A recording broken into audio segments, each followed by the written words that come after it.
A pleasant good morning to all our viewers. We are coming to you from the Sion Hill playing field in the Windward Islands Senior Cricket Tournament into round 3. Pleasant good morning to all and sundry, afternoon, evening, wherever you may be. Stanley Hines sitting here along with Osnat Cato. I will bring you a live commentary on this game between St. Vincent and the Grenadines and Grenada, the defending champions. The news is that St. Vincent Grenadines have won the toss and have insulted the opposition. The teams are out, the umpires are in place, and we should be ready to start any moment now. The teams, St. Vincent and Grenadines: Sunil Ambrose, Desron Maloney, Gidron Pope, Romaro Pierre, Darren Graves, Kieran Katoy, Dylan Douglas, Dean Brown, Kenneth Denbar, Anthony Lewis, Darius Martin. 12th, 13th, 14th in Tilron Harry, Rashid Frederick and Solomon Bascom. Grenada, Daniel Cyrus, Shemron Lewis, Huston Jackson, Darren Ned, Teddy Bishop, Nicholas Redhead, Sean Del Regis, Johan Jeremiah, Devoni Joseph, Kurt Murray and Ryan John the skipper. The 12th men, 12th, 13th, 14th, Kem Charles, Keone George, Samuel Charles. The umpires, Cameron Green and Dayton Butler. Glorious weather conditions, as is normal, I should say, across the region. It's just one of these kind of situation on Wednesday whereby the rain fell so heavily here that basically washed out that game between St. Vincent and Grenadines and St. Lucia. Now we're looking at Darius Martin from the northern end, Kingston end, flow end, and Grenada off the mark, 1 without loss after 2 overs. And this is really a place for final. This game is a place for final because the team that loses can very well find himself having to play third and fourth positions, based on the fact that St. Lucia, they are on 3 points, St. Vincent Grenadines on 3 because of the washout, and Grenada on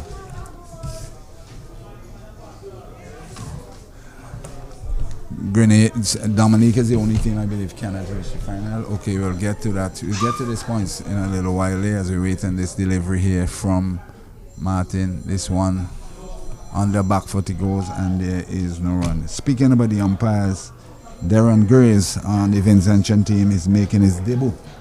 It's his first game playing for his country, and we offer our congratulations to him. Good morning to you, Asnet. Good morning to you, Mr. Hines, and good morning to all the viewers around the Caribbean. So it's a big game here at the Sion Hill playing field. As you mentioned before, it's a must-win game for St. Vincent and the Grenadines. A win for them will take them directly through the finals on Sunday. I'm sure they'll be looking to play that game, but first they'd have to get over this hurdle of Grenada.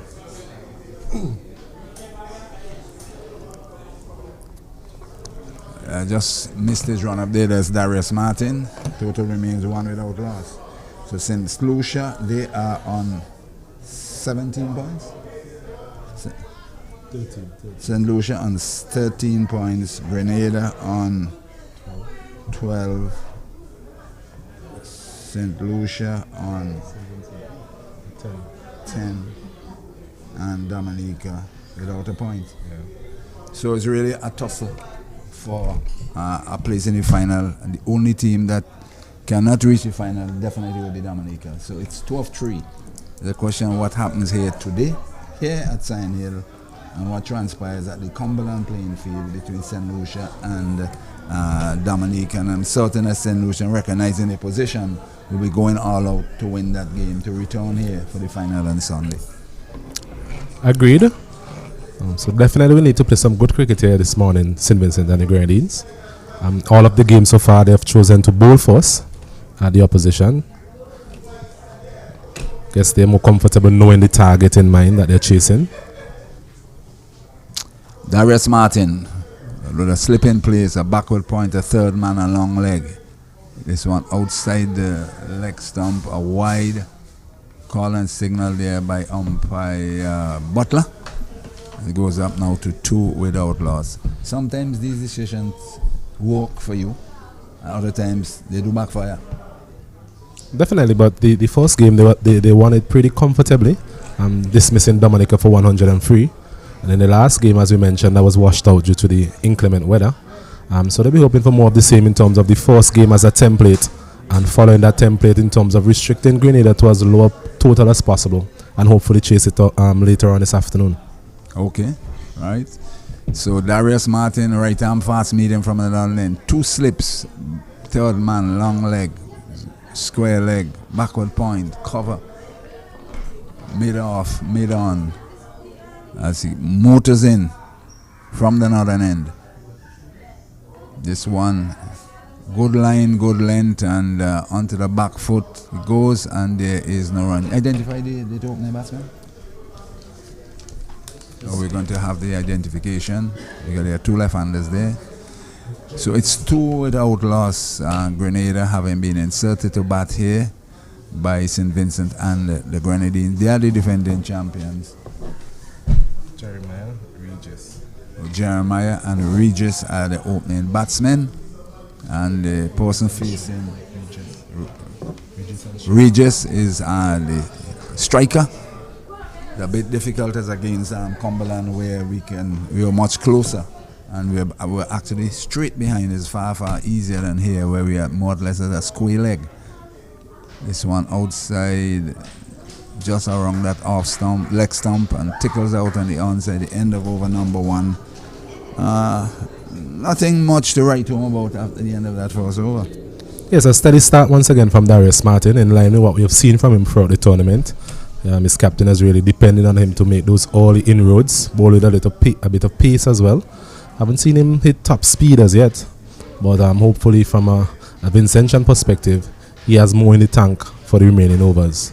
As we see his able partner in the form of Dean Brown. Yes, he has also given his team a very good start. So both of these bowlers have bowled well as a combination for the Vincentian team, and they'll be looking for more of the same in this game. Fast bowlers generally tend to work in pairs. I think what I saw here on Tuesday, I think they really gelled well, bowling at the top of the order.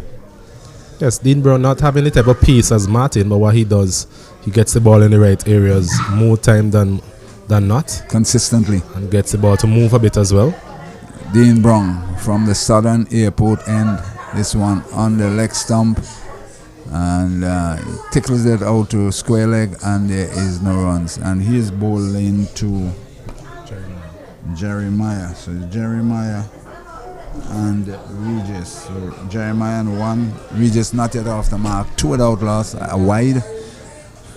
To make it right. 2 without loss. Lovely conditions here in St. Vincent and the Grenadines. Continued good morning, good afternoon, good evening to where you are viewing this broadcast. Dean Brown in. This one outside the off stump. 2 wide to attract a shot there from Jeremiah. Allow it to go through to wicketkeeper Pope. And there is no additional total. 2 without loss. How was the evening there last night? Evening was good. Spent a bit of time with the family. Looking forward to this contest though. Big game in the context of the competition. And hopefully you can see some very good cricket, some competitive cricket here this morning. Dean Brown in outside the off stump, and Jeremiah this time is a bit closer to him, flashing it out outside the off stump. Missed, taken cleanly by Pope, and the hands went up in the slip. No additional total, 2 without loss. Grenada haven't been inserted to bat. It's looking at this. You see, water is looking so calm between here and Beckwith. It's inviting to take a swim. Do you think you can make it? I don't think I have the legs to do that, Mr. Hines. Brown in, 2 wide outside the off stump, and so wide that a wide is signaled by umpire Common Green, and 10 the total up to 3. 3 without loss. Young, strong man. But you know, that could have been a nice tourism project to have properly planned and prepared for a swim with all the necessaries in place. I'll get back to that in a while. Brown in, outside the off stump, and driven out to mid off. He gets a single. He goes up to 2, and the total now up to 4 without loss. 4 without loss. Yes, going back to that cross-channel swim, I would call it. Let's say from about Young Island going across 9 miles. People tend to swim the English Channel, as you're well aware. And that'll be a wonderful thing with the Coast Guard and all the other yachts involved. And could be a big thing. But it's a question of careful planning and execution. Agreed. Brung in this one right on target. As you tend to say, he's thereabout. Defended it well there by Regis, and there is no run. He's still yet to get off the mark. We're into over number 2. St. Vincent and Grenadines winning the toss and inserting Grenada. But certainly, I think it's a project that some like-minded individual who have the necessary finance, I should say, to come up with such a project and posing around to plan it. Brung in this one outside the off stump. On the off stump, guided it out to square cover point. No run. The end of the over. It's forward Outlaws after 2 overs. Yes, a steady start by both teams. Both teams looking to feel out each other in terms of what the opposition is offering. And both batsmen so far looking very watchful, which, as we mentioned, is key on this type of wicket here at Sion Hill. It's not the type of wicket where you have a blistering start. It's a wicket where you have to be watchful from early, and as you get used to the pace and the bounce of this wicket, then you're able to expand into your array of shots. So a good start from the Grenadian openers and an equally good start from the Vincentian pacers.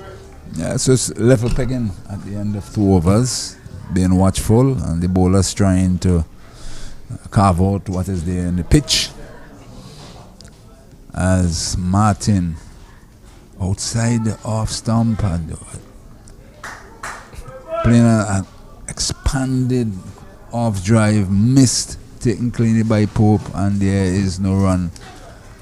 Even Stevens there could have nicked it, could have connected, and has gone to the boundary. We were just mentioning the watchful nature of the approach so far, but that goes quite the contrary of what we just spoke about. It was a wild slash outside the off stump there from Johan Jeremiah. Just needs to, as we mentioned, be careful. Darius is the premier fast bowler in the team. It's just a matter of watching him and being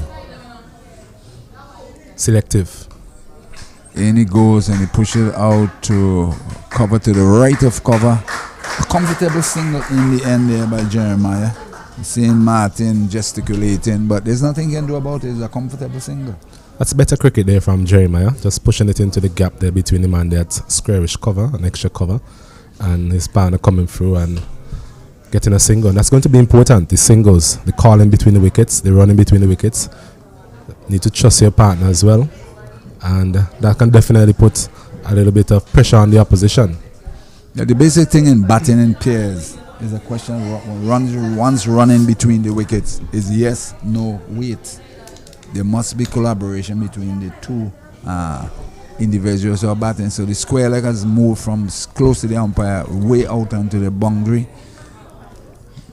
As we see Martin, this one wide outside the off stump, through to Pope, and there is no run. Not a wide, 5 without loss, but certainly the yes, no, wait are the basic principles of running between the wickets.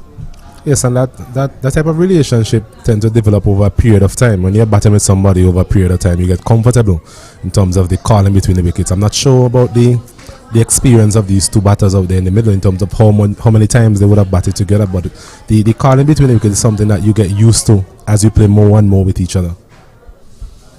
Darius Martin from the northern end. This one on the off stump, and here we're just speaking about the running and the coordination and the communication. He was looking for a sharp single, and his partner turned him back after being halfway down the pitch. We're just speaking the contrary to what you're speaking about is what happened out there. But all that was said and done, everything remains where it is. 5 without loss. Grenada having been inserted to bat here. So that running is vital in any cricket match, in any team that you're playing, regardless of the level of competition. Running between the wickets is absolutely crucial. As Martin, the big man from the northern end, this one short lifting on him. They're going to have one, and here we see the normal way of Mr. Douglas yeah. Just trotting to the ball, and it was a comfortable single, mind you. And Regis goes off the mark with one. Maybe he was trying to come off the mark just a while ago, 2 balls ago, while he was looking for that sharp single. But now he's off the mark. Let's see if he resort to that cautious approach and see exactly how it goes. 6 without loss. Grenada having been inserted to the bat here against St. Vincent and the Grenadines at the Sion Hill playing field in the Windward Islands Senior Cricket Tournament. This one outside the off stump, lifting. Shooter Pope is the end of the over. Maybe he's bent his back with that one. End of the over. Over number 3, 6 without loss. Yes, another steady over there from Martin. 2 runs coming from it. That last delivery, as you mentioned, just bending his back a bit. It's the first delivery we have seen him bowl in anger, as they would say. Getting a bit of lift off the wicket. But all in all, it seemed to be a very easy pace kind of track. I think as long as you get used to the conditions, there's definitely runs on offer here for you as a batsman. It's about being selective and knowing which deliveries you can get away with. Well, it's really up to the bowlers to keep that line, that length, and the batsmen to be watchful. Because trying to play big shots on this side of the square always brings a lot of downfall to a lot of batsmen. Dean Brown in, striking on the pad. My goodness.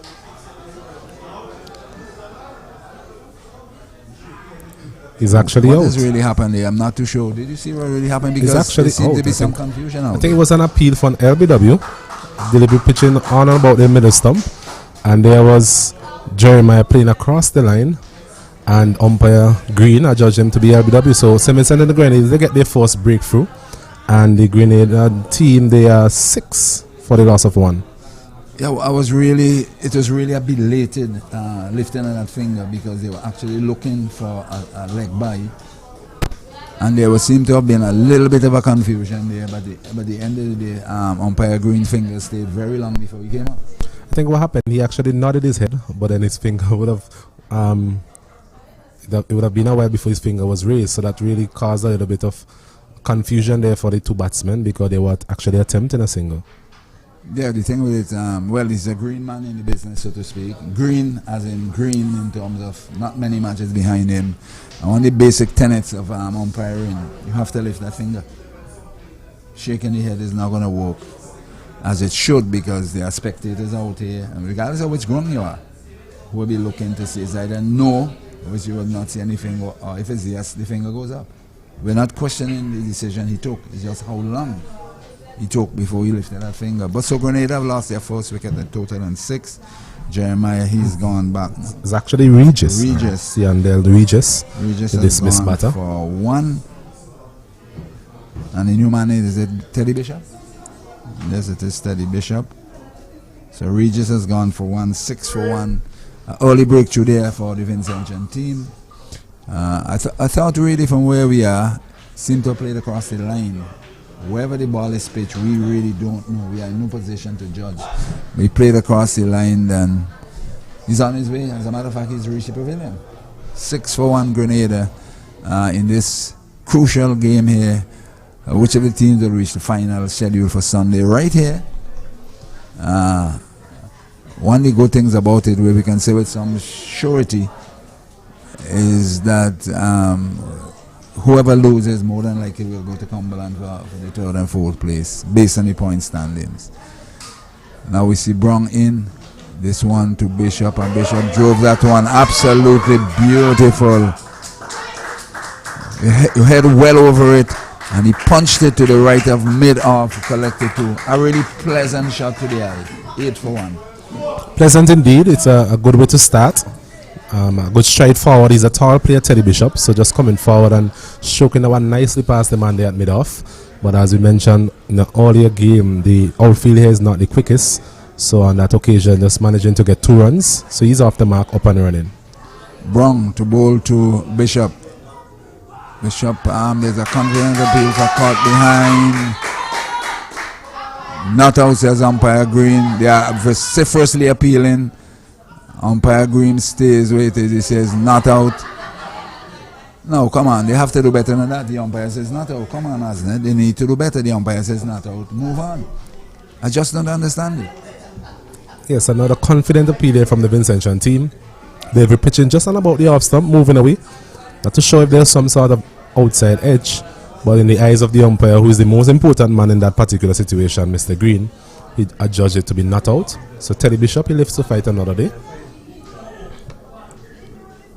Yeah, but the thing about it, what I'm saying, the vociferous appeal, there's nothing wrong with that. It's quite okay.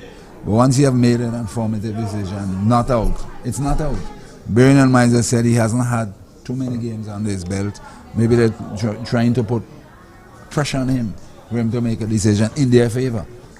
But be that as it may, he was very firm. He said, not out, that's it. Move on. Brong into Bishop. Bishop driving this one out to cover. A bit airborne. And there is no addition to the total. But Bishop is in some form. He had a good little knock at Cumberland on Wednesday. I'll try to get exactly how many he got on Wednesday, but he did have a good knock down there and he batted very well.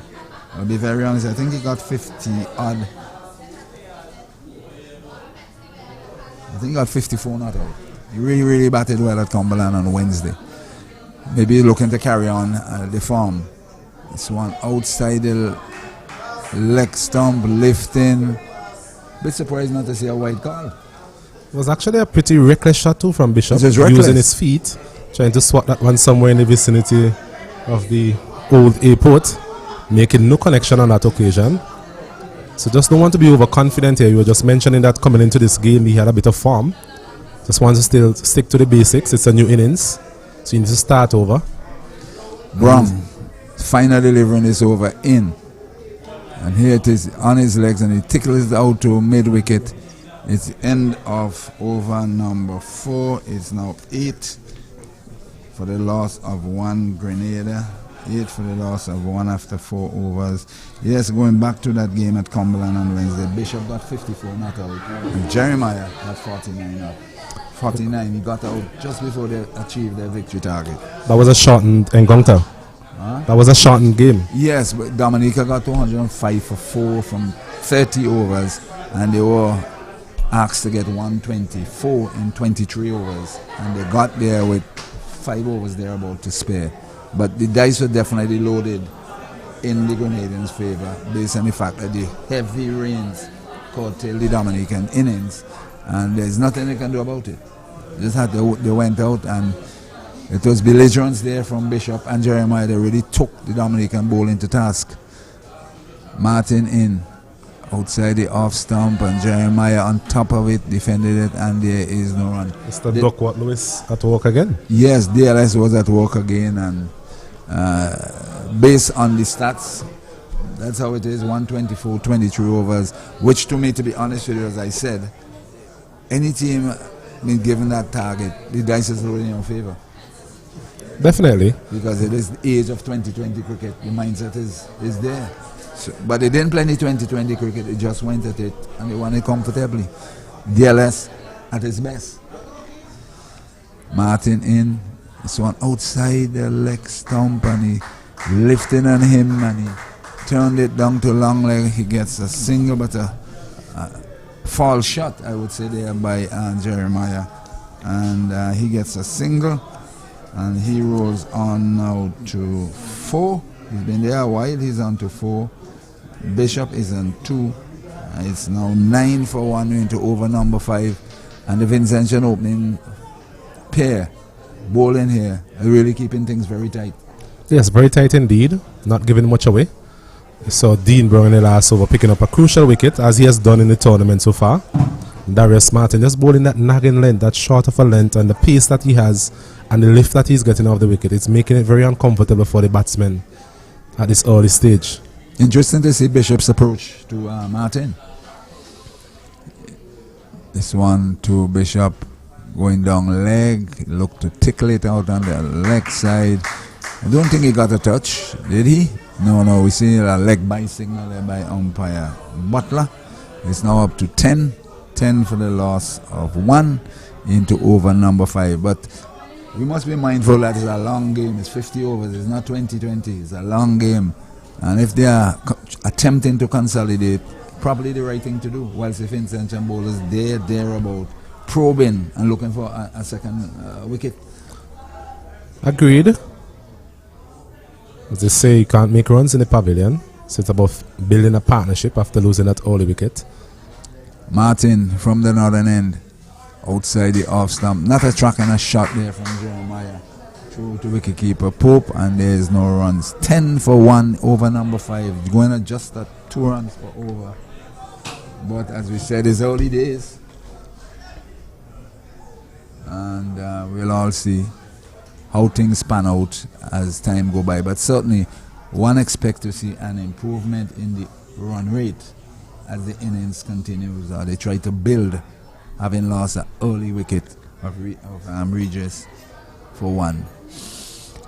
Darius Martin, glorious weather here at the Sion Hill playing field. This one on the leg stump, and he tickles it out on the onside to mid wicket. They were very quick, sharp single, and eventually got to him comfortably. So Jeremiah goes up to 5, 11 for 1. But at the end of it all, I thought Bishop was a bit slow, because it should have been a very comfortable single. Yes, a bit of a delay in the calling. We were just speaking a couple of overs ago about how important to make that call, that decisive call. That wasn't forthcoming on that occasion, but thankfully for Bishop and the Grenadian team, all is well that ends well.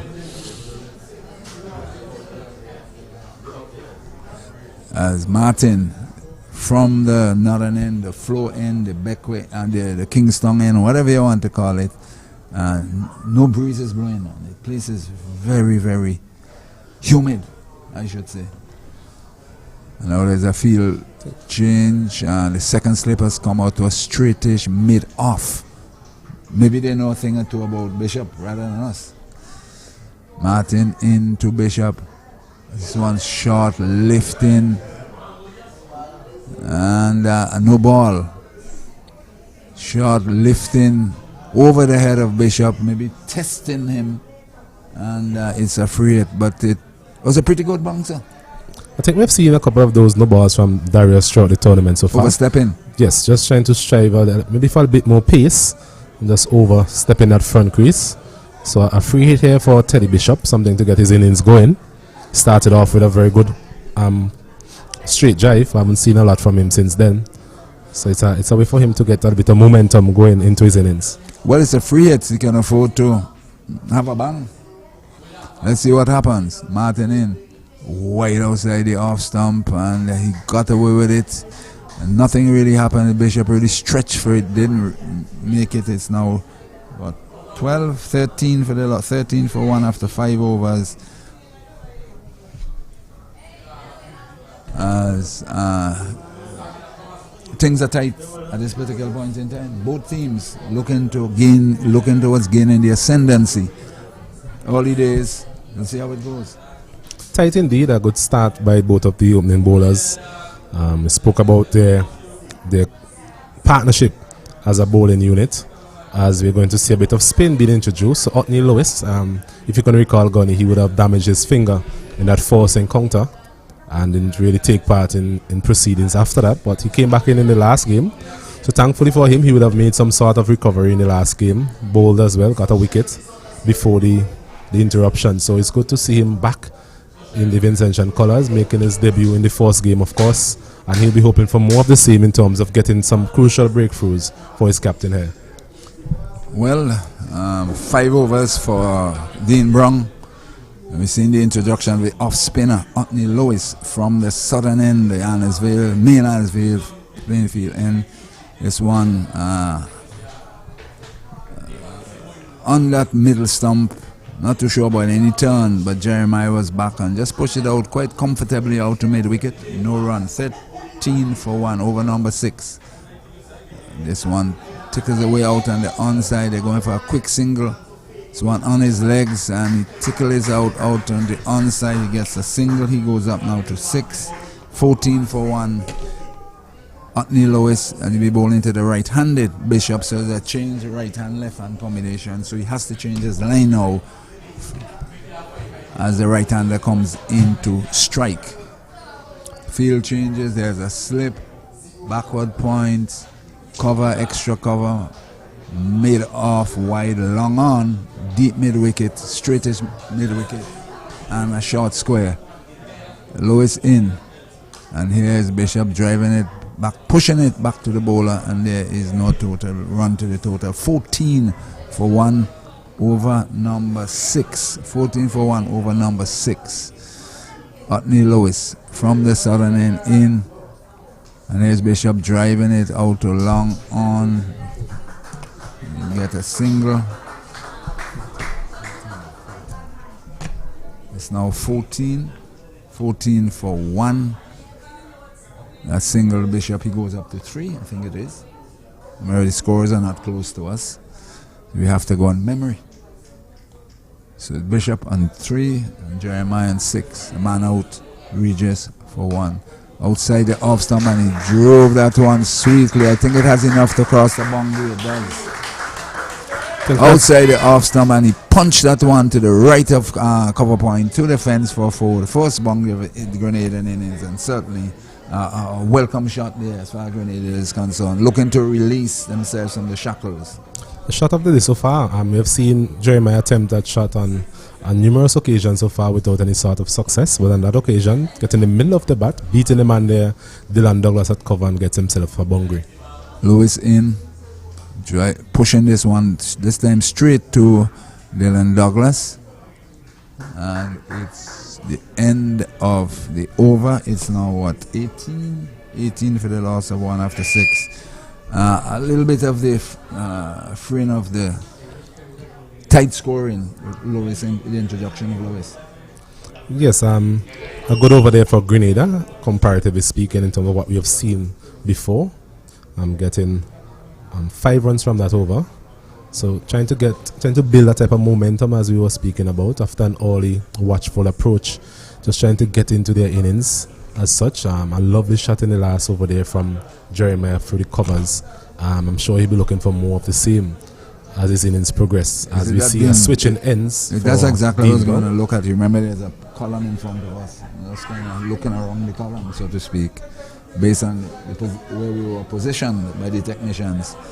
So Dean Brown switched ends. He's now going to come from the northern end, the flow end, the Kingston end. I'll be bowling to Teddy Bishop.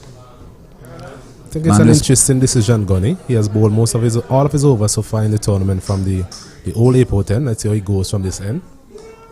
This one outside the off stump, and he guides this one out to square cover point, and there is no run. As you said quite rightly, it's a very interesting decision to switch Brong from the southern to the northern end. For the game that they played against Dominic, he bowled all his overs from the southern end.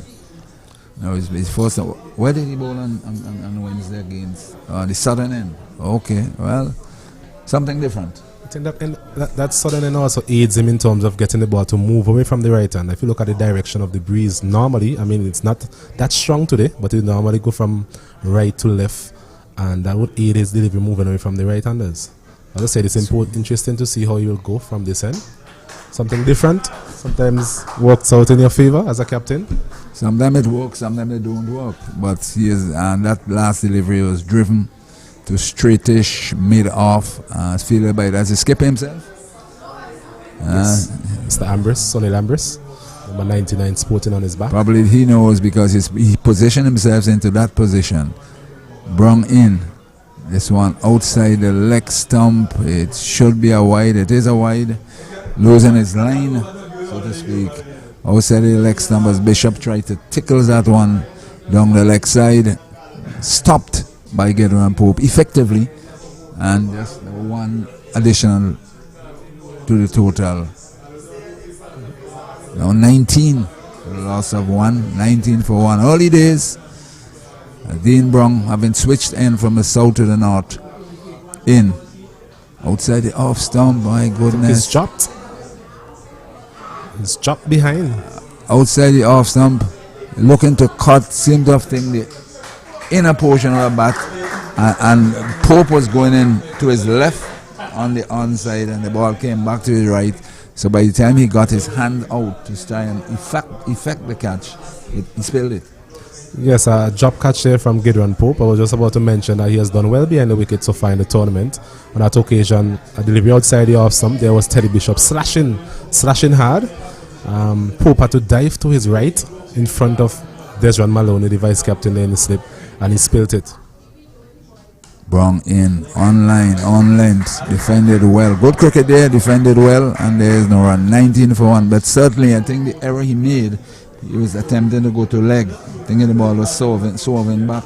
Then when the shot was played, it actually came to where he was standing, and he missed it. It's definitely a catch you would expect him to take 9 times out of 10. So I'm sure that would be on his mind currently. And this was a big wicket as well, that of Teddy Bishop. You mentioned the form that he has shown coming into this game. As Brung in, and hits this one airborne, and this is going to the boundary for 4. Another wonderful shot there from Teddy Bishop. This Dean Brung on this occasion allow him the room outside the off stump to free his arms, and that he indeed did, and hit it straight over extra cover, 1 bounce into the fence for another boundary.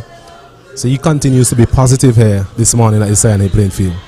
This is the same way he batted at Cumberland, I saw on Wednesday. This positive approach to the opposition. The same thing we're seeing here from him thus far.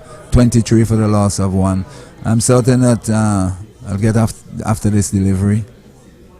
Down the track he goes, and my goodness, seems to be in an ultra aggressive mood. Charge there at Brung, hit the inner portion of the bat and flew between himself, the stump, and down the long life, was saying a fortuitous single. Yes, another reckless shot. It's not the first that we have seen in this innings, but thankfully for him and the Grenadian team, he got away with it. Charging Dean Brung once again and getting the inner portion of the bat. The ball rushing past the leg stump, and he gets a single down to long on. So as you mentioned, he's in an ultra aggressive mood, but we also think that from a neutral perspective, he needs to be selective in his approach as well.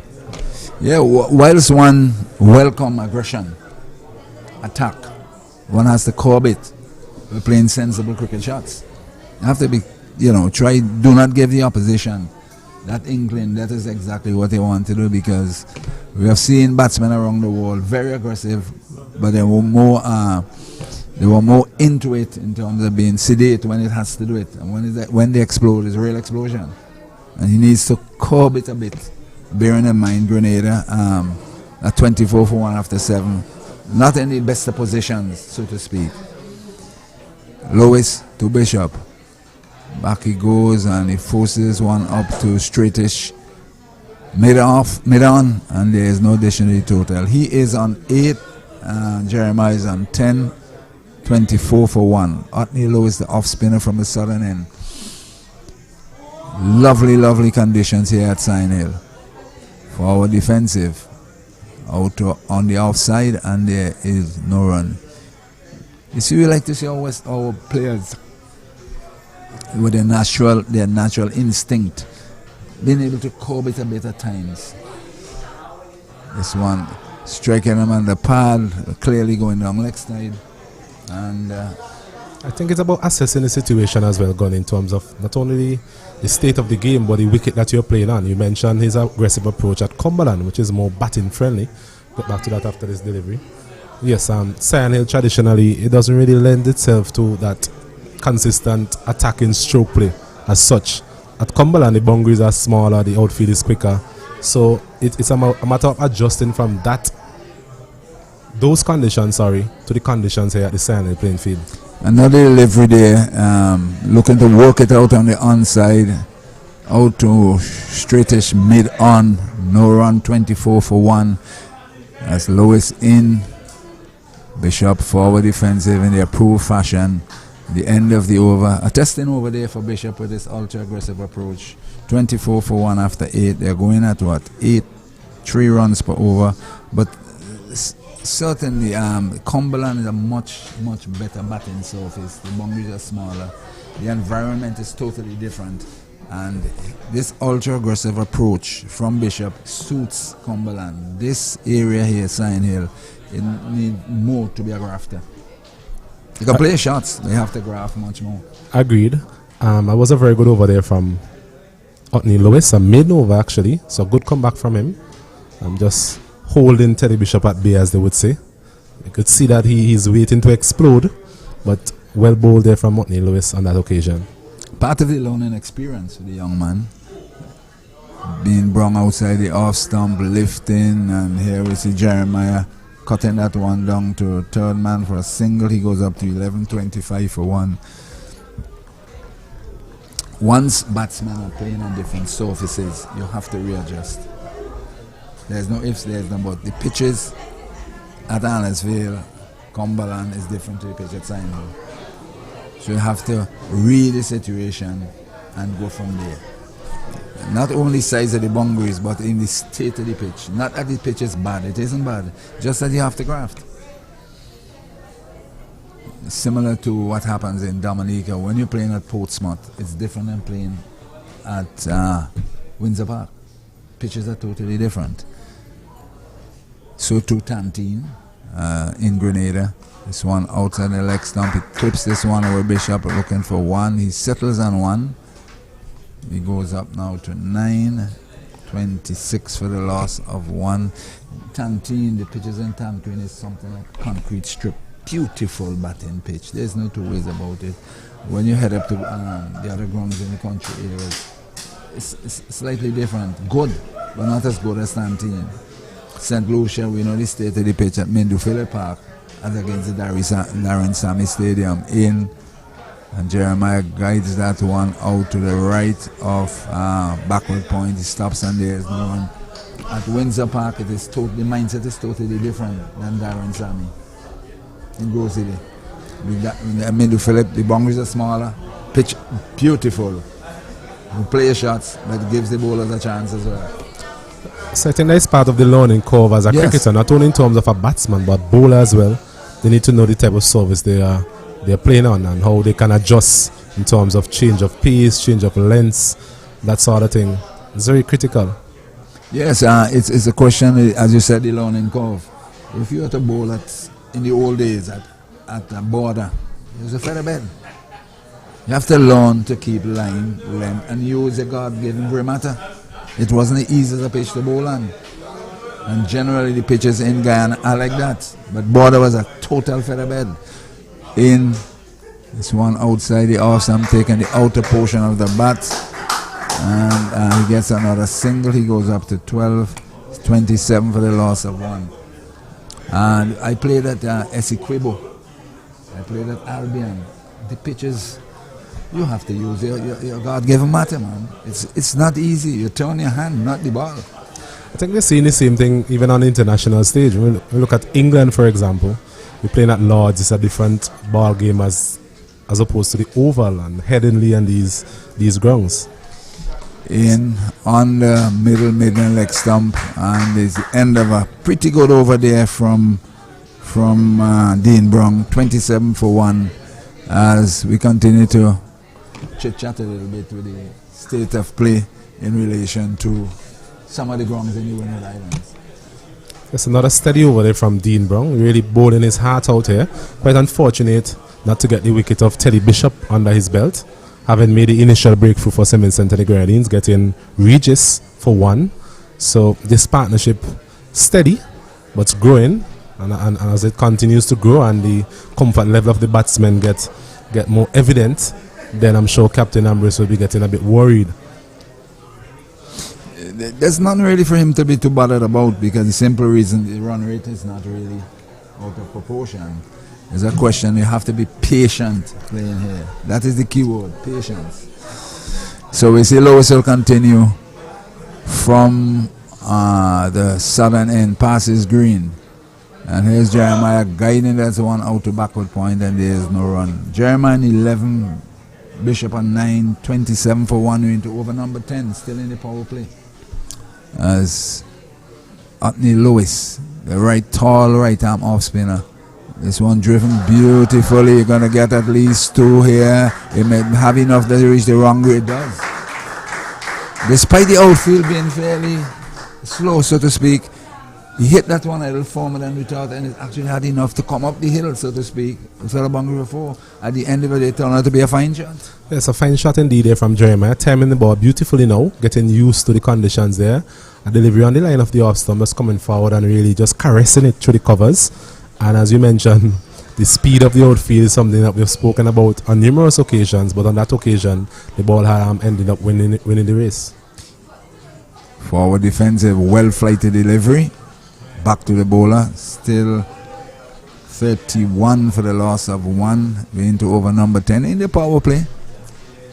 Lewis in. Jeremiah defended right now. It's a faster, flatter trajectory.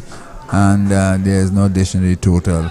I'll give you a story at the end of this over in relation to the test playing grounds in the olden days. I'll give you this story. In.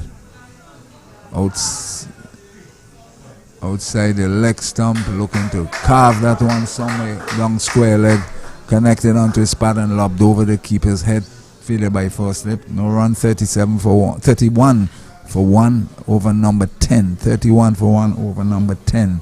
Final delivery in the power play here as Lewis in. Back goes Jeremiah and forces it out to long on, and he gets another single.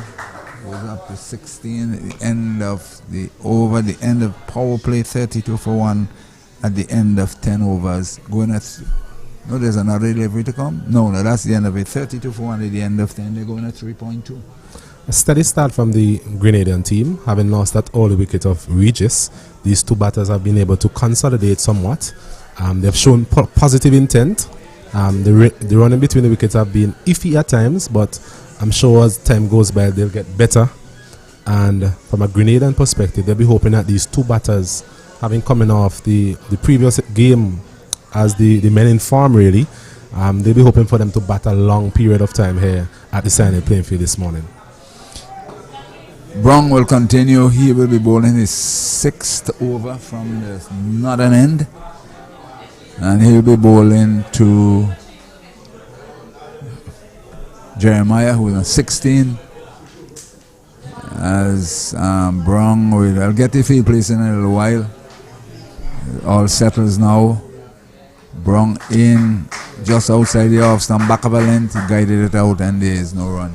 In the old days of yore, once you're playing in Trinidad, you know it's a slow, low sort of a turner. You go to Guyana, you know that basically is a draw. You're not going to out anybody in it. Then you go to Kensington, that was pace like fire. Day one, you were in serious trouble with a team that had fast bowlers. In this one, on a similar line, similar lengths, similar stroke play out to cover, and there is no run. The team that had good fast bowlers on day one, is a lot of fire that's well wrong. You have to learn to bat. Second and third days were the best days for batting in the old days. And then it wasn't a question of spinners coming into the own. Fast bowlers getting the ball to seam about on those pitches there at Kensington Oval in the old days. As Brong in this one on the leg stump, and he tickles it out down to long leg, another single. He's up to 17, total up to 33 for 1. Go to Jamaica again, it's pace like fire. So the authorities, the selectors all knew what type of team to be selected based on the venue. But things have changed. I can tell you things have definitely changed from those days. There's no ifs and buts about it. We ain't seen too many far docile pitches in the Caribbean where international cricket is concerned. We need pitches of the good old days of Kensington and Sabina Park. Remember, India had to declare 95 for 5. Too many bouncers flying across the head from our fast bowlers, you know. As Dean Brong in, Bishop cuts that one away. Gonna get at least one. They should come for a second one. The return comes in. Trusting the bounce, I would say, outside the off stump, and he guided that one down to close to the right of third man. He collects 2, he goes into double figures. Now he's on to 11, and the total up to 35 for 1 into over number 11. So things were a little easier as far as elections were concerned. Remember when Sheniford played his first test match in Guyana, he got 120, but the next game he's dropped in. Bishop, injudicious attempt at playing that shot. You describe it last night. Yes, another one of those occasions where Bishop looking to really stamp his authority on Dean Brong. But so far, Brong has gone past his outside edge on a couple of occasions. I remember in the previous over as well, he was dropped by Gideon Pope. So I'm thinking Teddy Bishop here just need to settle down. He's already in, as you would say. He's hitting the ball nicely. Just need to be selective in his stroke play. Brung in outside the off stump and driven out to the man at sweeper position. That's Dylan Douglas. Single there to Bishop. He's up to 12. Bring Jeremiah to 17. The right hand left hand combination. End of over number 11. 36. The loss of 1. So in those 36 or 1. So in those good old days, that's how it used to be, my brother. Looking back, even fast forward to now, Gunny, in terms of the pitches around the Caribbean, you mentioned the docile nature of most of them. I'm thinking St. Lucia wicket. I'm impressed with the St. Lucian wicket. I think it has a bit of pace, a bit of bounce, and as a batsman, you can score runs. As a bowler, if you bend your back as well, you will get something out of that wicket. But it's hard to really pinpoint any other wicket around the Caribbean where you have the type of pace and bounce you were alluding to earlier. Lois will continue from the southern end. Lovely sunshine. Good morning, good afternoon, good evening to our viewers viewing the Windward Islands game between Grenada, St. Vincent and Grenadines. 1, 2, and it's outside leg. I suspect it may be wides. It is outside leg, and he looked to sweep that one, missed past the keeper Pope, and they got 2 more, so 3 runs additional to the total, 39 for the loss of 1, but clearly outside the leg stump, having lost his line. Yes, not a good start to the over from Otney Lewis. And they surely, but slow but surely getting out of the early loss of that wicket at 39 for 1 is nothing alarming, but at the same time, they have not lost another wicket too quickly. Lewis in, and Bishop driving to the right of cover. They're going to have 1. They should go for a second. The return comes in, and that's 2 runs to Bishop. I would call it a checked shot past the right of cover. He collects 2. He's up to 14. It's now 41. 41 for the loss of 1. Scores are not close by, so we are sort of keeping our viewers abreast. 41 for 1. In goes Lewis, and Bishop forces this one out to straightish, shortish mid-wicket. No run, 41 for 1. As both Bishop and Jeremiah trying to build a Grenadian total here. Lewis in, and he is driving back to the bowler, charging him, so to speak. Every now and then he does it, charging him, and we're giving him the benefit of the doubt. He knows what he's doing. That's the best way I can describe it to our viewers. As Lewis in, Bishop back to the ball again. No addition to the total. 41 for 1 is a cat and mouse situation going on there between Lewis and Bishop. Very interesting situation.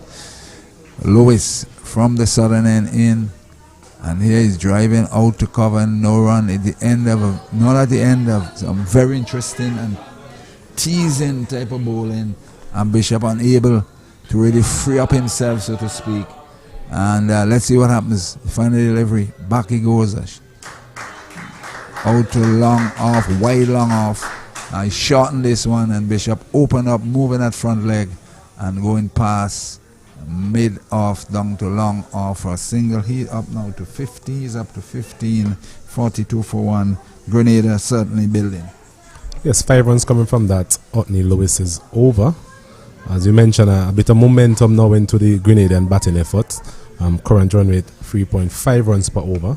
So it's still not in that area where, as a Vincentian supporter or feeler, you feel overwhelmed or anxious, really. But as you said before, Gunny, if these two continue to bat, I'm sure the scoring rate will continue to pick up as time goes by. Yes. From this, the northern end, there's a change of bowling. Is it Denver? Seems to be Denver. What's strange enough is that Denver tend to bowl from the southern end. There we are seeing him from the northern end. Similar to Dean Brown, we're seeing him generally from the southern end. He's bowling from the northern end. He has been replaced. So some interesting decision making out there by the Vincentian team. But be that as it may, your bowlers, you ought to be able to bowl from either end.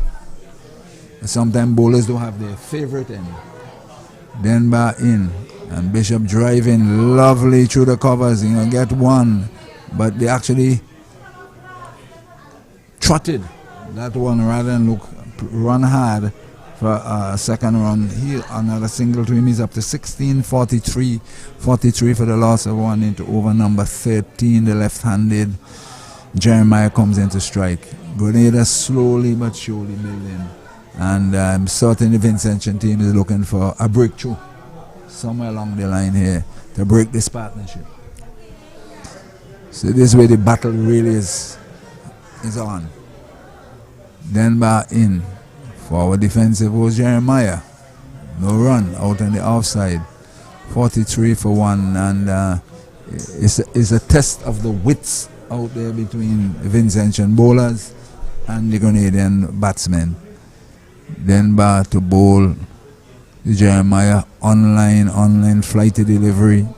No addition to the total. 43 for one as Denver looking to look for line, looking for length, see if he can extract some tone. Early days, he's into his first over. Denver from the northern end to bowl to Jeremiah. Again, similar ball, on length, and Jeremiah equal to the task, defended it, and there is no addition to the total. 43 for the loss of one into over number 13. As Denver, the off spinner from the northern end, again on length, defended it out on the offside. He's there, immaculately looking for that spot, putting him under pressure, and quite a lot of dot balls will tend to build pressure. Denver in. This one on a little bit on the middle and leg, defended well, a very good over there indeed. Denver on cue, and Jeremiah can only defend 43 for one after 13. Yes, a good start there from Kenneth Demba. I'm showing all of his experience. This is going to be a critical junction of the game in terms of having the premier spinner in this side, Windward Island player Kenneth Demba bowling to these two. To be interesting to see the approach of the batters towards him, whether it be we're just going to see him off and milk him for singles, or is there going to be any attacking intent, as we've seen from Teddy Bishop throughout this inning so far. But either way, they have to be mindful of the fact that Kenneth Demba is the premier spinner in this side and maybe deserve a bit of respect as well. Yes, I think they are well aware he is the premier spinner, so they are going to play him with some caution, ensuring that he doesn't make any significant breakthroughs. So there's a change of bowling from the southern end. It's Darren Graves. Another off spinner outside the off stump, and Bishop looking to cut that one. Let's see what happens. No, it seemed to have spun more than he expected, and it passed the bat, hit the keeper on his pad, and a bye ensue. So it's 44 for one, but that one had to turn to have done that. Yes, I mean, we had square leg. Graves, I guess he'll consider himself an off spinner. We might say he's a part-time option this point in time, coming in for Rashid Fredericks in this game, making his debut as well. So he'll be hoping to go well. All the best to the young man. Graves in. Back goes Jeremiah, forces it out to straightish. Extra cover. No run. 44 for one over number 14. 44 for one over number 14. As Graves, the debutant. Back goes Jeremiah and looking to work this one on the onside. I rather suspect there was a bat pad into that. I rather suspect that, but with no close fielders, you'll be able to get away with it. But Graves continuing to keep the pressure in terms of dot balls in. Back goes Jeremiah and forces it out to backward point, short backward point, no run. And these dot balls, he is soaking up these dot balls, can create his own pressure. Graves, thereabout as the off spinner, the big man from the southern end, the main field, playing field end. Back goes Jeremiah again. He's just thereabout. You cannot go forward. You have to go back and try and play it from what you're seeing. And he has been fairly immaculate with the length. This one outside the leg stump, having lost his line, and he capitalized on it outside the leg stump, and he capitalized it very quickly, swiveled and place that one away down to the boundary for 4. A very good shot in the end there from Jeremiah. Graves having just lost his line temporarily. Yes, a very good shot there from Jeremiah. On that occasion, Graves just strained on the leg stump really, and Jeremiah was able to get inside of the line and just help that one over the man there at short, fine leg. With the pace at which Graves is bowling as well, it made that shot even easier. Just had to get some bat on it, and he got it past the man there at fine leg for a boundary, which really spoiled the over really. Apart from the single on the first delivery, he was in the middle of a very good over. In the end, 5 runs coming from that over from Graves. So Denbar will continue the real danger in terms of spin bowling for SVG. So there's a slip, backward point, sweeper. And Bishop drives that one out to cover, and there's no one fielded there by Dylan Douglas. As we see, slip, backward point, cover. In he comes, he bowls, and Bishop hits that one back to the bowler powerfully, and it's well stopped there by Denbar. It was a powerful hit there from Bishop. Now he has this aggressive approach about him. In he comes. That's down the track he goes and hits this one beautifully. They're gonna get 1. They should get 2. The return comes in quickly. First time he has really and truly strayed a bit from his line, and Bishop capitalizing it, and he got 2 runs, and the 50 is up into over number 15. 50 for 1 Grenada, having been inserted a bat here at the Sion Hill playing field as Denbar, the off spinner, the main threat into Bishop, and Bishop strokes that one down to long on. He's gone on now to 19, I think it is, and it's 51 for the loss of 1. The left-handed Jeremiah comes in to strike as Denbar from the northern end, the off spinner in, and Jeremiah pushes this one past cover. They should get 2 runs here. 1, they're coming for a second one. There's a good shot there by Jeremiah. He picked the man out from cover point, struck him to the left of him, and he collected 2 comfortable single away from the man in the deep boundary. In forward defensive, better line, better length. At the end of that over, it's 53 for the loss of 1. Yes, 5 runs coming from that over from Denver. I remember in the first over from Denver, we were trying to ascertain how the Grenadians will actually play him. What we have seen from Teddy Bishop is that he will continue in the same vein that he was in even before Denver got into the attack. So it's good to see the positive intent from Bishop, and it's just a matter of him being selective, as we have mentioned on numerous occasions. Graves will continue from the southern end. Lovely, lovely weather. Good morning, good afternoon, good evening to whoever is viewing this broadcast. Windwards Island Senior Cricket Tournament being played here at the Sion Hill playing field in St. Vincent and Grenadines. This one from Graves, the off spinner, driven out to straightish sort of extra cover, and there is no run. Still 53 for 1. And here is Bishop driving this one out to long off. Another single ensues. He goes up now to 20. Jeremiah 23, 54 for the loss of 1 Grenada. 24. Well, we do not have the score next to us, so we just have to go orally. This one outside the leg stump, and he tugs this one away down to deep mid wicket. Another single there to Jeremiah. He goes on by 1 to 25. And it's now 55. 50, all the 5s. 55 for 1 in over number 16. In a long time since the Vincent has taken a wicket. As in. And here he is lifting this one down to long on. Another single to Bishop. He's up to 21. It's 56 for the loss of 1. 56 for 1. Grenada definitely recovering the 50 partnership between these two. The first wicket fell at 6. And the 50-run partnership. Graves in. Outside the leg stump, swept away beautifully for 4. Losing his line for the second time in as many overs on his legs, and Jeremiah carted that one down to deep backward square for 4. A really lovely shot indeed there from Jeremiah. Lovely shot there from Jeremiah. Well played by him. This one was a more full-fledged sweep shot. The one before, he just helped it past the man there at fine leg. But this one was squarer, and it actually went to the boundary like a bullet, really.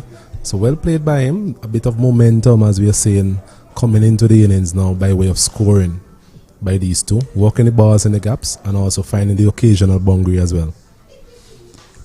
They seen the long off being pulled into mid-off. Graves into Jeremiah outside the off stump through to the keeper. It's the end of the over. It's the end of the 16th over. It's a water break. It's 59 for 1 after 16. And I will say at this juncture, Grenada gradually and slowly getting their noses in front.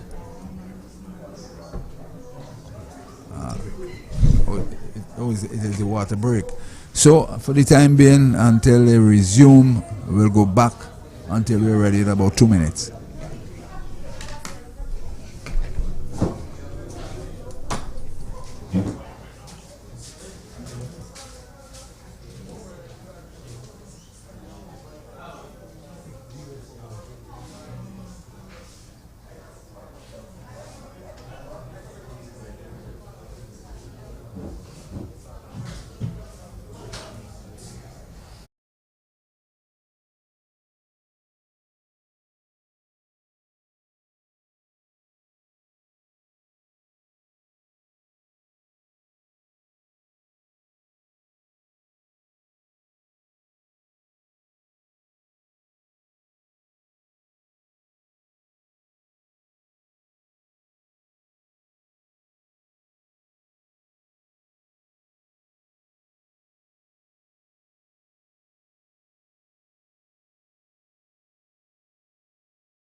Back here at the Sion Hill playing field following that elongated water break.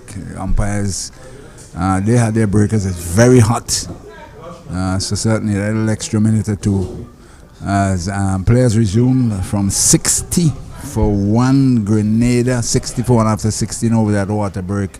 Wasn't that a much needed break? Yes, it's a chance for the Vincentian team to reassess in terms of the bowling options that they're going to employ moving forward, the field settings, etc., so that they can get a breakthrough initially. Because at the end of the day, wickets are going to be critical here for the Vincentian team. We have seen at least two players at the wicket so far. They've been able to walk the ball into the gaps, but they also have the power to get the boundaries as well. So it's going to be a very important part of the game as we see Demba starting proceedings after that drinks break. 61 for the loss of one. Remember earlier today, St. Vincent and the Grenadines, they won the toss. They elected to bowl first, getting the wicket of Regis early. Dean Brown again getting the early breakthrough for the Vincentian team. But so far these two, they've put on 54 runs, which is a very good partnership. And I'm sure during the break, the management captain would have echoed the thoughts of actually batting as long as possible. As once again, they're taking a very good single, pushed up to the man there at mid-off, Kieran Kotoy, and a good single in the end from Jeremiah. So it's another single, 62 for the loss of one at the end of the 17th over. Yes, and Grenada continuing to build. They had a little break. They reassessed their position. So to the St. Vincent Grenadines team. So where both sides had a chance at that water break to reassess. And the question to see in this middle phase here what's going to happen between now and I say probably by the 35th over. You mentioned a keyword earlier, patience. It's going to be a matter of patience by both teams. It's not the type of wicket where you will blast out the batsman, and it's not the type of wicket where they will score very quickly, the batting team. So you have to be patient as a bowling unit, and that is definitely going to be required here by the Vincentian team. As we have seen Graves again, and another good single from Jeremiah, just pushing it into the offside. There's a lot of gaps in the inner ring. Have a man there at slip, a man at backward point, extra cover, mid-off, short mid-wicket. So there's a lot of room there in the inner circle for you to get these singles, and they're definitely capitalizing so far, the Grenadian batters. This one is a bit quicker, a bit flatter, taking the inner portion of the bat, and once again another single. So they're definitely ticking things over here easily, the Grenadian batters, after the drinks break. Maybe that was one of the key points that came across by the management team in the assessment in terms of the need to get the singles going and complement the boundaries that they've been hitting. As Jeremiah again is driving out to the man here at deep extra cover for another single. So not looking at a lot of any sort of bother or anything at this point in time, these two batters, Gunny. Yes, and what I was saying, milking the Vinci bowling, trying to get the balls, those shots into the different gaps. This one is outside the off stump, a bit quicker. So rather I sort of rotating the strike and keep the scoreboard rolling over, albeit 3 runs and over, they're comfortable with it. The additional boundary will come every now and then. This one is short, he's punching it up to the man there in the covers, Demba. There's no run. So Bishop 23 from 46 and Jeremiah 32 from 51. Graves into his third over. None for 14 so far. So steady from him, but hasn't looked overly threatening, as they would say. And at the end of the 18th over, Grenada, after being inserted by St. Vincent and the Grenadines this morning, they are 65 for the loss of one. Yes, and certainly they're going to just over 3 per over, which is based on 3.6, based on the local condition. You know, it's pretty good here at Sion Hill. It's not the fastest of all field. The pitch itself is not, as we know, real hard at the top where you can really play through the line, sort of. It's those type of the pitch you have to graft and stay there, concentrate and bat long, whilst the bowlers are trying their best to dismiss you, you are trying to concentrate to bat as long as possible. So it's even Stevens in terms of the thinking on both sides.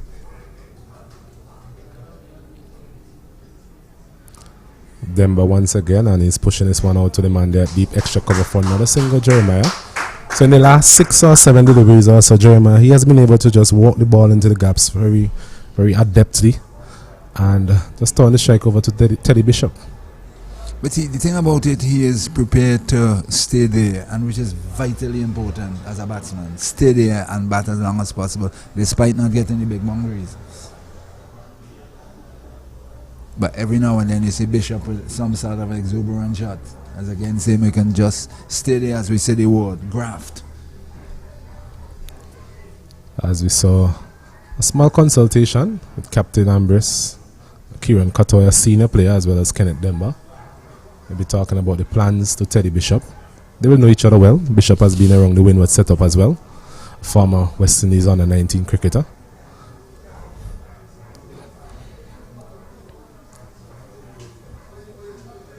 Bishop again coming forward and stroking this one nicely down to the man there at long off for another single.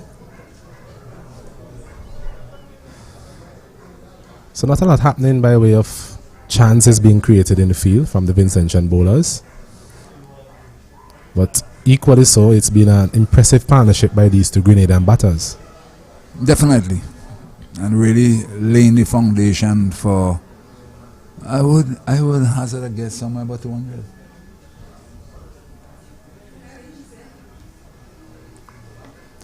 As we see Jeremiah, coming into strike, facing up to Demba.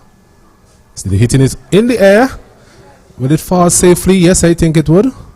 I think they're coming back for a second. A bit of mix up there.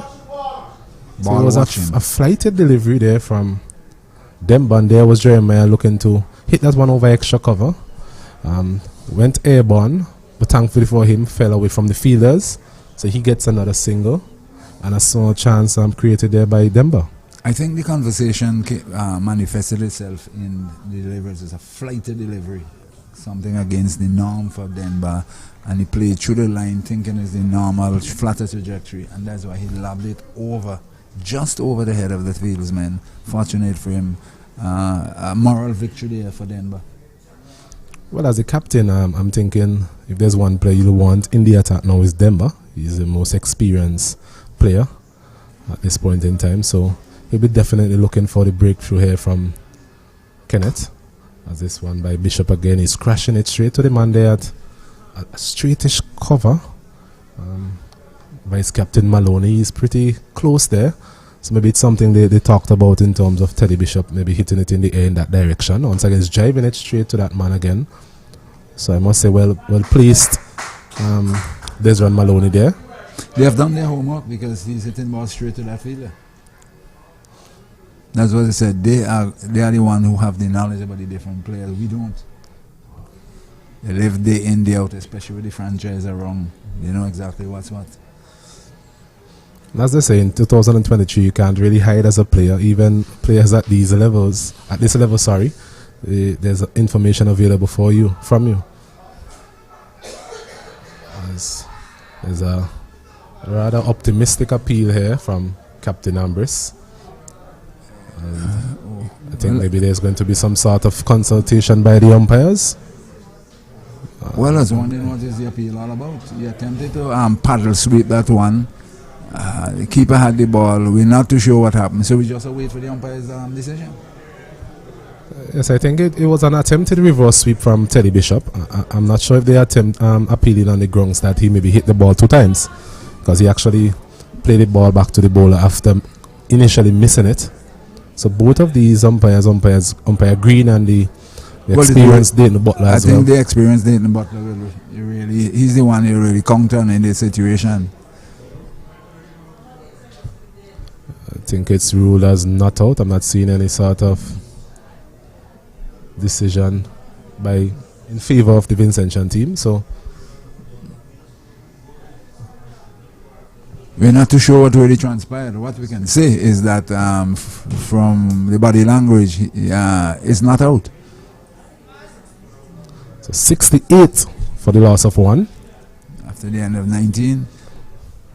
Or is that another delivery to come? Which one? It's actually a new over. So we can see Darren Graves coming in from that southern end, that old airport end as we'll call it. What really transpired? I'm not too sure what happened. But from my vantage point, I think it was an attempted reverse sweep from Teddy Bishop. He missed the ball initially, and then he took the bat and hit it back to the bowler. So that was what caused a bit of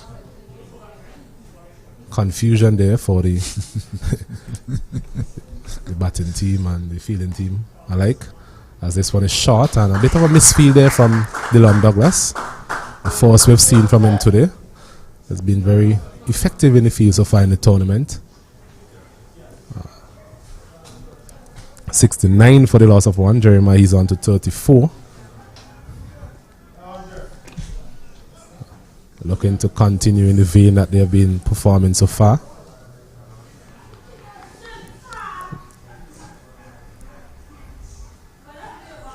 As Bishop again going back, trying to walk that one past the man there, short third man.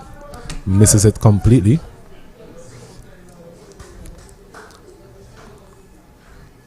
As he's using his feet this time and hitting it over cover.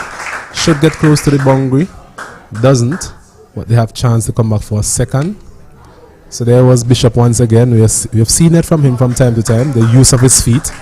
This time going against the turn, the anticipated turn there from Darren Graves, the off spinner, getting it over the man there at extra cover for 2. So 71 for the loss of 1. This time again is a quicker delivery from Graves outside the off stump. Bishop just looking to get some bat on that one, any bat at all, and getting it fine. I'm sure there'll be some runs on the offering. He's trying to reverse sweep once again, so getting a bit loose here, Teddy Bishop. Almost playing a shutter ball.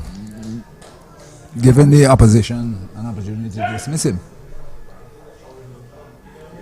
This one again, he's forcing it off the back foot, straight up back to the bowler. So it's the end of another. He's becoming very impatient. What I can gather from the body language, the shots he's playing is a shutter ball, and on this square here, shutter ball is definitely out of it. You have to graft, and if he batted the way he was batting, or the way, if you looked at how Jeremiah is batting, Jeremiah is taking his own good time, which is the correct thing to do, and bat what he saw, bat what he's seeing. So if it's loose, he tries to get runs. If it's thereabout, he just stays there and pushes it out. So Bishop giving the Vincent an opportunity to get him out.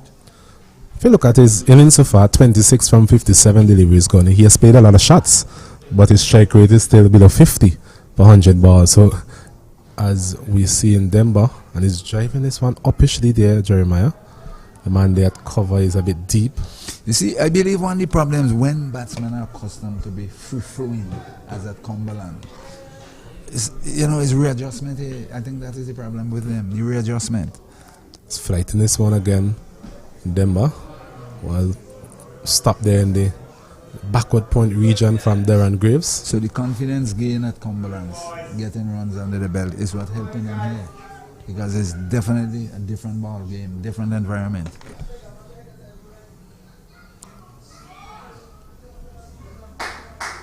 Yes, as we said, he has played a lot of shots, but he hasn't had value for his shots. He has missed a couple of deliveries. He was put down by Pope, remember, the wicket keeper, earlier. So he has definitely lived the charm life so far. And from a Grenadian perspective, I'll be hoping that he takes full advantage of those opportunities, those chances that he has had so far in this innings. As Denver continues to toil away here. 4 dot delivery so far in this over. Once again, this delivery coming in with the arm, taking the inner portion of the bat there from Jeremiah, but he gets another single. He moves on to 36, and the Grenada there 72 for 1. Current run rate 3.46. So it has hovered around that 3.5 mark for the last 10 overs or so. After an initial sedate start. Probably about 180 thereabout. Maybe a little charge to the end can take them up to 200, which should be, could be, a chance in total. Could be. This Bishop is going back and punching this one effectively down to long on. That's a better looking shot from him. Less risky, that type of shot. It's the end of the over. 2 runs coming from it. Grenada, they're 73, sorry, for the loss of 1. Yes, another testing over there by Denver, forcing Jeremiah to defend and defend well. In this heat, that is, I think we must give credit to Jeremiah, the way he has really been batting. He's stayed there, he's resolute. Every now and then, once the balls are not out on the stump, so to speak, he's trying to get boundaries. And certainly all credit to him, but the Vincent bowlers continue to try to effect a breakthrough. Pitch slow, very much unlike the one that was played on here on Tuesday. A little different here now in terms of, from what we are seeing here, although we are square leg, not really turning prodigiously. It's this one from Graves again. He's walked out to the man there, deep square leg from Bishop for a single. And score moves on to 74 for the loss of 1. Yes, Jeremiah, in this particular situation, I think from the Grenadans' perspective, they'll be looking to him to bat right through the innings at least. Set his stall out and bat through the innings and have the other batsmen coming in and batting around him. In that way, they'll be able to mount a reasonable total, as you mentioned, somewhere in the region of 200. So getting that scoring rate up to 4 runs per over would be of primary concern to the Grenadians. As we know, the Vincentian team, they haven't really been tested so far in the tournament in terms of their batting and the depth of their batting.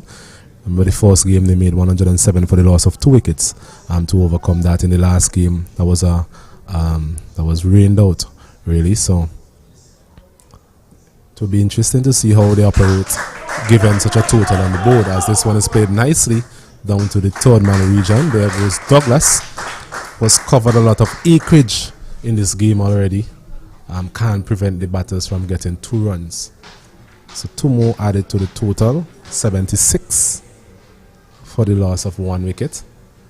That wicket being Sion Regis, as this one is on the line of the leg stump, but the field is well set on this occasion. Dean Brown patrolling that deep fine leg boundary, an area where we saw a couple of boundaries earlier from Jeremiah. So good field setting there from the captain, recognizing that is perhaps a strength of Jeremiah's, especially against his spinning option of Darren Graves. 77 for the loss of 1. Graves getting through his overs very quickly here. This one is flighted, he's driving it back to Graves. It's Teddy Bishop, can't score. So 4 runs coming from that over. Graves 5 overs, none for 21 so far. And the Grenadian team, they are 77 for the loss of 1 after being inserted by the Vincentian team earlier this morning. Yes, and some very interesting bowling from the Vincentian slow bowlers in Denver and Graves. But the Grenadian batsmen are keeping them at bay, just going at, say, around 3.5 and over. And Bishop every now and then giving them hope that they will effect a breakthrough, whilst Jeremiah has been more solid and more select in as far as his stroke play is concerned. He's solid in defence. So another change in bowling here. You're going to see Otney Lewis coming from the flow end, the northern end now. Haven't seen the likes of Kieran Kotoy so far. In the last game, the first game actually, he would have picked up 2 wickets. Always thinking that the leg spinner, you always have an opportunity with the leg spinner, especially in a situation like this, where you definitely need a wicket. I think the best bet is the leg spinner. You may go for a few, but more than likely, we all know that around the world, leg spinner. As this one is short, and he's pulling this one out to Douglas once again on the deep mid-wicket boundary for a single. Score moves on to 78 for the loss of 1. Jeremiah moves up to 40. 40 from 63 deliveries. So it's not a bad effort so far in terms of his strike rate. Gunny, he has been able to walk the ball into the gaps a bit more effectively than Teddy Bishop. Teddy Bishop, he has played more shots, but in terms of the strike rate, Jeremiah's strike rate is evidently higher than his. And Jeremiah looking more solid. He's using his feet again and striking this one nicely, but straight. And actually a misfield on the boundary. I was just about to mention, straight to the man there, long off. But unfortunately for the Vincentian team, it was a misfield there. It was It was struck firmly, but at this level, it definitely needed to stop that one. Unable to identify the fielder because my position is such that the building is blocking. So it's Martin, Darius Martin. Yes, you understand. He has been identified. Darius Martin certainly misfielded that. So Lewis again flights this one. Well played again by Bishop. So every now and then we see a series of good batting from Teddy Bishop. In terms of he has the ability really to hit the ball to the boundary, also has the ability to put the ball in the gaps, but it's just in between those good periods we are seeing a bit of recklessness from him, and that is not what we want to see from somebody who's trying to elevate to the next level in terms of their cricketing career. As Lewis again, and there goes Jeremiah covering up. A bit quiet in the field as well, the Vincentians. Not hearing a lot of chirping, a lot of encouragement for the bowlers. Maybe just waiting for something. As this one is swiveling this one and hitting it one bounce into the fence. So definitely a favorite shot of his. Anything on the line of the middle and leg stump coming in, he just goes inside the line and just walked it over a deep fine leg position for another boundary. His third boundary in that particular region, and the score moves up to 85. 85 for the loss of one. 86. 4-4-1. 87, sorry, for the loss of one. Our scorer there reminding us. As another over comes to an end. Successful one from the Grenadian perspective. Yeah, and they got two boundaries in that over. One via misfield from Darius Martin, and another boundary there to Jeremiah in his favorite area. He struck 3-4s. As a matter of fact, identical shot he played at deliveries in that general area. So he is looking very, very secure as against Bishop, who's given them hope that he'll miscue one. But certainly they are really building and building and building. 87 for one. As I said, that 3.5, 3.6 to 4. They must be harboring thoughts of at least 200. Yes, we've seen a change of ends for Demba. Spoke about his success at the southern end in the first game, 4 for 24, and starting at the Kingston end today. Didn't really work out in terms of the wicket taking ability being exploited. This one is a flighted delivery, and once again Teddy Bishop trying to hit this one across the line, missed everything, and once again he's definitely living a charmed life here, Gunny. That one went for a bye, had a big fling at it, missed, uncalled for, I would say. And I believe Gedron Popic would give expected about the cannon into his stumps. I think it's just a bit of torn being extracted there. The torn was what really saved him, really. Was pitch on the line of the middle leg stump and just torn past the leg stump, thankfully for Teddy Bishop. As Demba once again, another flighty delivery. Just varying his pace, using all of his guile, as we saw in the first encounter here at the Sion playing field versus Dominica. So there's a man at cover, extra cover, a squarish cover as well. So 3 man is in the covers. This one is hit over extra cover. Lovely shot from Jeremiah. He has been impressive so far in this innings. Just using the whiff that was on offer there. Not trying to hit it too hard, but timed it just enough to get it one bounce into the fence for another bounce. Beautiful shot there from Jeremiah. Picked the gap nicely. No chance whatsoever, given the Vincent fielders, no chance.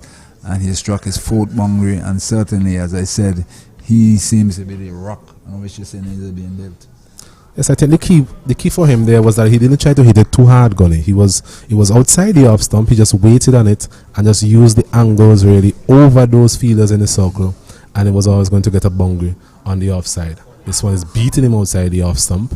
Would come back from the Kenneth Demba. That one seemed to have turned. Definitely seemed to have turned there. Seem to be getting a bit more purchase from this end so far, which is good from his perspective. And this one again, he's a long way forward. Jeremiah covers up, well played, as echoed by his teammates to our left. So there's a long on, long off, short mid wicket, deep square leg, deep fine leg, on a backward point. 3 men in the covers. for Kenneth Demba, as this one again is a slower delivery, flighted, but on this occasion Jeremiah chose to just play it up the pitch, and at the end of the over it's 92 for the loss of one. Steady progress from the Grenadian team. Yeah, definitely, and Grenada right on top at this moment, at this particular point in time, at 92 for the loss of one. This 86-run second wicket partnership, creating headaches for the Vincentian team as they're trying their best to effect a breakthrough. They have been given this sort of a window with Bishop as against Jeremiah, who seems solid as the Rock of Gibraltar. And they continue to plug away. And to say exactly as Ambrose ring the bowling changes, looking to effect a breakthrough. I think we called it Gunny, the leg spinner. Kieran Koto is now coming into the attack. I think a wicket will come here now. Yes. Somewhere along the line. Yeah. Leg spinners either go for plenty or they get wickets. Yes, we are calling for his inclusion in the attack. And I think Bishop seems to be the prime target for the way he's given that ray of hope. As Kieran Kotoy, the leg spinner, Windward Island player as well. Good all-round player, good in the field, good with the ball. Probably one of the best fielders in the Caribbean, along with the guy from Antigua. Hayden Walsh, yep. Yes, so let's see how he goes. He comes in for his first delivery to Bishop.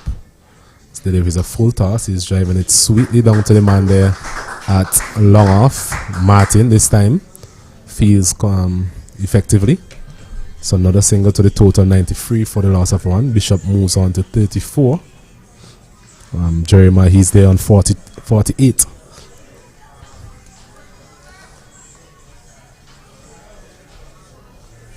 As the leg spinner comes in now to the left-handed Jeremiah, was being there all innings.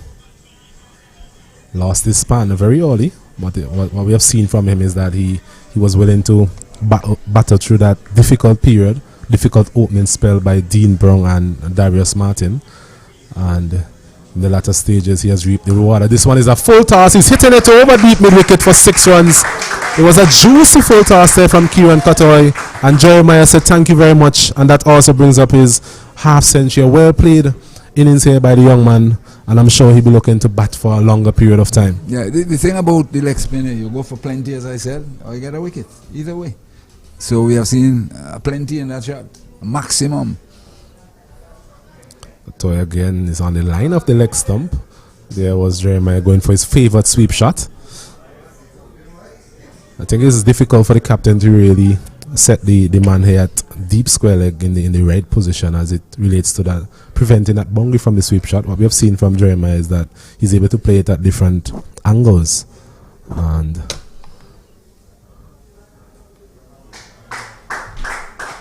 the man who pair, we're seeing here on the deep square leg boundary, he'll definitely have a lot of work to do if the bowler doesn't get it right. Good comeback so far by Kotoy. Those last 2 deliveries. This one is flighted nicely, slower as well, and plays out to the man there at cover. So 7 runs coming from that first. Kotoy is over. The score moves on to 99. Yes, 99 for the loss of 1 wicket. Just a shade on the 4. And as I said, they probably be aiming at 200. And this sort of bayout, what I was assessing it correctly. 99, you can call it 100, halfway stage, probably next 100 in the other half, and with a little charge, they may even go over the 200 if the wickets are intact with a charge to come. But a couple of wickets could set them back. So, but it's out.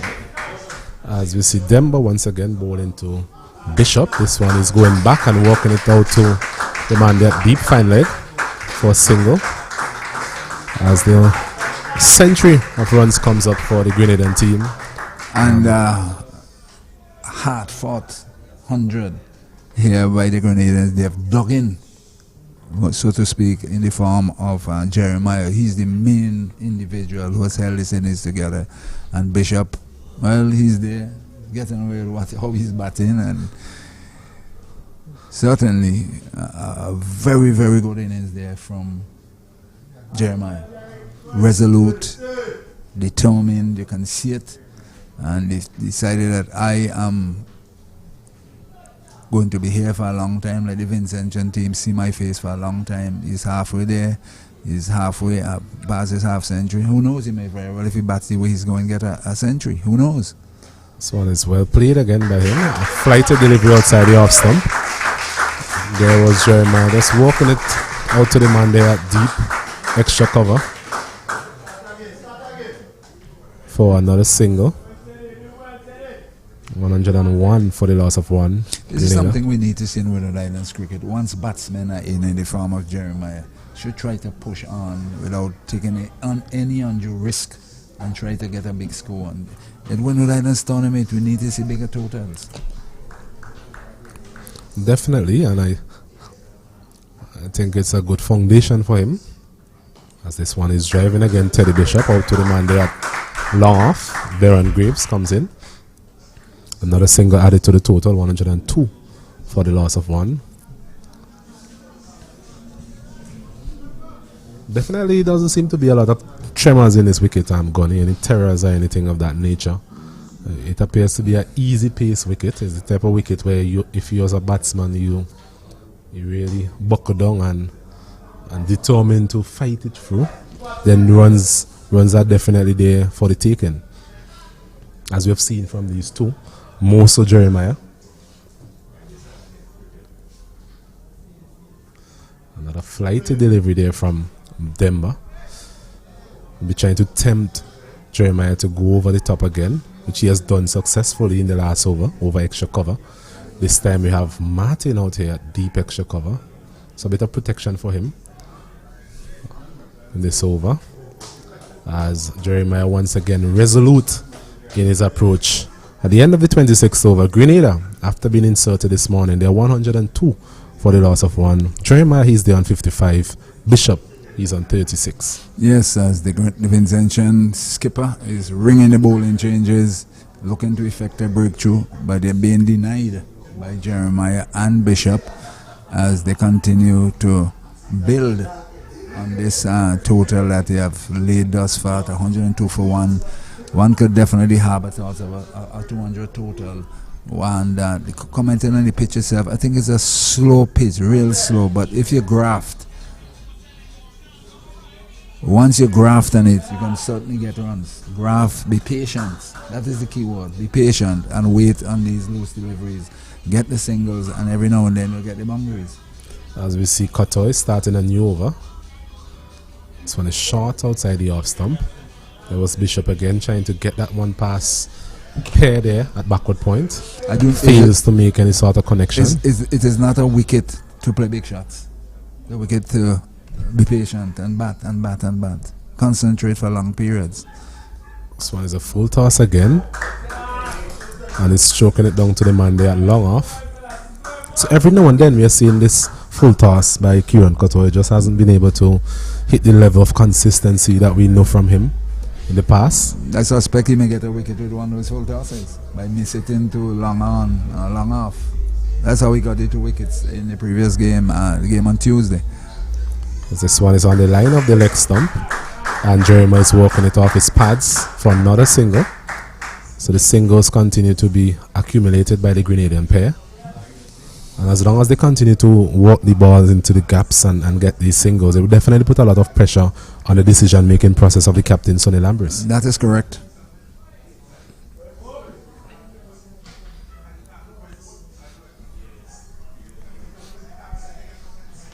Just missing his run up there, Kotoy. This is the man at slip, the vice captain Maloney. Backward point, cover, deep extra cover, middle, long on, long off. And this one played up to that fielder at long on, Courtney Lewis. Another single added to the total. Both batters doing it relatively easy at this point in time. The Vincentian team, definitely need some sort of inspiration in terms of breaking this partnership. As Jeremiah is driving outside the off stump, not timing it as well as he would have liked. And another over comes to an end. 3 runs coming from that over from Kotoy. It's 105 Grenada for the loss of one. Well, as the play continues. I said, going back to the pitch itself, what is needed is to sit there and hope there's a lesson for the Vincentian batsmen. Look at the way Jeremiah is batting. Forget about Bishop. He is given a chance every now and then, hopefully to get him out. But once he stays there, the way he's batting, if things continue to run for him, he's end up with a very good total. As against Jeremiah, who is there just ensuring that he stays there, and you see in your face start of batting. You want to get my wicket, you have to work hard for it. The pitch itself is very slow, very, very slow.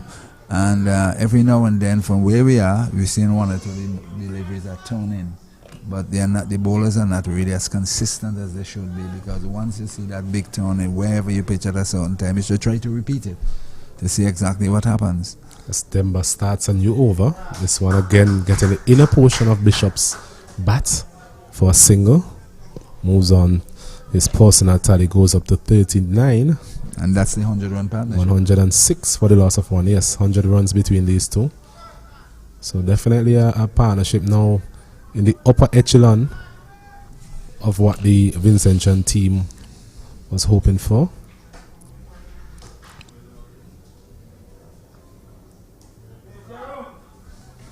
The Grenadian team, sorry, my bad. Demba continues to work hard. He's into his 8th over. So I think a positive from the Grenadian perspective as well is that they have not given him a wicket.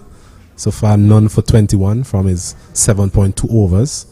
So he has been miserly in his approach, but he just hasn't put anything in that fourth column.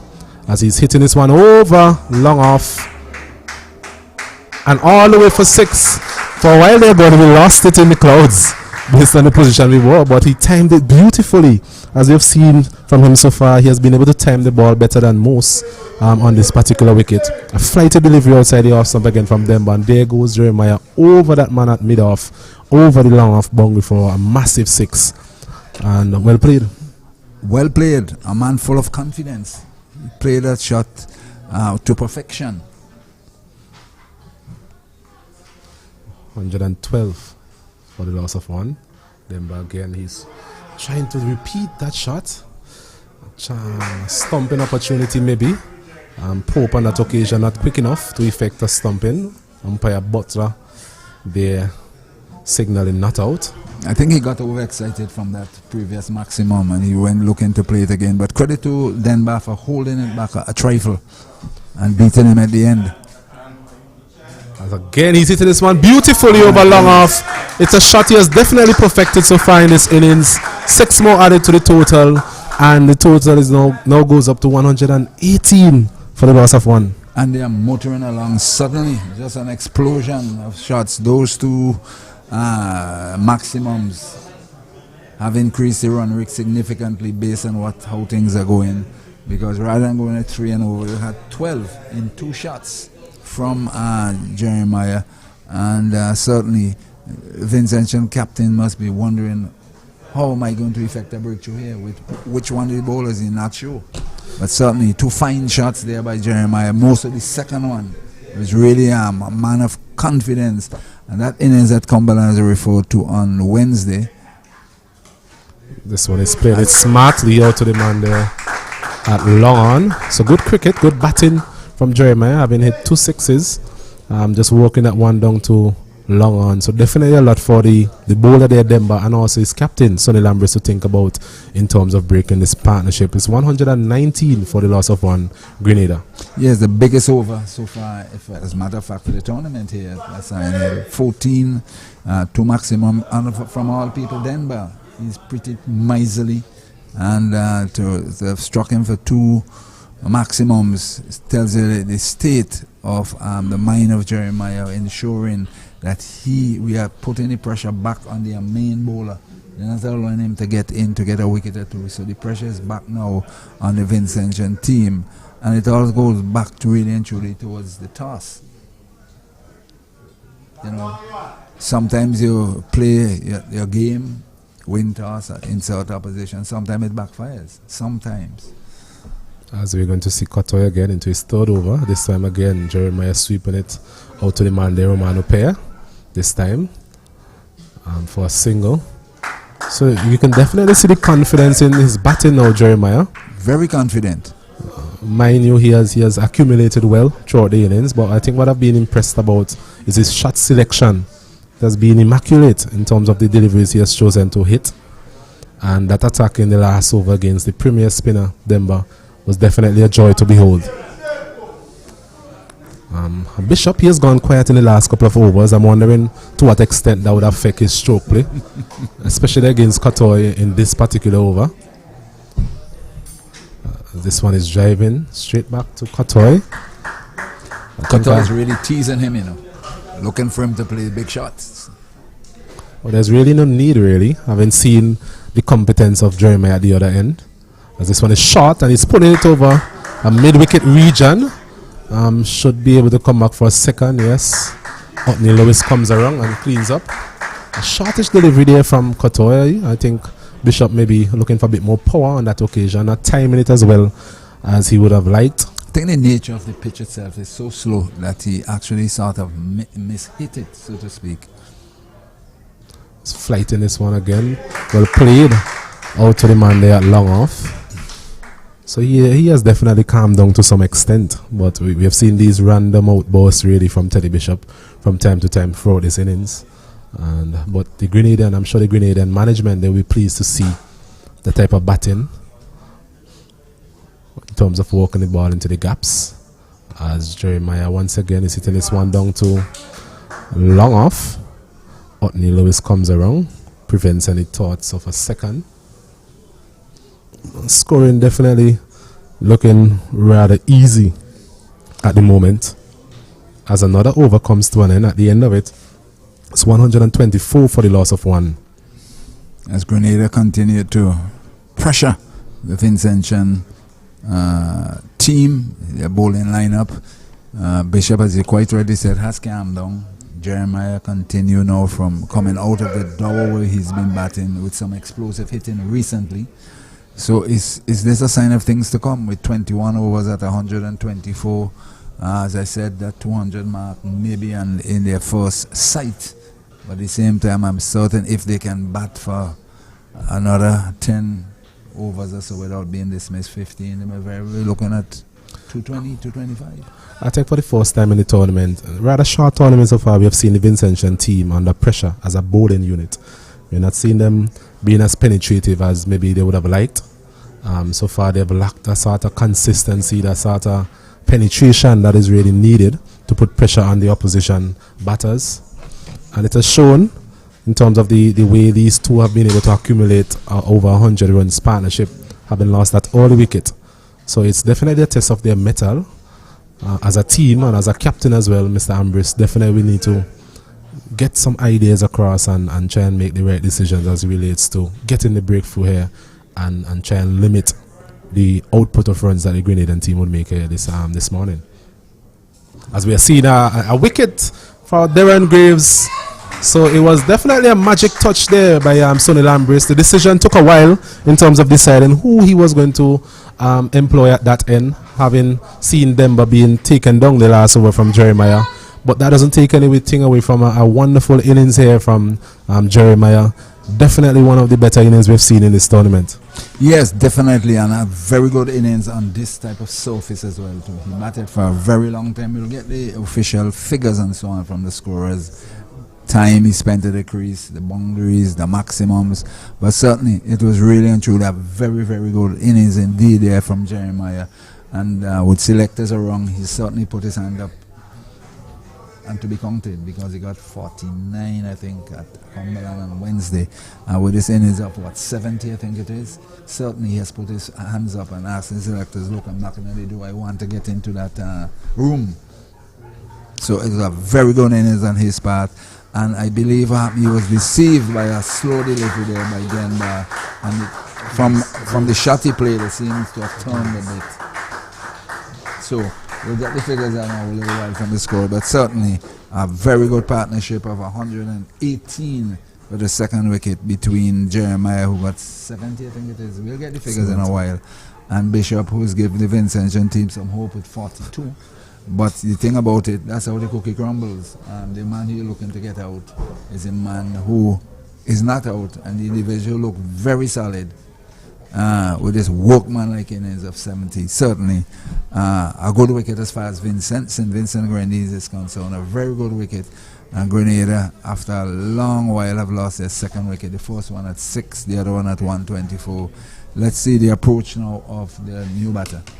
New batsman being Darren Ned, and replacing, as we mentioned, the outstanding Jeremiah.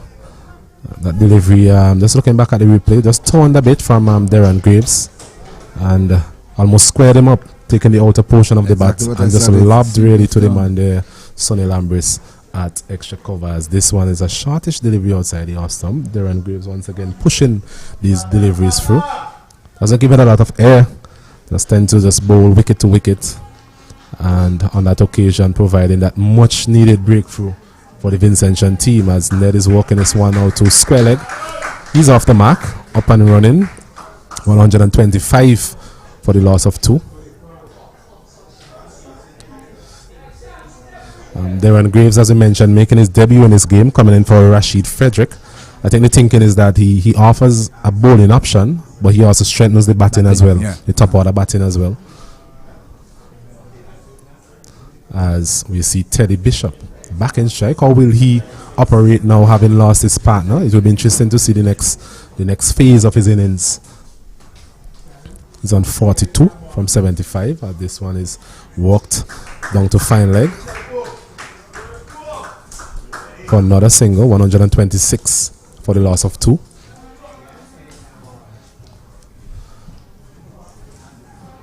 Graves into his 6th over, 1 for 22 so far. So hasn't given away much, but I'm thinking that that wicket really was what was needed. Team's confidence. Flighted delivery, and there comes Ned onto his front foot. Can't get it past Dean Brong there at backward point. 2 runs so far from this over, and of course that big wicket of Jeremiah.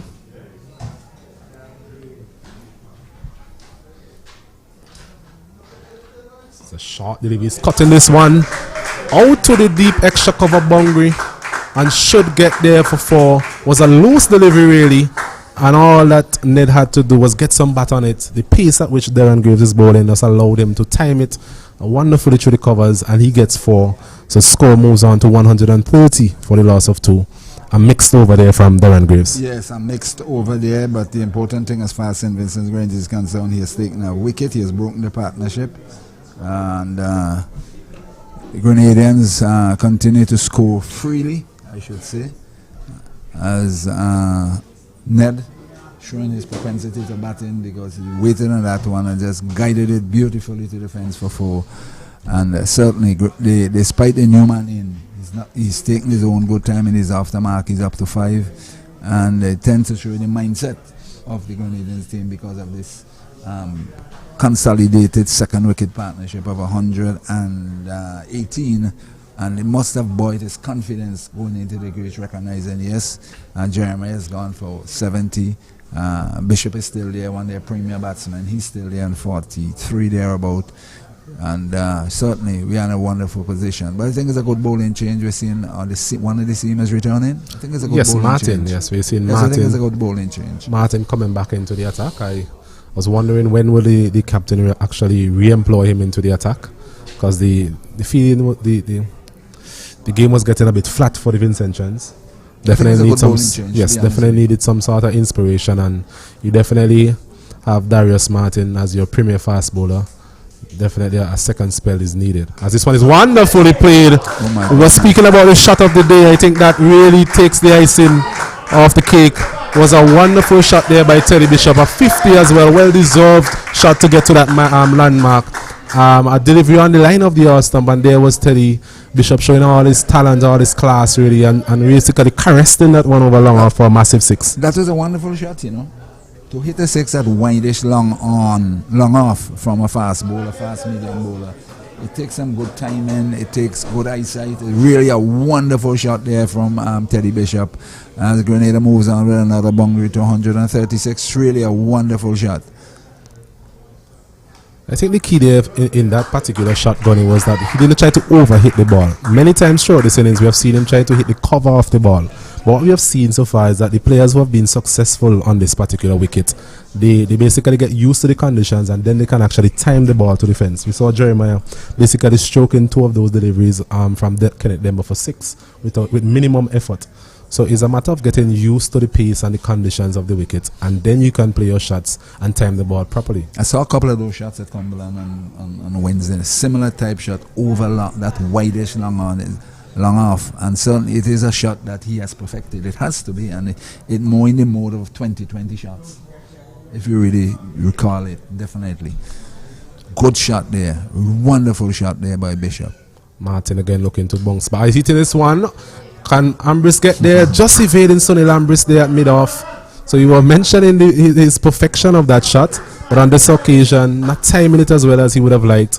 But thankfully for him, he has definitely lived a charm life throughout this innings. I don't know what he ate before he got here this morning, but that was another half opportunity for the Vincentian team. He has gotten some early oil down. Maybe. So 2 more runs added to his total there, Teddy Bishop. And score now moves on to 138. The thing about it, he's still there batting with half century. Regardless of how we are describing, which is the fact as the way he's batting. It's stretching for this one. He's still there. Could be somewhat of a slow delivery there from Darius Martin. The Bishop was able to drag this one down to long on for another single. So he may definitely feel the need to take up the mantle of scoring, having lost his partner in the form of Jeremiah in the previous over. I think this is the way he bats. Gives the opposing team an opportunity, but at the same time, if you do not get him out, he's going to hit a few maximums and some boundaries, and certainly he has become the key with Jeremiah out of the way towards Grenada, looking at whatever target they're aiming at, maybe 200, 225, thereabout. The momentum is there to end up somewhere between there. 139 for the loss of 2. This one is a shortish delivery, well played there by Ned. Just coming inside the line and walking it out to the man there at square leg. And he's coming and showing some confidence as well. Looks to be a rather busy player. He's been able to get the ball into the gaps, and he played that lovely cut shot in the previous over. So from a Grenadian perspective, that's good. All the signs really from Ned. But definitely, as you mentioned, the key here is Teddy Bishop. He has been there for a while. We have seen that he has the power, he has the timing. Can he bat for another 5 to 10 overs? As this one is hit out to the man there at long on, and he comes around and takes a very good catch there. Otney Lewis, we were just mentioning batting for another 5 to 10 overs, and he basically gifted his wicket to the Vincentians there, Gunny Hines. Teddy Bishop, he goes, and Grenada, they lose their 3rd wicket. Is 139 for the loss of 3. A somewhat of a mini collapse here in the last couple of overs in terms of those 2 big wickets. Well, this is the way he bats. He gives you a chance, and the chance came to the Vincentian team, and they've taken it with both hands and saying thank you very much. So we're seeing a flurry of wickets within the space of a couple of deliveries. And Bishop, he has done his bit for his country, Grenada. He's ended up with what? We'll get it score as 50, maybe even 60. 52. Got 52. We get that verified by our reliable scorers in a while. 52 from Bishop. Jeremiah, we never got his official figures, and was it 70? You'll have to get that sorted out. So, whilst you take a little break now, and I will do the running commentary towards getting the figures from the scorers. So, Grenada 139 for the loss of 3 into over number 31. Over 31, 139 for 3. As the new man, you get the new batter in. So, Ned will be facing bowling from the southern end. I believe it will be Graves who will continue as Ned Cato has gone to get the information from the scorers, the official scorers, as a bit of a lull there in terms of some water being taken on board by the Vincentian players, the umpires, etc., etc. Grenada have been inserted to bat 139 for 31 overs, and they are going at over 4 runs and over, and the Vincentian team may very well be looking to put back the brakes on with the new men in and try to keep that total under 200, because that seems the target by the Grenadians. 200 is not a big total per se, but based on the Sion Hill playing field and its records, its reputation, it should be a decent total. So we see Graves will be continuing from the southern end. Delivery to Ned, and Ned forces it out to long on one. They're coming back for the second run. 2 easy runs there to Ned. He goes up now to 8, and you'll give the figures. The new batsman 8, Devon Joseph, that's the wicket keeper. So you'll get all I suppose you have all the figures. Yes, Jeremiah, he made 71 from 91 deliveries, 6 fours and 3 massive sixes. Teddy Bishop, the last dismissed batsman, he made 52 from 79, 2 fours and 1 6. So the new player being Devon Joseph. He's a player we saw in the under-19 tournament recently. So once again, an opportunity being given to a young player in the senior setup. So all the best to the young man. So it's now 142 for the loss of 3 into over number. 143. 143 for the loss of 3 into over number 32. Over number 32, 143 for 3. Yeah, over 4 and over. As we see the new man in is Devon Joseph, the wicketkeeper, left-hander. Graves in. Back he goes. Confidently stroke this one down to cover. He's off the mark with 1. And Ned, who is on 6, I think it is 145, 144. He's on 9. Ned is on 9. But Ned hasn't shown any nerves. He's batting confidently from the moment he strode to that crease. And this is not a good sign for the Vincent team. They have to try and get rid of him because he's looking very, very confident. In. And he strikes this one through the covers. Lovely shot. They're going to have 1. They're going to come for a second one. He goes up now by 2 to 11.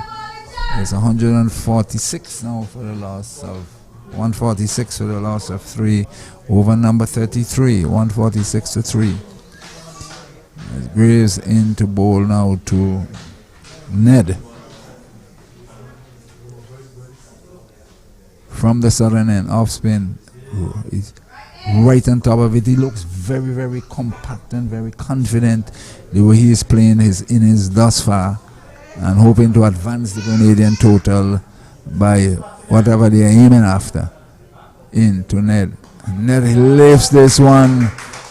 Beautiful shot again. Over the boundary for 4. Flighted delivery on the off stump, and he stayed there and he just lifted that one over extra cover to widest long off for another boundary. He's up now by 4 to 15. And Grenada definitely moving on. They're definitely motoring on now. 148. 150. 150 comes up. 150 for 3. 33 overs gone. And certainly St. Vincent Grenadian teams, if they do not get some quick wickets or check the scoring, will be facing 200 plus here by the time this other 17 overs are bowled.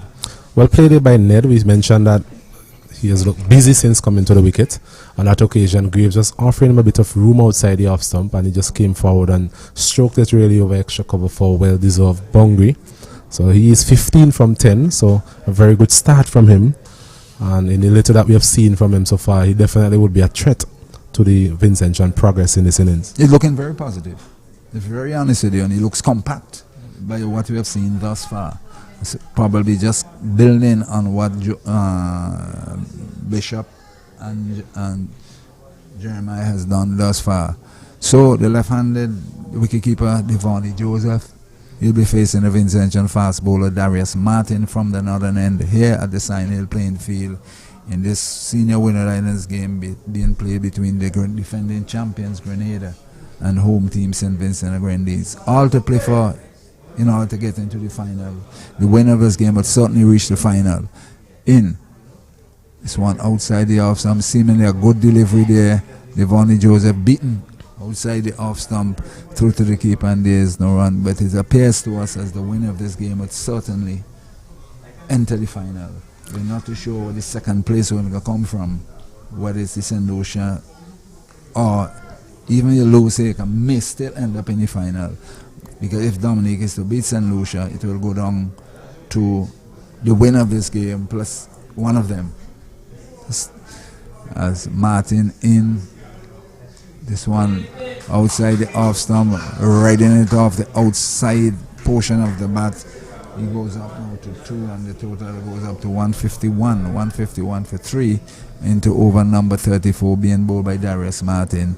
And with the sun baking this pitch, whatever moisture, whatever, certainly will subside by the time the St. Vincent Grenada team bats, and it will lend to tell me from my experience the spinners on the Grenada team should get a little bit of a purchase. Yes, they'll definitely be hoping that there's a bit more assistance for their spinners in the second half of this encounter. But for now, they'll be looking to just build on the start. Martin in, that was a good one there. That's a very good one. Right across his breakfast table, so to speak, and he got out of the way and allowed it to go by to Pope. You know, this is my personal opinion. I have a problem with these rules. Not I'm criticizing the rules, but here it is, you're being struck for a maximum, a boundary, and you let fly a good bumper at a batsman, and then the umpire tells is only one. Only one you allow. I have a serious problem with it. I'll be very honest with you. You cannot retaliate the way you wanted to. As in goes Martin. Struck beautifully out to extra cover fielded by Douglas and Days now. And you see the days, as I mentioned earlier, when Ambition Betty had to declare the innings from the West Indian fast bowlers. Come on, man. Those are the kind of days we need, man. Bearing in mind the state of the pitches has changed, more accommodative to the batsmen. So why they can't call one? I have a problem with it. This is just my personal opinion. Right? It has nothing to do with the rules that are there. We play according to the rules. As Martin in outside the off stump, and he tugs this one out on the onside. 151 for 3. What's your take on it? What's your opinion? This is your opinion. The rules are there. We live by the rules. As you mentioned, most of the rules these days seem to be bent towards batting. Batting, yes, giving the batsmen a bit more freedom, a bit more leeway, as they would say. I think we go back to our fast bowling prowess in the early part of the 20th century, and I think that was key in terms of the pain inflicted and the fear factor inflicted into the opposition. This one short lifting, and he got on top of it, and to be honest with you, it's gone for maximum. Another wonderful shot there from Another Darren wonderful Ned. shot there by Ned. Short lifting, and he got inside of it and carted it over deep square leg for 6. I was taken by surprise. I think it had gone for a boundary. Rather than that, we saw the umpire hands going up for a maximum. A really, really, really good shot. These Grenadians, when they play these shots, to be honest with you, they're aiming for maximums. Good shot by him. He goes up to 21, 157 for 3. Yes, Ned continues to impress in terms of his timing. That on that occasion, there was Martin again testing the middle of the wicket, and Ned just coming inside the line, and as you mentioned, depositing that one over the region of deep square leg for maximum. So he has definitely timed the ball wonderfully from ball 1, actually. So the Grenadians will be hoping that he stays there. There's another 17 overs remaining in this encounter. Score is now 157 for the loss of 3. That's 16, so that's 34 gone. 33. Yes, 33. So definitely a lot of overs remaining still for the Grenadians to really put up a competitive total here.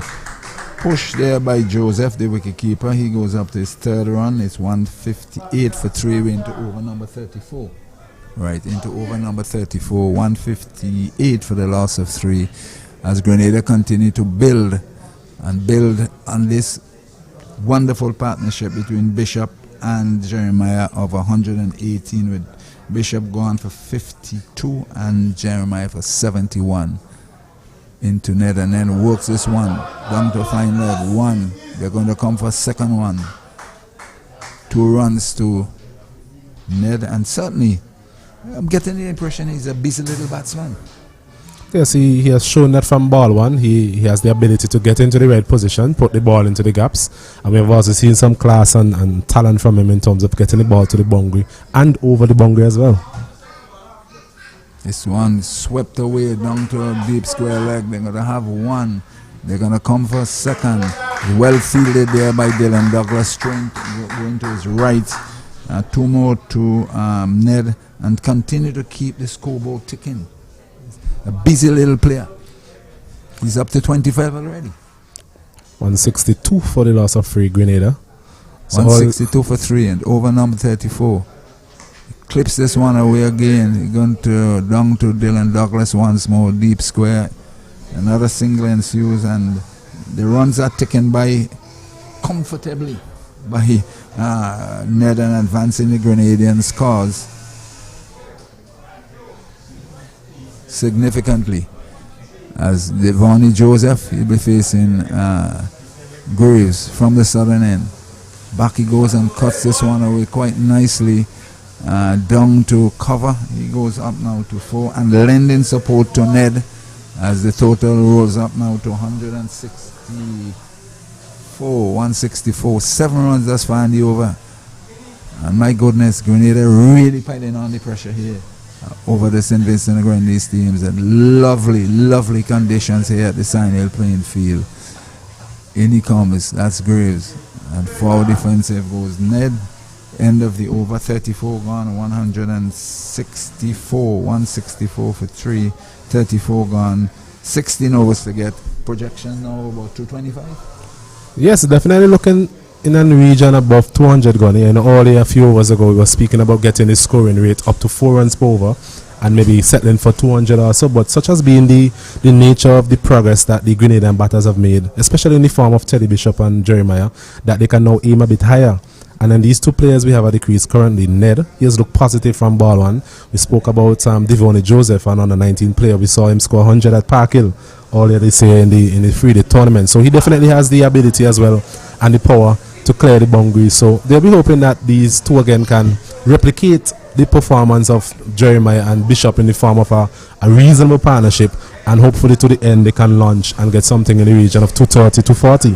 And that's definitely going to be a challenging total for the Vincentian team this afternoon. Will be having other thoughts. Definitely, they will have to have other thoughts going in terms of trying to stem the progress of these two batters. So far they've been able to accumulate runs by way of singles and boundaries. So they will definitely need to continue to take wickets. That's the only way they're going to pick back the Grenadian progress.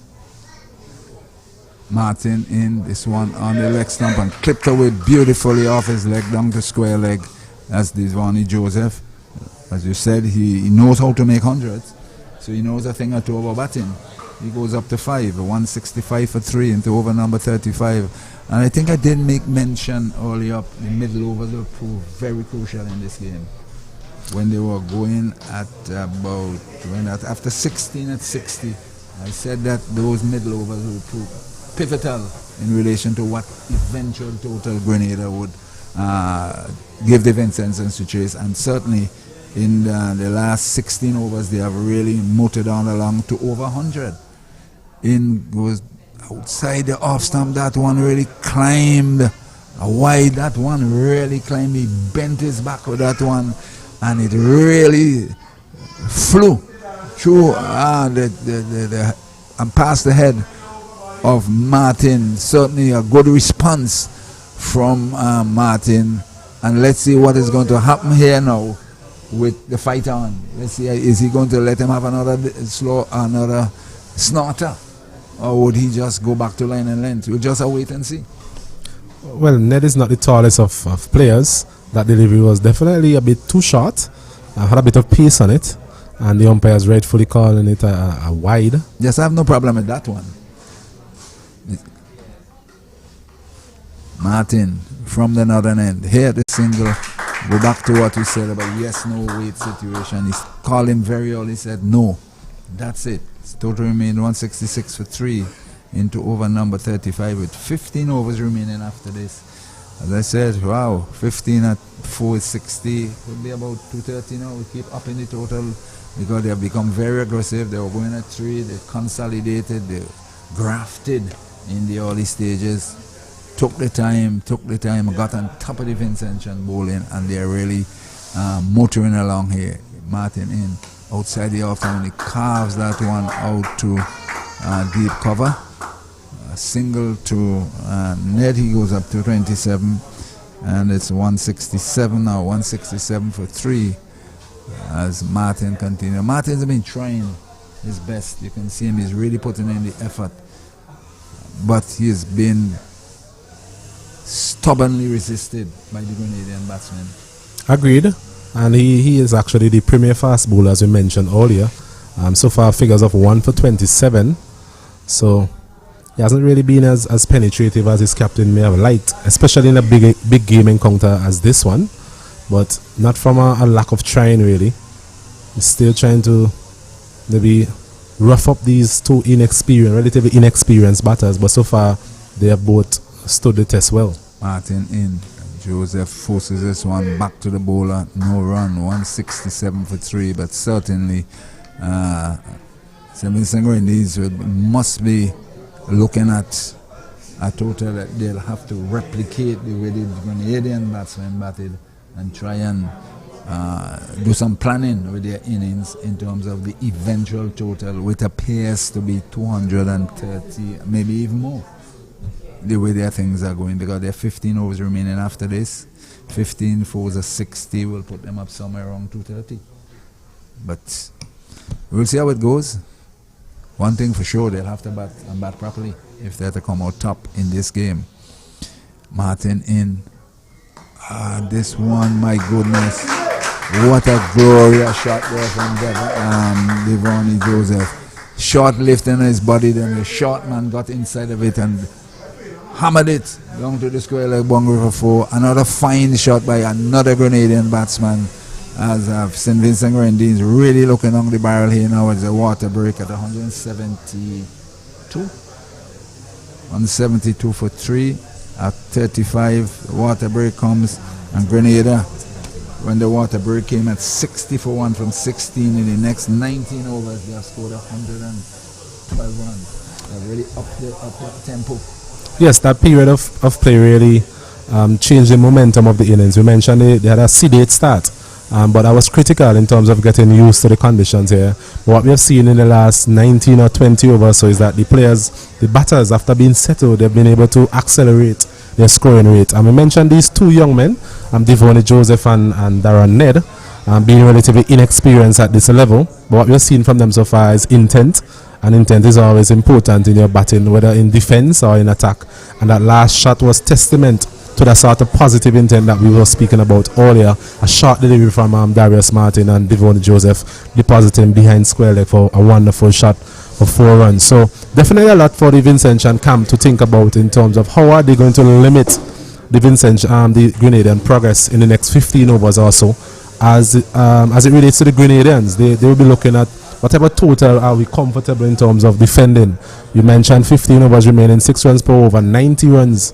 That would be if they score at a run a ball, which maybe is the minimum at which they might want to score. So 90 and 171, that's 261. That's a big there. So that would definitely be a big total given the grand scheme of things in terms of the wicket itself and the type of totals that we have seen traditionally here at the Sion Hill playing field. It's a very good batting effort. So until the players resume, we'll take a 2-minute break.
here at the Sion Hill playing field with the players off after the water break. It's very hot here at Sion Hill, having this great weather, excessive heat.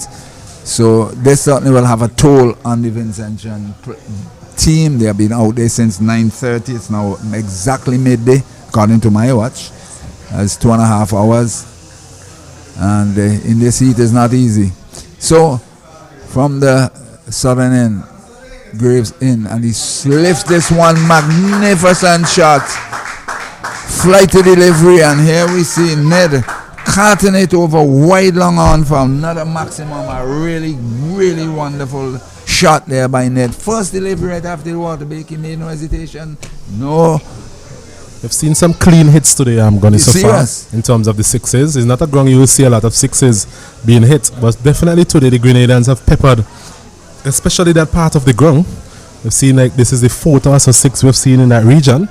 Jeremiah definitely favored that region as well. So, Ned, just picking up where he left off really before the water break. Yeah, but generally do not see that after water break. The ball has gone for maximum.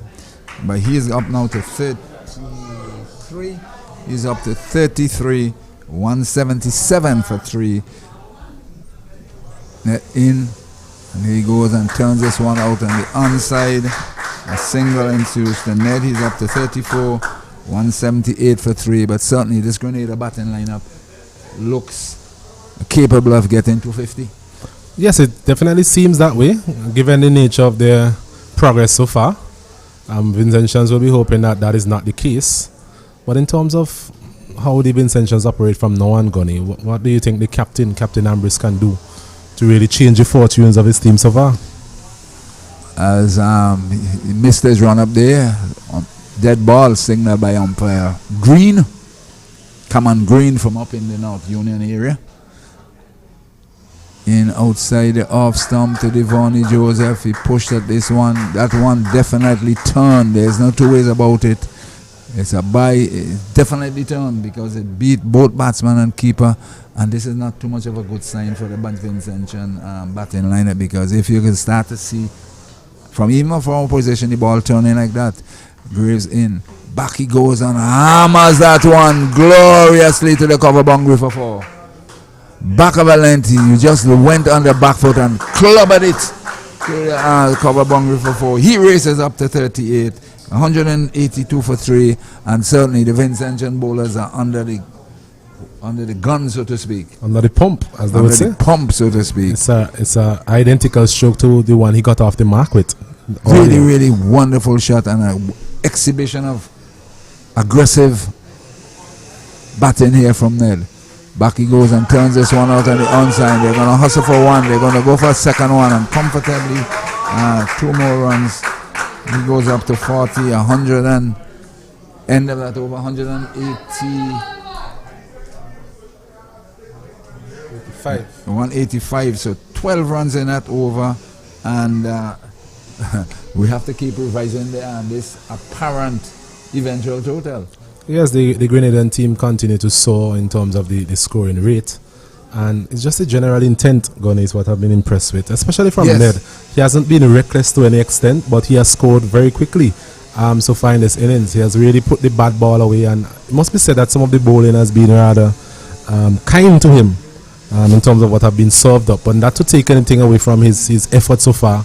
And the Grenadian team will be hoping that he can stay there and bat the majority of these remaining 14 overs. Basically, what can Sunil Ambrose do in this situation is to try to stem the flow of runs. You look at his bowling options and try to stem it. That's the most he can do, and ask the bowlers to bowl on one side of the wicket. I think basically that will be the message. But there's no two ways about it. They are on the charge.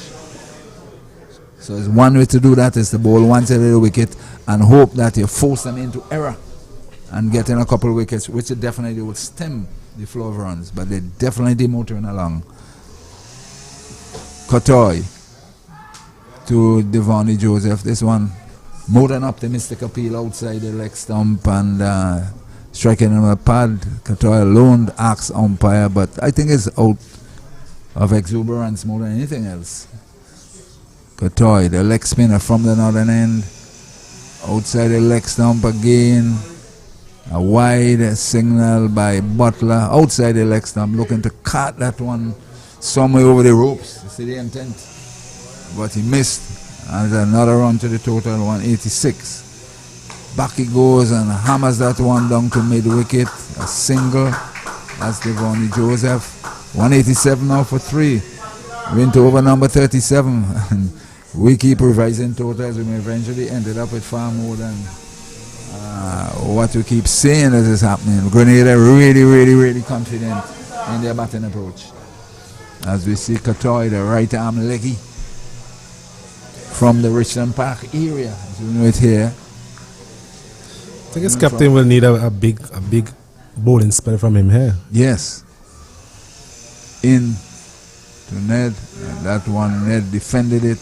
One that spun, definitely that one spun. And he looking to play in the onside, and he checked his shot and ended up on the offside. Definitely, as I said, once the sun keep baking this pitch, it certainly would assist the spinners a bit more. This one on the leg stump and back to the bowler, and there is no run. 187 for the loss of 3 into over number 37. As we see Katoy, back he goes and throws it out to a wide long on. That's Ned. He goes up by 1 to 41. It's 189 now for the loss of 3. 189 for 3, and this partnership 188. In he comes Katoy. Back goes Devonnie Joseph and swatted this one down to middle of the wicket. The return comes in, just a single. 189 now for the loss. 189 for the loss of 3 at 37 overs, with 10 to Joseph and 41 to Ned. Right? 11 to Joseph, actually. 11. And of a relatively quiet over by the standards we've seen in the last 5 overs or so. Not hungry was it in that over. 4 runs coming from it. So a good return there from Kieran Katoy. And as we mentioned, his captain will be looking for him, being a senior player in this setup, to really put his hand up and be counted. And also the other senior guys as well to come together. I think that's what the Vincent team need at this point in time. The more experienced players really bringing through the inexperienced guys we see making the debut and that sort of thing. Because at the moment they're under the pump, they're under the pressure, and they'll definitely need to do the right things if they are to limit this Grenadian charge in the last 14 overs or so. 13 overs, sorry. It's a 50-run partnership, you know. As quickly as I can take it. You know, certainly this has come, I would figure, in about... It's actually 49, so 49, you're one off there. You're one off, yeah. Dean Brong in outside the off stump, and he returned to the southern end, his favorite end, back of a length.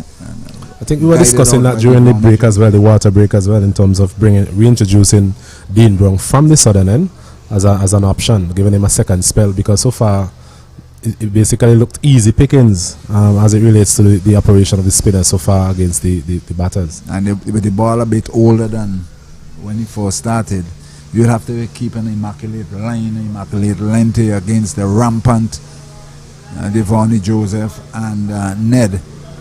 Another delivery pushes it out on the offside, and we have seen really what we have seen in rare is stood up balls.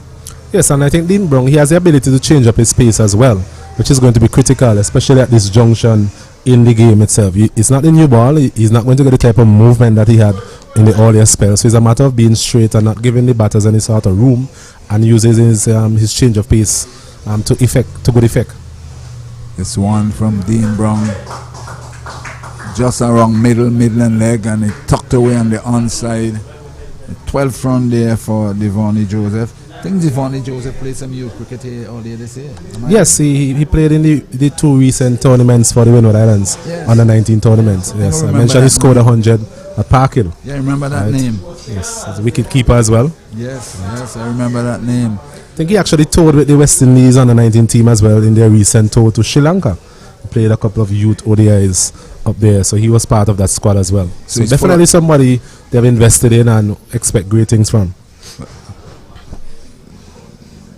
Brong in And Ned tucks this one away out on the onside. They're going to have one. They're coming for a second one. Back of a length, and he tucks this one to the left of short square. 2 more runs, 2, and Ned, he goes up to 43, 192. And the 200 really and truly approaching. That's now the 50-run partnership, and it has come in very quick time. We're going to be approaching the 200. You were mentioning 200 after 50 overs. They still have another 12 overs remaining after this. The thing about it is that we have to be continually revising the target. And it's more looking like now 250, 260. And by the next 7 overs, they might have to go up to 275. The way things are going out there, because the Vincentian fielders are flat. They lack that drive. They need something to inspire them to lift their game, even at this present time. But Dean Brown is trying from the southern end in. And he hits this one. My goodness, he hits this one. It's gone. It's gone. It's going. It's going. It's going. It's gone. Another wonderful maximum here from Ned. He races up now to 49, 48, 49. He races up to 49. And the total goes up to 190 or 98. As we keep saying, the total have to be continually be revised. So 49 years from 32 deliveries. Exactly. It's very quickly. A strike rate of over 100. A T20, T10 type strike rate we're seeing here from Ned. And that definitely has given Grenada the type of impetus that they really needed in the middle overs. Coming into the final 10 overs soon. But just to mention, if you look at the scoring map of the Grenadian team, that long on region, that straightish cow corner side of region, it is definitely an area that they're peppered in terms of the sixes. I think that is like the 4th or 5th six, if I'm not mistaken, that we have seen scored in that area. Another good shot there from Ned. It was a slow delivery from Dean Brown. So what happened, he ended up and just tugged it really. He just played it with the angle and evaded the man there out at a long on for another massive 6. And so that with plenty power. So a lot of pressure here on the captain and the Vincentian team as they're trying to limit the progress here of this Grenadian charge here this morning. I said, Katoy, you're quite right. This is Ambrose is hoping that Katoy can come out with a decent spell towards checking this, because this seemed to me to be a runaway train. Katoy in, and here is Joseph swinging this one down to short. Fine leg, no run. Seemed to be a runaway train we are seeing here. To be honest with you, at 16 overs there was 60. At 38 there were 198. That's 138 in 22 overs on the Sion Hill track. Down he goes and forces it out to backward point, and there's no run. 198 for 3, 38.2 overs. Grenada really looking to set St. Vincent Grenadines a formidable total here with their approach to batting. And I dare to say, if they were to bat full 50 over that Cumberland, you might have seen 400 the way they are batting here. That's Katoy, the right arm leggy from the northern end in. Vonnie Joseph beaten, I think, in flight. Katoy, 3 deliveries thus far. Good as far as St. Vincent Grenadines is concerned. No run. As let's see what Joseph will do with no runs after 3 deliveries. Katoy from the northern end in, driving outside the off stump, peeling off the edge, and they're coming around for a second one, driving outside the off stump, certainly beaten by a good delivery there by Katoy. And Joseph gets another 2. He goes up now to 14, and he is contributing to this partnership. The 200 is up. 200 into over number 39. 11 overs remaining. Runner ball, as you did your quick maths. Being a maths teacher, you assume at school. 266. 266 seems to be the target. I may even go further. Might be 275. I was saying 200 at 50, but they're 200 in the 39th. Thanks to Bishop and Jeremiah, and accelerated it by now. He swings at this one here to Douglas out at the mid wicket, a single. He goes up now to 15, 201 for 3, and the only thing that could help is Vincentian stemming the flow is to get wickets. Yes, I was just about to mention that.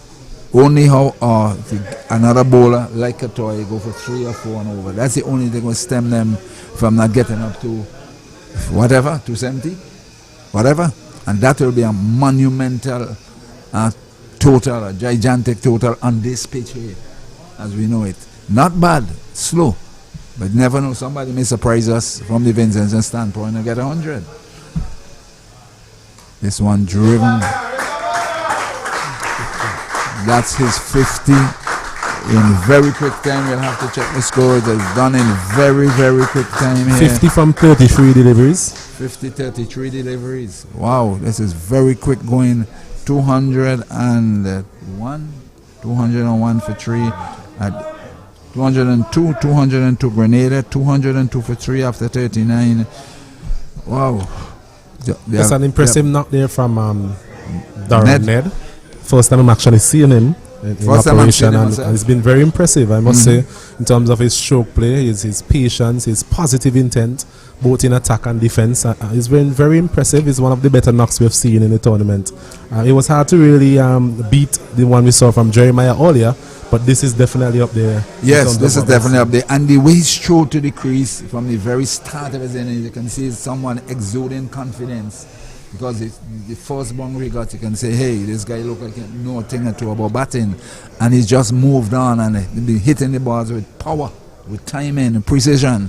Really, really and truly impressed with what I've seen from him. Now the next over, the 40th over coming up, will be bowled by Dean Brown from the southern end.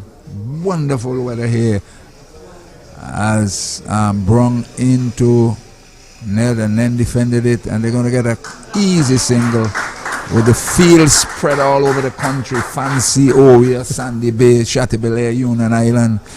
The comfortable things are all over the place. Maybe your homeland or your home territory overland. I think that has been a feature of this partnership as well, in terms of the running between the wickets. They've been able to penetrate the gaps and put the ball into the gaps, get ones and twos, and then what has compounded the troubles of the Vincentian team is that they've been able to get the boundaries as well, the 4s and the 6s at will, really. In outside the off time, and he carves that one down to long off. That's Joseph. Goes up now to Joseph up to about 17 there about. 16. Joseph up to 16. 50 to Ned. And the previous over cost 5, which is good in the context as far as St. Vincent is concerned, because there's some fairly big overs. Brung in, and he lifts this one down to cover point. Another single is up to 51, and certainly Grenada motoring on. I think we spoke about Qatar's importance. The last 2 overs going for 4 and 5 from him. Yes, pretty good which is circumstances. Good, ideally, we'd have wanted a wicket, but we can't really fault him in terms of his effort there. I think we need to back up that effort from this other end. Brung into Joseph. He pushes this one out to cover, and there is none. But certainly, I said Qatar's spell is crucial in relation to keeping them under 300. You know, the rate at which they were going, it appeared to could have been a 300 total if he didn't come in and try and bowl a fairly decent spell. He had done so far in his 2 overs. Outside the off stump, and Joseph looking to cut that one some way out on the offside, taking the inside portion of the bat, ended up down at short fine leg, and there is no run. 205 205 for 3. St. Vincent Grenadines under the radar, just push nicely down to long off. Another single, he goes up to 17, and it's the end of the over. A fairly There's good 4 over. runs coming Just from that over. So we'll mention it was important that Dean Brown followed up the breaks, really, the efforts from Qatar in terms of putting a break to the scoring. You don't mind the opposition scoring at 4 or 5 runs per over at this point in time, right? Because the field is spreaded, so obviously singles are on the offer. It's the boundaries that you want to limit, because if they're able to score boundaries at will, then it will definitely put more pressure on the Vincentian team. So yes, 10 runs, 10 overs remaining. 10 overs remaining, 206 for 3. Run a ball, 266. So that 266 seemed to be a number popping up all the time when we are looking maybe at the projected total. Maybe it's a good number to play the 3D. 266. Yes, maybe. Why not? Why not? So we're going to look at Cotoy. He will continue his good spell. The last overs were pretty good. No boundaries, just a single here, single there. The experienced Cotoy in. Aborted his run-up. Dead ball signal. I think they will get in the 10 overs in the allotted time, based on the fact that the slow bowlers on. Cotoy to bowl to Joseph. Back he goes and he hits this one and he is out. Back he goes, as I said, Cotoy deserved a wicket, and it was back he goes and hit this one straight into the hands of Dylan Douglas. Joseph goes for 17, 206 for 4. Some much needed tonic here for the Vincent team. A much needed breakthrough there from Kieran Cotoy. As you mentioned, a deserved wicket. It was perhaps not his best delivery. It was a long hop really, but there was Devon Joseph trying to clear the man there. I think it's a substitute fielder, Rashid Frederick, 75 on his back, out at deep mid wicket, came around, and he's a very good fielder as well. Took a rather comfortable catch. So a much deserved breakthrough for Kieran Cotoy, and a well deserved wicket there. As it relates to the Vincentian, stemming the progress of the Grenadian team. Yes, and as I said, Cotoy likely to get a wicket. The leg spinners, you either go for plenty or you get wickets. Either way, I mean, at least they've proven right thus far. The new man in is Ryan John, number 74. Yes, correct. The skipper. I think he's the skipper of the team. And he is known for his power hitting as well, you know. Yes, we saw quite a bit of him in the recent VPL tournament. Yes, balls with a bit of pace at the top of the innings, and also there's no mug with the bat. I'm not sure any of these boundaries are big enough to really to stem his progress. So the Grenadian team, having done all they can to lay the foundation really, it's now the final 10 overs of the innings. It's the time of the innings where you're looking for some sort of acceleration, and no better man to do such than this guy Ryan John. And of course they have the brilliant Darren Ned. I think Ambrose and the Vincent team may be hoping to get him out fairly quickly, because he can really move this total from where it is to somewhere that will create more problems mentally if they get up to 275. As you said, 266. It's still 206 for 4 Gunny. I think the Vincentian team, they just need to regroup, especially after getting that wicket. All is not lost as well. A good 10 overs here could definitely decide how the match will actually end. How the innings will end around at least 250, depending on how well they bowl. But if they continue the trend the way they're going, they'll have to face a mountain. Cotoy to bowl to Ryan John. John pushes at this one outside off stump, allowed to go through the keeper Pope, and there is no run. 206 for 4. Grenada having been inserted to bat against the Vincentian team, and certainly this hot sun will take an effect on the Vincentian players. It's real hot sun out there, and things not really going their way as they suspected. Outside the off stump to John. John pushes this one out to wide long off. He off the mark with one, and it brings the man in form, the man striking beautifully. That's Ned. He's on 51, and really I'm really impressed with this young man. Again, the selectors are here. Put your hands up on the county. That's how I see it. You're not going to pick it because you're friends. Put runs on the scoreboard, let them see your name, and keep banging at the door. Yes, it's not a long tournament, so whenever you get the opportunity to grab perform, you need to grab that opportunity. Cotoy in, forward defensive well. Very good over thus far from Cotoy, and as you said, and we keep saying, his spell is crucial in relation to restricting the Grenadian team to any monumental score. As Cotoy in to Ned, and Ned, well, he's so confident. He stepped in and swept that one away, paddle swept that one down to, well, in the situation is really a backward point, but it turns out to be square leg. So Cotoy in, And he hits this one back to call the end of a very, very, very good over by Kotoy. Certainly has done the job for Ambrose. Excellent from Kotoy. All of his experience coming to the forefront in his spell so far. 6 overs, 1 for 24. So in a period of the game where the Grenadians were running away gunning, he was able to come and stem the flow to some extent. There's 3 overs he's bowling now without a boundary being scored from his bowling. So it tells you the magnitude of the job that he's doing. But still, he has 4 overs remaining, as I just mentioned a while ago.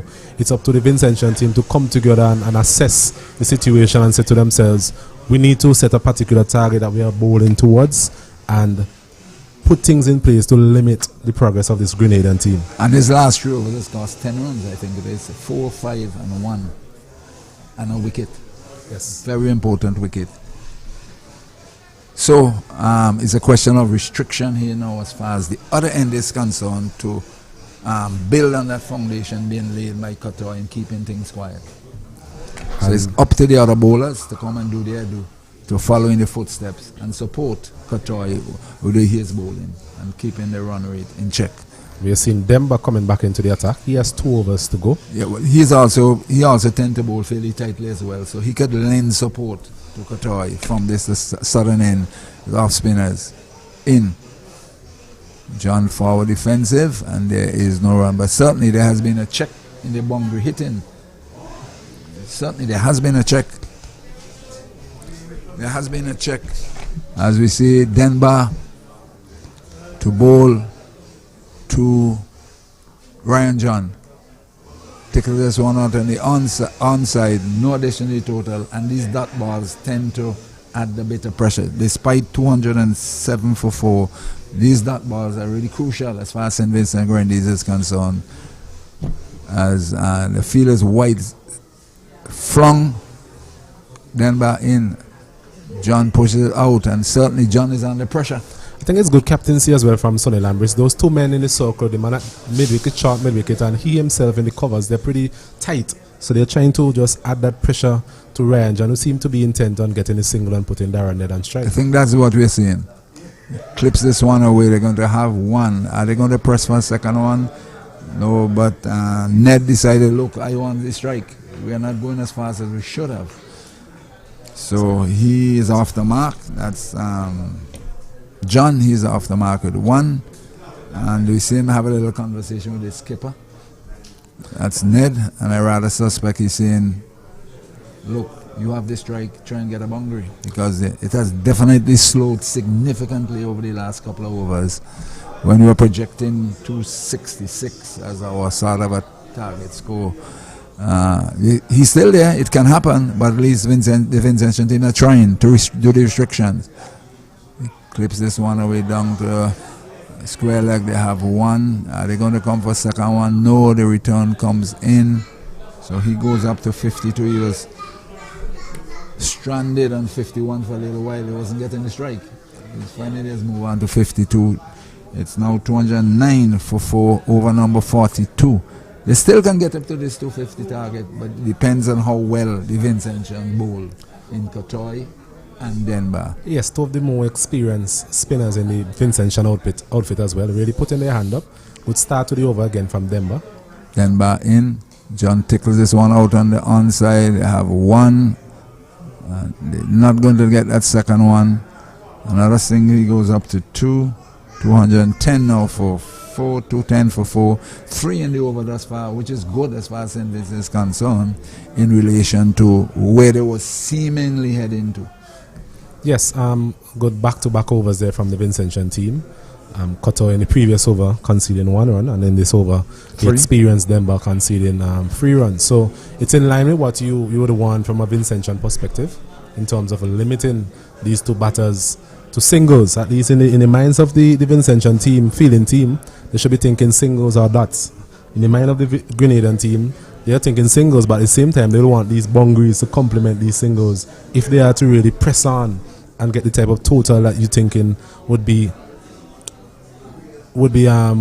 reasonable based on the start that they got from the top order. Well, the last 7 overs has yielded 25 runs. And that's a very good comeback. Yes, to be honest, I was looking at what I'm doing here. Katoy in, and he lifts this one away. It could very well reach the boundary. They have one, they have two, but it's 4 runs. Again, the Grenadians have this propensity to first finding the boundaries in certain areas. Flighty delivery by Katoy, and Ryan John lifted it over extra cover between wide long on for boundary. He goes up now to 6, and the first boundary is seen in a couple of overs. Yes, it was always going to be on the cards, you know. Delivery outside the off stump, and there was John just stroking it over extra cover for a well-deserved boundary for him. Katoy in. Tickles this one down the leg side, and we'll wait whether it got a nick onto it or not. It's a leg by. Another addition to the total. John remains on 6. They bring Ned on 52. In to strike 215 now for the loss of 4 over number 43. I think the 250 is still on, eh? The 260. Well, definitely, if these two stay there, more than likely, I'm sure they'll be aiming above 250. With their power and timing that we have seen exerted so far. There it is, a flighty delivery. Ned looking to cut that one, struck his pad, and they got a leg by that went past the keeper. Total advance is now to 216. 216 for the loss of 4 into over number 43. Katoy into, and he lifts this one. My goodness, what a wonderful shot again there for another maximum. Well, when we spoke about the power of Ryan John, we saw that manifested many times here in the Vincent Premier League, and that's evident on that occasion. Another flighty delivery from Kieran Katoy. He would think to himself, maybe a bit too much flight, especially to a player like Ryan John in this particular situation. Wow. Katoy in. Lifts this one. Is he going to be caught? Well, he didn't quite reach it, or it fell close to his hand and went away. He got another single. That's John. Yes, a very good effort there from Dylan Douglas. Always busy in the field. That the video just falling short of him, but he was able to restrict the batters to 1. It's turning out to be an expensive over in the context of what transpired from the previous 5-6 overs. So 12 already in this over. Katoy in, checks his run. It's 220 to 23, I think it is. We'll get in a little while. 223, yes. 223, as I say, in 223. Finally delivering the 43rd over. Katoy in. Back he goes, looking to swat that one some way into those coconut trees in that area to the western side. Missed at the end of the over. 223 for 4. 7 overs remaining. Well, yes, 13 runs coming from that over. As you mentioned, the last couple of overs have been very tight in favor of the Vincentian team, but the Grenadians have been able to just wrestle back the initiative in that over, and they'll be hoping that that brings a bit of momentum to their innings going into the last 7 overs or so of this innings, as we see Kenneth Demba gearing up for his final over of this innings. It will be interesting to see what type of bowlers will be employed for the last 5 overs in the death, as they would call it. Given the way these two have been playing, I think they will want to at least see out Kenneth Demba, show him a bit of respect, as they would say, and see the other bowlers coming in after. Yes, maybe 4 or 5 minutes over and relax. My brother. And look at the other overs, see the bowlers who have to come and see if they can continue the momentum. But the St. Vincent team had a good spell. About 6 overs, went for very little bit based on things, the way things are going. Denver in. What one? That one kept down, my brother. It's a good contest as well. 2 Windward Island players. Both of these players would really know each other very well. Faster, flatter delivery. I do not expect them to float it because, Ryan John will hit it and hit it hard and long. This one, he tickles on a wrong out on the onside to short his mid wicket. A single to John, he goes up to 7. And he brings the belligerent Ned into strike at 224. 224 for 4. In the last couple of overs as well, Gunny, Ned hasn't really had the type of strike maybe he was looking for. John has really dominated in terms of taking strike, so maybe it's interesting to see how that impacts on his batting. Forces this one back to Denver. I think they're going to try and play him out and see what the others have to offer. if we are reading the game right. Denver from the southern end to Ned. This checking on pad. Wow. Looking to hit that one somewhere close to us here. You just mentioned playing him out, but that wasn't really reflective of that thought. No, because he's looking to look for another maximum. Going right against our thoughts here, because thought are looking to play him out and then see what the others has to offer. Denver in and this one driven out on the onside. A single ensues. Is up to 59 to 25 now for the loss of 4. 225 for 4. Grenada having been inserted to back. Less than 54. All right. As Denver in and John hits that one down to that corner area, and a single ensues, so he gets one more. He's up to 8. It's 226.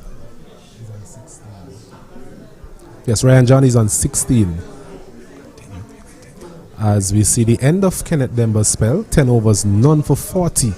So Gunny, I think it was smart from the Grenadians in terms of not giving him a wicket. We always knew that he was going to be the most potent weapon for the Vincentian team as it relates to their spinners. In the first game, we saw him taking 4 for 24. So the fact that he took no wickets today and they were able to rotate the strike against him, and we saw Jeremiah taking him to cleaners to some extent. But overall, the Grenadians will be pleased in terms of how they played him. And from Denver's perspective, he'll be a tad disappointing that he wasn't able to really exert his influence on this particular game. Yeah, I think it bears testimony to the planning stages that went in by the Grenadian team, because they recognize he is the key man along with Darius Martin, and they decided we're going to be cautious with him. If he bowls a loose delivery, we'll take him to the cleaners, and they have done a wonderful job. It's 10 overs, nothing to show in the fourth column, and Martin has gone. And he's returning here now, so it's a question in the next 6 overs what eventually the total would be. As we're seeing Darius Martin, he will continue from the northern end. Replacing Kieran Kotoy. Are you a bit surprised at that decision? Pull him out? Kotoy actually bowled 7 overs, 1 for 35. No, I honestly would. I think there's an error. Because his last couple of overs has been fairly good. It's just the 1 over a while ago. We could have taken a second wicket because of a half chance not being taken. I'm thinking maybe based on the last over, that would have led to the decision by the captain. I will continue with him, especially with Ryan John in. He would like it to spoon the ball to long on somewhere. Anyway, it's Martin to continue proceedings. In the 45th over, starts off with a wide. So Captain Ambrose opting for his premier fast bowler to bowl at the back end of this innings. Kotoy as well bowled a rather long spell. I think both 7 overs on the trot, is it? So he ended up at what, 7 overs, 1 for 35. 1 for 35. So in this situation, I thought he bowled well. Yes, I must say we spoke about the importance of him putting his hand up as a senior player at that particular stage. And he did it. He did just that. And I'm sure the captain will be looking for more of the same here from Darius Martin. This one again is outside the off stump, another wide delivery. So basically losing his radar there in those first 2 deliveries, Martin. He'll be searching for that York outside the off stump. There's a man there at deep third man, and there's a man out at deep extra cover. So there's a bit of cover for him outside the off stump with that particular line. We're looking at the leg side field. There's a short mid wicket, there's a man at square leg, short square leg, and a deep mid wicket, so he can't be anywhere near the pads of Ryan John based on the field that we are seeing. And then there's a man there at extra cover, long off, long on. So the plan here based on the field that we are seeing is definitely one to bowl outside the off stump, but so far he has not been able to execute such as this one is hit over long off. Is it going to be caught? Yes, it is. A very good catch there out there on the long off boundary. Our vision is being obscured to some extent, but that was a good delivery. I think it was a slow delivery actually, and there was Ryan John looking to replicate the 6 that he hit in the previous over against Kieran Kotoy. and the fielder there taking a very good catch. So another wicket goes down. Ryan John, he's dismissed for 16. Grenada there 228 for the loss of 5. Yes, well, you expect this at this back end of the innings, losing a couple of quick wickets, looking for more runs, and it's Douglas. I would like to think it's Douglas. Yes, Jackson, I think is his name, who's gone to the crease. Houston Jackson and 47. We really unsure who the catcher is because we cannot see because of the situation where we are placed. But be that as it may, another wicket has gone, 226 for 5. Ryan John gone for a little cameo. He's gone for 16. And it's a question now of if Jackson will continue the momentum with Ned. But Ned has definitely been off strike for a little while. And yes, I actually think that his timing has been off in the last couple of overs. Maybe that is owing to the fact that he has not really had the strike that he was looking for or that he got earlier on in his innings. Ryan John basically shouldered that responsibility to some extent. So it will be interesting to see how he goes in the final five overs or so. But it will also be equally interesting to see how the new batter in the form of Jackson really go about his operation. I do not trust these Grenadians with their batting ability because we don't really know them, especially new names. So it's a question of what we can only describe what we see. This one is outside the off stump and Jackson gets it out to the man there at extra cover. But he took a fumble there from. But he struck that one very confidently. Yes, another confident start there from a new batter. It tells me that maybe the wicket is not as bad as we are really making it out to be, as it on evidence of how well the players have been able to come in and adapt quickly in terms of get their innings up and running. Right? But it will be interesting to keep an eye on that as the afternoon progresses. No, I think it will definitely assist the spinners a little more this afternoon because of the heat has been hitting the surface. It's obvious the indentations are there, so they're going to get a little bit of a turn. But it depends on how well the Vincents can apply themselves. The slow delivery is hitting this, it's Kide, and Dean Brown is under it, a confident fielder, and yes, was always going to place bet your money on Dean Brown taking that catch. He's a very good fielder. He's making indication that perhaps it's swerved a bit in the air, but he's a very confident fielder there in the outfield and took a very good catch, dismiss Darren Ned. And what has been a very good innings from him, 54 from 44 deliveries, ends rather prematurely from a Grenadian standpoint. Yes, definitely, but I'm really impressed with his batting. And we can really attribute to the fact that because he's off strike for a little while, his last touch. But be that as it may, another good wicket for St. Vincent and the Grenadines. And the key man there in Ned who has gone as the total 227? 228 for the loss of 5. And the new man going in there is Cyrus. Yes. But he opened the innings at Cumberland on Wednesday. So again, if you're going to open your innings for your country and to be batting now at number 7 tells you that there's some batting down the line. Yes, there was Ned. Yes, a very good wicket indeed. Ned coming off to well-deserved applause from his teammates. Also looking back at that catch, it had more height than distance really. That's a big part of the ground as well. Huge part of the ground. As we mentioned, it was a confident catch there from Dean Brown. Once again, one of the better fielders in this outfit. As we mentioned earlier on Tuesday, it's a side that is blessed with a lot of good fielders. A mixture of youth and experience, but definitely guys who you know and can bank on in the field, and that is very important, especially when the side is under pressure like that. And that was definitely a pressure catch, and Dean Brown really took it confidently. Pressure catch because of the individual who are looking to take out, because he is the one been striking the ball beautifully from the moment he entered the crease. This one is taking the outside edge. I think I took the edge, there on Graves. So 2 wickets in this over, Gunny. We were speaking about the option that the captain took as it relates to the choice between Cotoy and Darius Martin, but as it turned out, it was a good substitution to make at that point. Well, it was his choice. Yes. As we keep saying, it depends on how he rotate the bowlers. And he chose Martin hoping that Martin will continue what Katoy did in those couple of overs. Yes, he went for plenty in one, but other than that, he's bowled in a given situation quite good. This time again is a slow delivery outside the off stump. So that has been something that we have seen from Martin as well. Yes, he has had the pace, he has bowled at the short of a length, but also he has changed his pace as well admirably.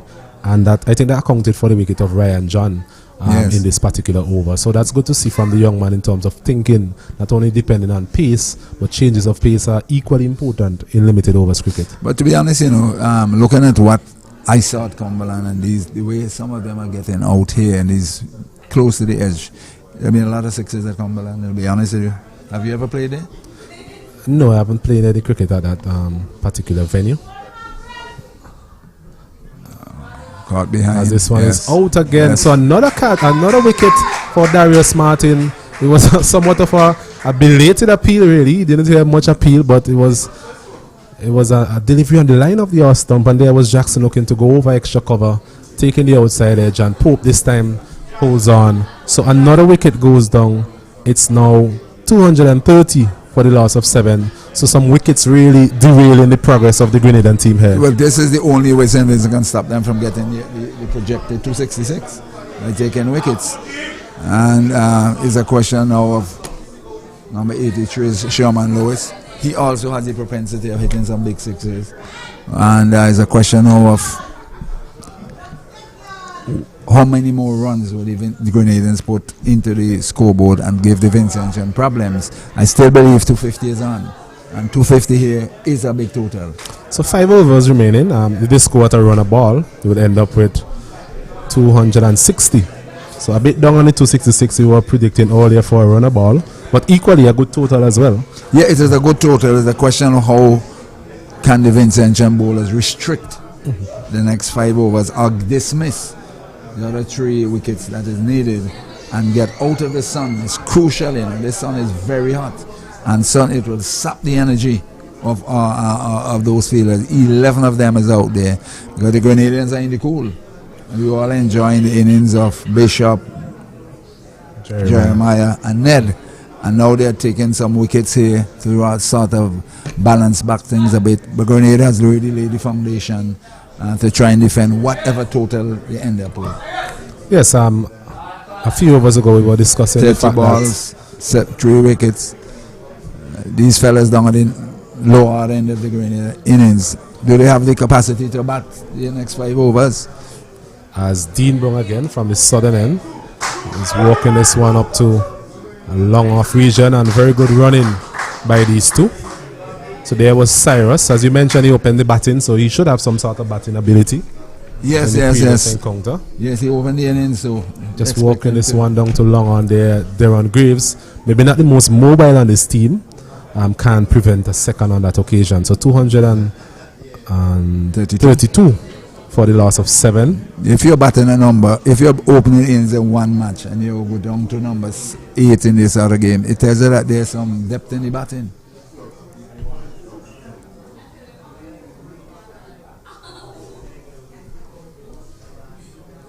Brown once again. It's a delay wrapping him on the pads, maybe heading down the leg side or maybe somewhat of an inside edge, not too sure from our vantage point. But I was saying earlier, I think about 6 or 7 overs ago, we were saying when they got the wicket of Bishop, we were saying that it's an opportunity for the Vincentian team to reassess. It was a matter of just over 200 runs on the board, and it was critical that they reassess and try and limit the Grenadian team, and they've done that very well in the last couple of overs as he's swinging this one. Cyrus not making the type of timing connection that he was looking for. He gets another single. Score moves on to 234 for the loss of 7. Yes, it was an opportunity, as I said, for them to regroup, and that is what they did. And the only way they could have slowed the progress of the Grenadians was to take wickets, and that is what they have done.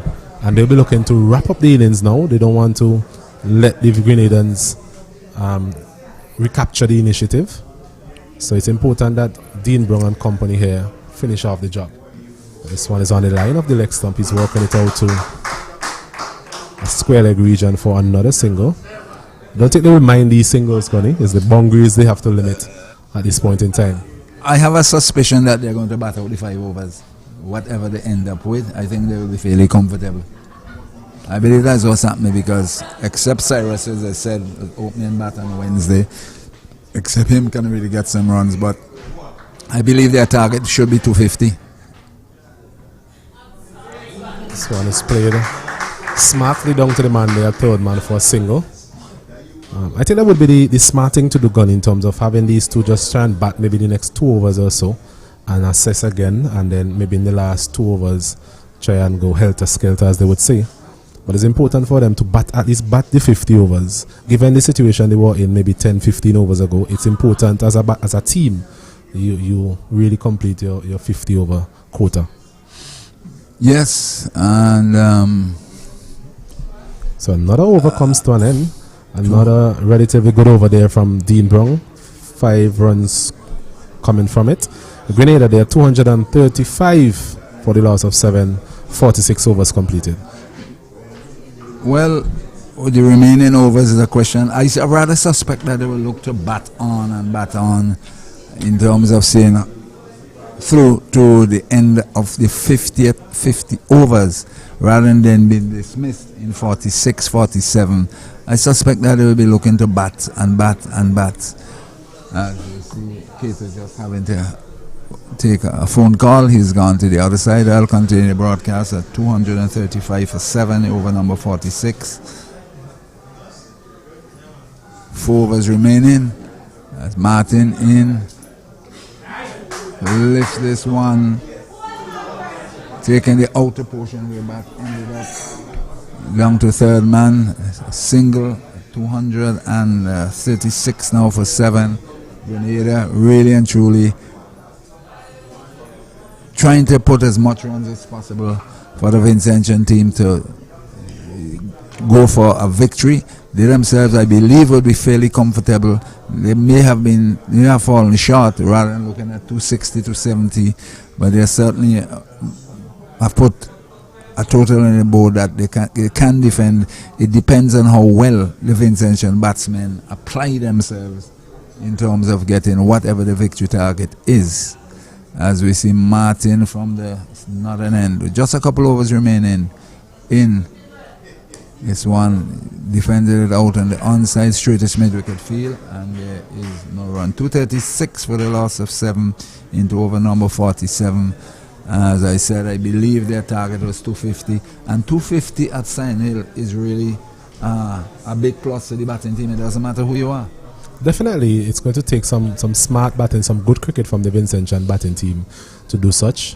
The middle order really hasn't been tested as such. Remember, the first game they had to make 103.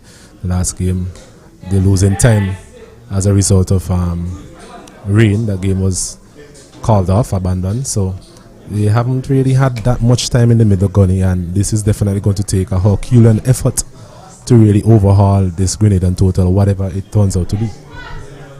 What you have seen is they have stretched the Vincentian team to the limit with the number of overs they have to face on the field, and they seem to be heading for the 50 overs, which is a lot in this hot sun, this heat.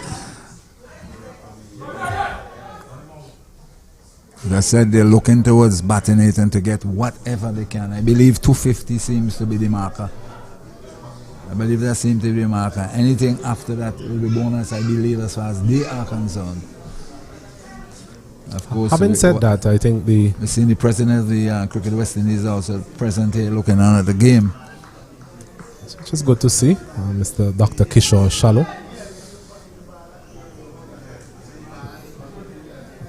I'm sure if there is to be a Vincentian victory here this afternoon, it would be really good cricket. It will be a treat for the viewers here, the many viewers here, relatively speaking. We were speaking about crowds earlier, but I think we have a rather vibrant crowd here this morning, hoping that more persons will come down and look at the game. It's a Friday afternoon. If you finish work early, there's still time to come down here and see the Vincentian batting effort later on this afternoon. It's difficult to compare in the olden days, even recently to now, because they have competing interests as far as people are concerned, the spectators are concerned. So there's no two ways about it. That's how it is. As we see Martin looking for 5-wicket haul here. This one is hit. That's a big hit. One of the biggest we've seen all day. Over long on from Cyrus. You mentioned his batting pedigree being an opener in the previous game. There was another slow delivery there from Martin. Maybe Cyrus really waited on it. Maybe he was just looking forward to such a delivery. And he deposited it over long on for a massive 6. And that's more in line with what the Grenadians are looking forward to. Yes, and the thing about it ended up in the flow yard. It's not a matter of hitting the perimeter fence. It went way over the it is the biggest 6 for the day. And certainly, Cyrus, as I said before, is an opening batsman. So he has that thing about him. He knows a thing or two about batting because he's opening the innings. If you can open the innings for your country, it's obvious you know something about batting. And here he is coming in at number 9. They have changed their strategy. Rather than him opening the innings, he's down the order and he's maybe putting on what you call the finishing touches to the innings. Finishing touches indeed. As we're going to see another change in the bowling there from the southern end, as we see Kieran Katoy. Scores what, 240? 245. 245. So 266, your number is still on target. Well, they've made a mockery of our predictions so far, Gunny. We have moved from a situation 180 to 200 and yes. Then, you know. But I guess from a Grenadian perspective, they'll be quite pleased with that. Not so much the Vincent chance as Kato is in. And there goes. That's, I'll tell you whom in a while. Is it Redhead? Redhead. So Redhead and no Shawman Lewis, sorry. Shawman Lewis and Cyrus. So Shawman Lewis doing the right thing, giving the strike to Cyrus. As Cutaway once again. And incidentally, these are the first 2 names on the list that I got this morning, Cyrus and then Lewis. And both of them are batting at the moment. And they're having a little conversation. There's a question maybe asking him to give him the strike. Maybe. 246 for the loss of 7. St. Vincent and the Grenadians earlier. They won the toss, elected to field first. As this one is hit high and handsome once again from Cyrus. Almost identical to the previous shot that he played over long on for another massive 6. These Bungie Riders they definitely have no chance. The guys who are feeling on the edge of the Bungie, the rope, just looking at it sailing over their heads. That is what we are saying, and it's interesting to note how many maximums has been struck. They really hit quite a few. As Cutaway once again, it's a shortish delivery. I think it was somewhat of an inside edge based on the reaction of the bowler there. So the 250 has been passed. 252. Yes, 252 for the loss of 7. So that 250 mark ticked off by the Grenadian team. As this one is punched back to Cutaway. I think the mistake he made with that delivery previously, Gunny, is that he gave it too much flight, really. Flighting the ball at this stage of the innings. Yes, you are. He's hoping that he miss it. Yes, it's more hope than expectations, really. I think the length that he's bowling in the last couple of deliveries is ideal. Once again, that is the ideal length to be bowling to the lower order at this point in time. So it's the end of another over. 7 runs coming from that one. So apart from the 6 gun, it was a relatively tight over there. Yes, a relatively tight over. I said, well, it's a question of decision making. But Katoy definitely, to me, has been putting in a good effort, trying to stem the flow of runs and to take wickets at the same time. It's not easy to stem the flow of runs and to take wickets. It's not easy against batsmen who are hitting maximums at will. So Katoy 8 overs, 1 for 42 so far. I think it's pretty good, to be honest. To come into bowl at a very critical stage. Yeah, and the critical stage where Grenada were motoring along, and he really came in and bowled that spell between the 34th and 40th over. He really bowled a good 3-over spell in between there. So it's going to be Martin once again, Darius Martin. Figures of 4 for 44 so far into his 9th over. This one is a good full length. And there goes Lewis, aiming somewhere over extra cover, missing it completely. It seems as if they practice these maximum shots, because most of them are hitting them clean, and as you quite rightly said, they target certain areas in the field, and I think that has come about as a result of the practice session with our T20 is concerned. As we see a man there at backward point, a short fine leg, a man a third man, short square leg, deep mid wicket, long on, long off cover, and a man on the deep extra cover boundary. As Martin again, a shortest delivery, and he's hitting it, not timing it well, out to Dean Brown, and a bit of a fumble there, uncharacteristic of Dean Brown. Pressure. But that's what happened when you put pressure on the fielders. I was about to mention that. Gun. Pressure. Had he picked up, it would have been interesting to see what the return would have been like, because they were sort of halfway in between, so it's a question, had he picked up? But the good thing about it, they ran their first run quickly. So they put the pressure on the fieldsman, who looked up and saw them running quickly. That is what happened to back pressure. 254 for 7. As he's hitting this one again, not timing it well. It's going to take a good catch here, just evading the man there, running around from the backward point region. Made a good effort, very good effort. Very good effort. I think it's Kieran Katoy. Yes. Spoke about his pedigree as a fielder before. It was one of those that is difficult to judge who is in the best position really to take that catch, because there it was. I think we had Douglas Denver at the deep cover. It was falling short of him. Katoy sprinted, but he was running with the ball going away from him. So it's one of these kind of situations. Had he taken it, it would have been a stupendous catch. Had he taken it. As we see Martin once again trying to wrap up the innings here. Searching for that 5th wicket, as this one is hit straight down the ground. Using his feet as well there, Cyrus. And once again, a bit of a fumble again from the Vincentian fielding. Again, another chance for the Grenadians to take a second run. So Dylan Douglas again, one of the better fielders once again. As we mentioned, it's down to pressure, Gunny. It's a high pressure situation, it's a high pressure game, and in the last couple of deliveries we're seeing the fielders succumb into that pressure. Yes, that's exactly what happening. They're succumbing under the pressure because they're taking the eyes off the ball, and once they see the batsmen running the first run quickly, which is crucial in running between the wickets. Martin once again, full toss, he's hitting it out to long off once again, and Douglas, as safe as a church mouse on the long off boundary, takes a very good catch, his second of the afternoon, and Grenada, they lose their 8th wicket. Score is now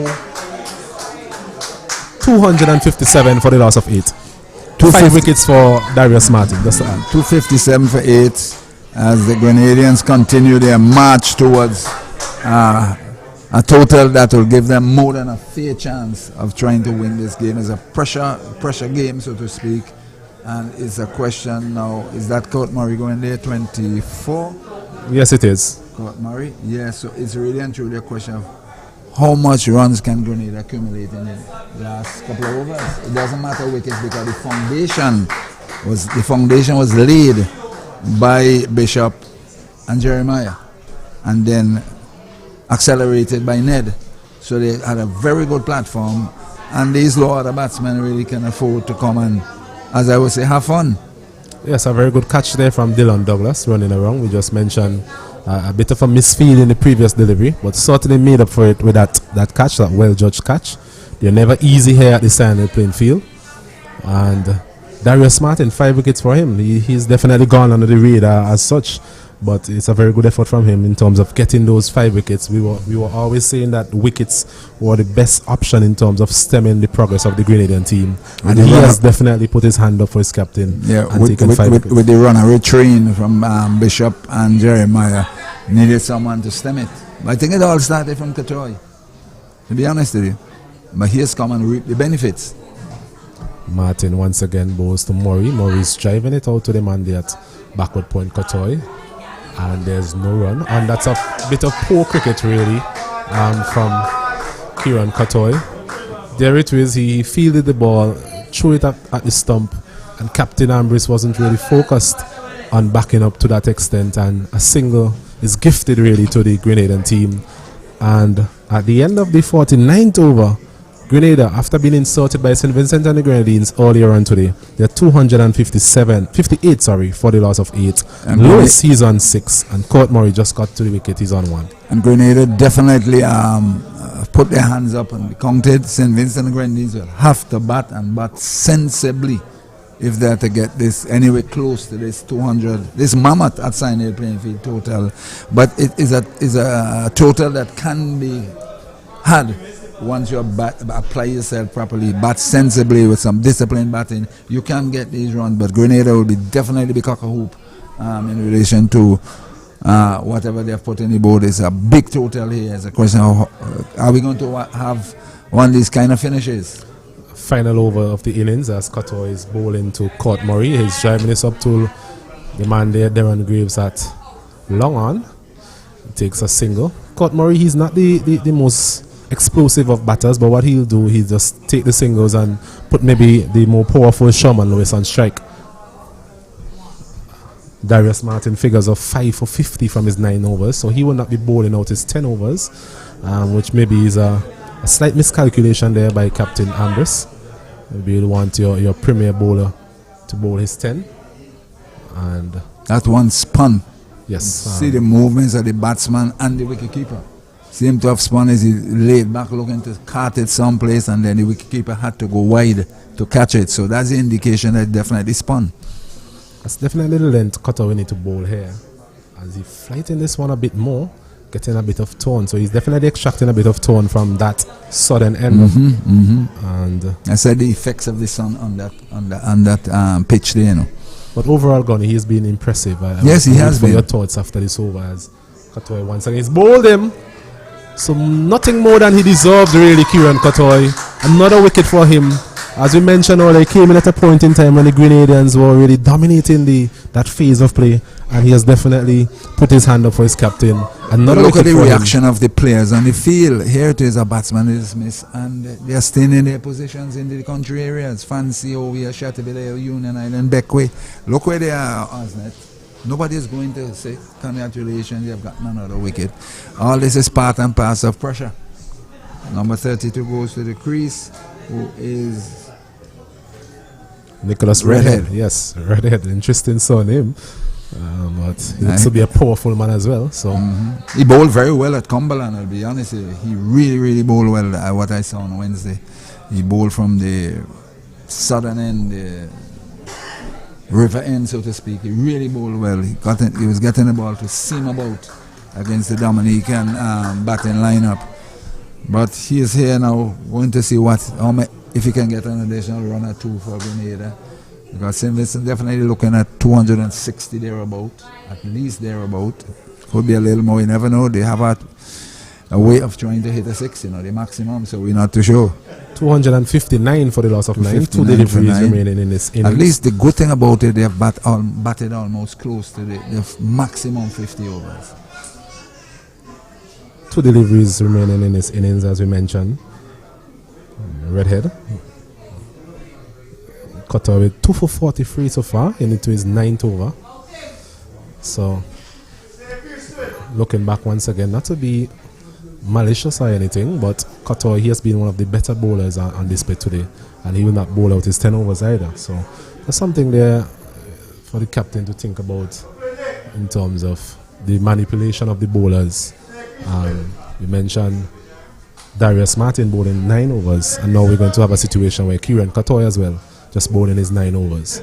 But well bowled to both of them, 2 for 43, as we mentioned, and the final delivery coming up, as this one is beating him outside the off stump, Redhead, and no sort of intent really. I'm not sure if he knew it was the last 2 deliveries of the innings. I was just reliably informed that maybe the batting points was the back of their minds. They're not wanting to be bowled out. That's also part of the calculation of the final points tally. Well, the innings has come to an end. They batted the 50 overs. That is utmost in any batting team.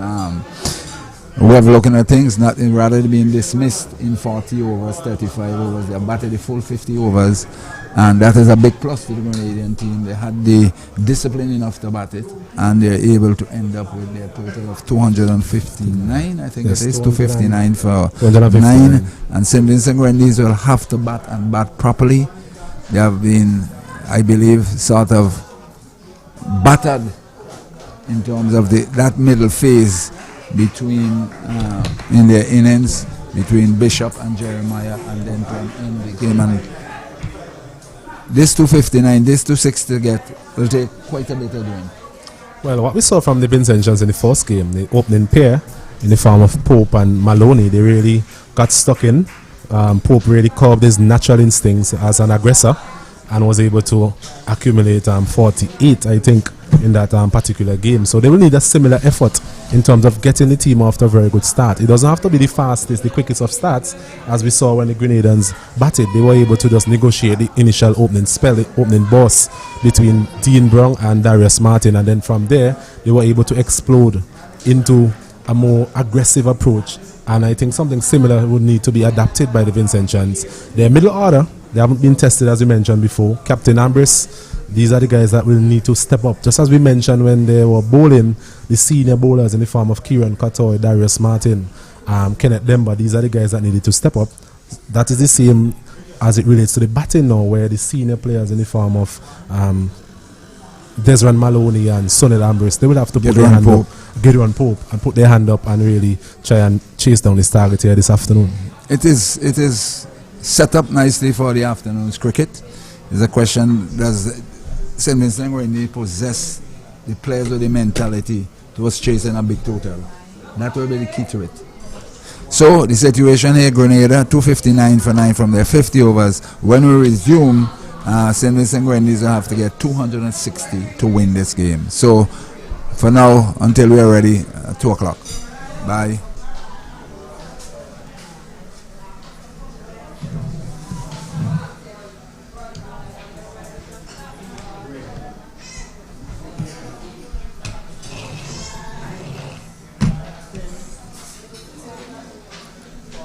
I hope they pack out the lunch today, you know. This is a late thing.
batting wickets here at the Sion Hill playing field. But from what we have seen so far, there's definitely no sort of tremors in the wicket.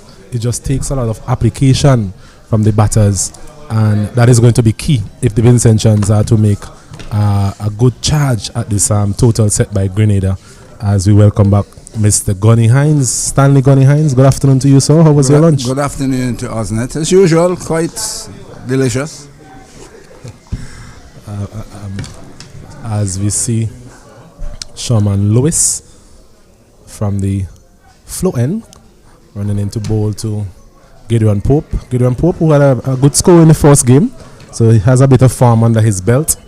I think in that game he really curbed his natural instincts as an attacking player, Gunny, and gave himself a chance. He will need more of that today if he is to be successful. I think there are some key words that the Vincentian team, the batting team, has to do, and that is, one, be disciplined enough to be able to bat for long periods. That's number one. Number two, it's not a wicket to be playing shots all over the place. You have to graft. As Lewis again comes in and well played there by Gideon Pope, walking it off his legs out to the square leg region. So he's off the mark, and the Vincentian team, they're up and running, one without loss. And they also need to read the game to understand wherever they reach, whenever they reach, and to be able to assess the situation and to go from there. Yes. Fail it to do these three things, it'll be in a lot of trouble to get this big total. Agreed. It's going to be one of those chases where you have to be mindful of what is taking place around you. You have to have small plans like 10 over slot, 15, 20 over slot. It's not something you're going to just do randomly. You have to well plan the innings in terms of how you're going to go about it. The players that you have at your disposal as well, the type of players they are, the type of temperament that they have. That is also going to be key, as we see Vice Captain Desmond Maloney coming in to strike. This delivery is back and plays it up the wicket. He too got a very good start in the tournament in the first game, got some runs under his belt, spent some time in the middle as well, which is always key. So he should be quite used to the conditions here at the Sion Hill playing field, and that will hold him in good stead moving forward in this game. Yeah, I agree with you. These two need to get a feel on the pace of the pitch, get it right, and see how we go from there bit by bit. Because as we saw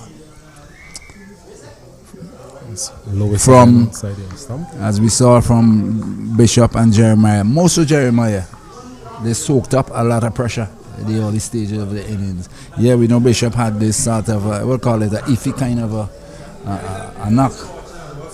Not total, because when he did hit, he hit it powerfully. And but they blunted the Vincentian bowling attack. None of them got out, and they really had the Vincentian bowlers on the ropes. That is a similar thing that is needed here now. Put the Grenadian fielders under pressure. From a Grenadian by not gifting their wickets away. Correct. From a Grenadian perspective, Gunny, what do they have to do if they are to defend this total? Keep the ball in the right areas consistently. Play on the minds of the Vincentian batsmen and see who will crack first. Agreed. It's all about who can withstand that pressure. Remember, we said it's a high pressure game. It's a high pressure game because it's a final place you're looking at. It's a final place you're looking at, because the loser is definitely not going to end the final based on what I've been hearing coming out from Cumberland. St. Lucia is just taking the Dominican to task. You got an update on that total at Cumberland in a while? I understand the Dominica got to 198. You could have it checked properly. I understand they're 198 and St. Lucia was some 44 without loss. That's my understanding. And once St. Lucia wins, they're into the final. So it's a matter of the loser, the winner here stays here for Sunday's encounter. Vincentians would definitely want to stay here. I said the Vincentians would definitely want to stay here on Sunday. Well, in order to stay here, they have to make 260. Agreed. As we see Lewis again, good action. I think he actually played a game for the West Indies senior team, if my memory serves me correct. Yes, he did. Had a very good first-class tournament a couple of years ago. As that over comes to an end, at the end of it, it's one without loss. St. Vincent and the Grenadines responding, two without loss, responding to 259 made by Grenada. Well, it's a question whereby Maloney and Pope has to bat what they see use their God-given common sense and stay there for as long as possible. Because the Grenadians are not going to give up that easily. I'll tell you that. Yes, it's a big total. And as I was saying downstairs at lunch, under the tents, the sun that has hit the Vincent and fielders in the head, it would have an effect on everybody. Who best can come out of it will test when the time comes, because sun hitting you for 3 hours, real hot sun, it could have an effect on you. But it's a question of, are they mentally strong to withstand it and to be able to go out there and concentrate for long periods? I am not sure. I'm not going to say yeah, no, not sure. As we see Redhead coming into the attack, you would have seen him in the last game. Going to tell us a bit about Redhead based on what you saw. Yeah, that's Redhead from the southern end. At Cumberland, he really had to mention earlier today, he really had a really wonderful spell down there. He bowled beautifully. I'm not too sure with different environment how he's going to perform or fare in this situation. 260 is a lot of runs to get in 50 overs. As we see Pope facing up to Redhead for the first time. It's a good delivery on the line of the off stump. Pope defense. The thing about it, hasn't it, is that if these opening batsmen bat for a fair length of time, it can get the Grenadian down spirited. If they do lose 2 quick wickets, 3 wickets, whatever, you can find Grenada will be so buoyed, they won't realize hot sun is hitting them. And they will just be right on top of it, and they will apply pressure besides the scoreboard pressure. As Pope is leaving this one outside the off stump, a bit of zip off the wicket there from Redhead. Looks to be a strong man, well built. But this pitch that they're playing on is the best I've seen this ideal pitch played all my years of cricket. Because when this ground was being organized, being captain of my club team at the time, Ratcliffe, I refused to play in it. A long story. And the president of the Cricket Association at the time was a player with Ratcliffe. Redhead again is on the line of the leg stump, walked away nicely. Lewis comes around to his left and prevents a second. Because it was no good. And I remember the very next game, having refused to play. We lost the points. They said we lost by default. Nobody didn't bother. But reports went into the Cricket Association why the team decided not to play. And we were right in our assessment. Because the very next game, a particular individual from a particular club, not calling any names, one of his players got struck right in the forehead. The game was called off. So we were proven right. So it has grown immeasurable from those days to now. And in those days, to get this pitch out, it all compliments to Lloyd Lewis. Deliveries on the line of the leg stump, well played by Desmond Maloney. So good intent so far, being able to walk the ball into the gaps, taking the singles that are on offer, and that's going to be key as well. We saw a bit of that in the partnership between Jeremiah and Teddy Bishop.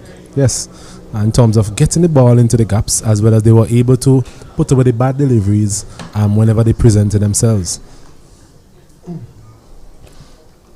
Yes, so it's a question now, as I said, the way the Vincentians approach this victory target.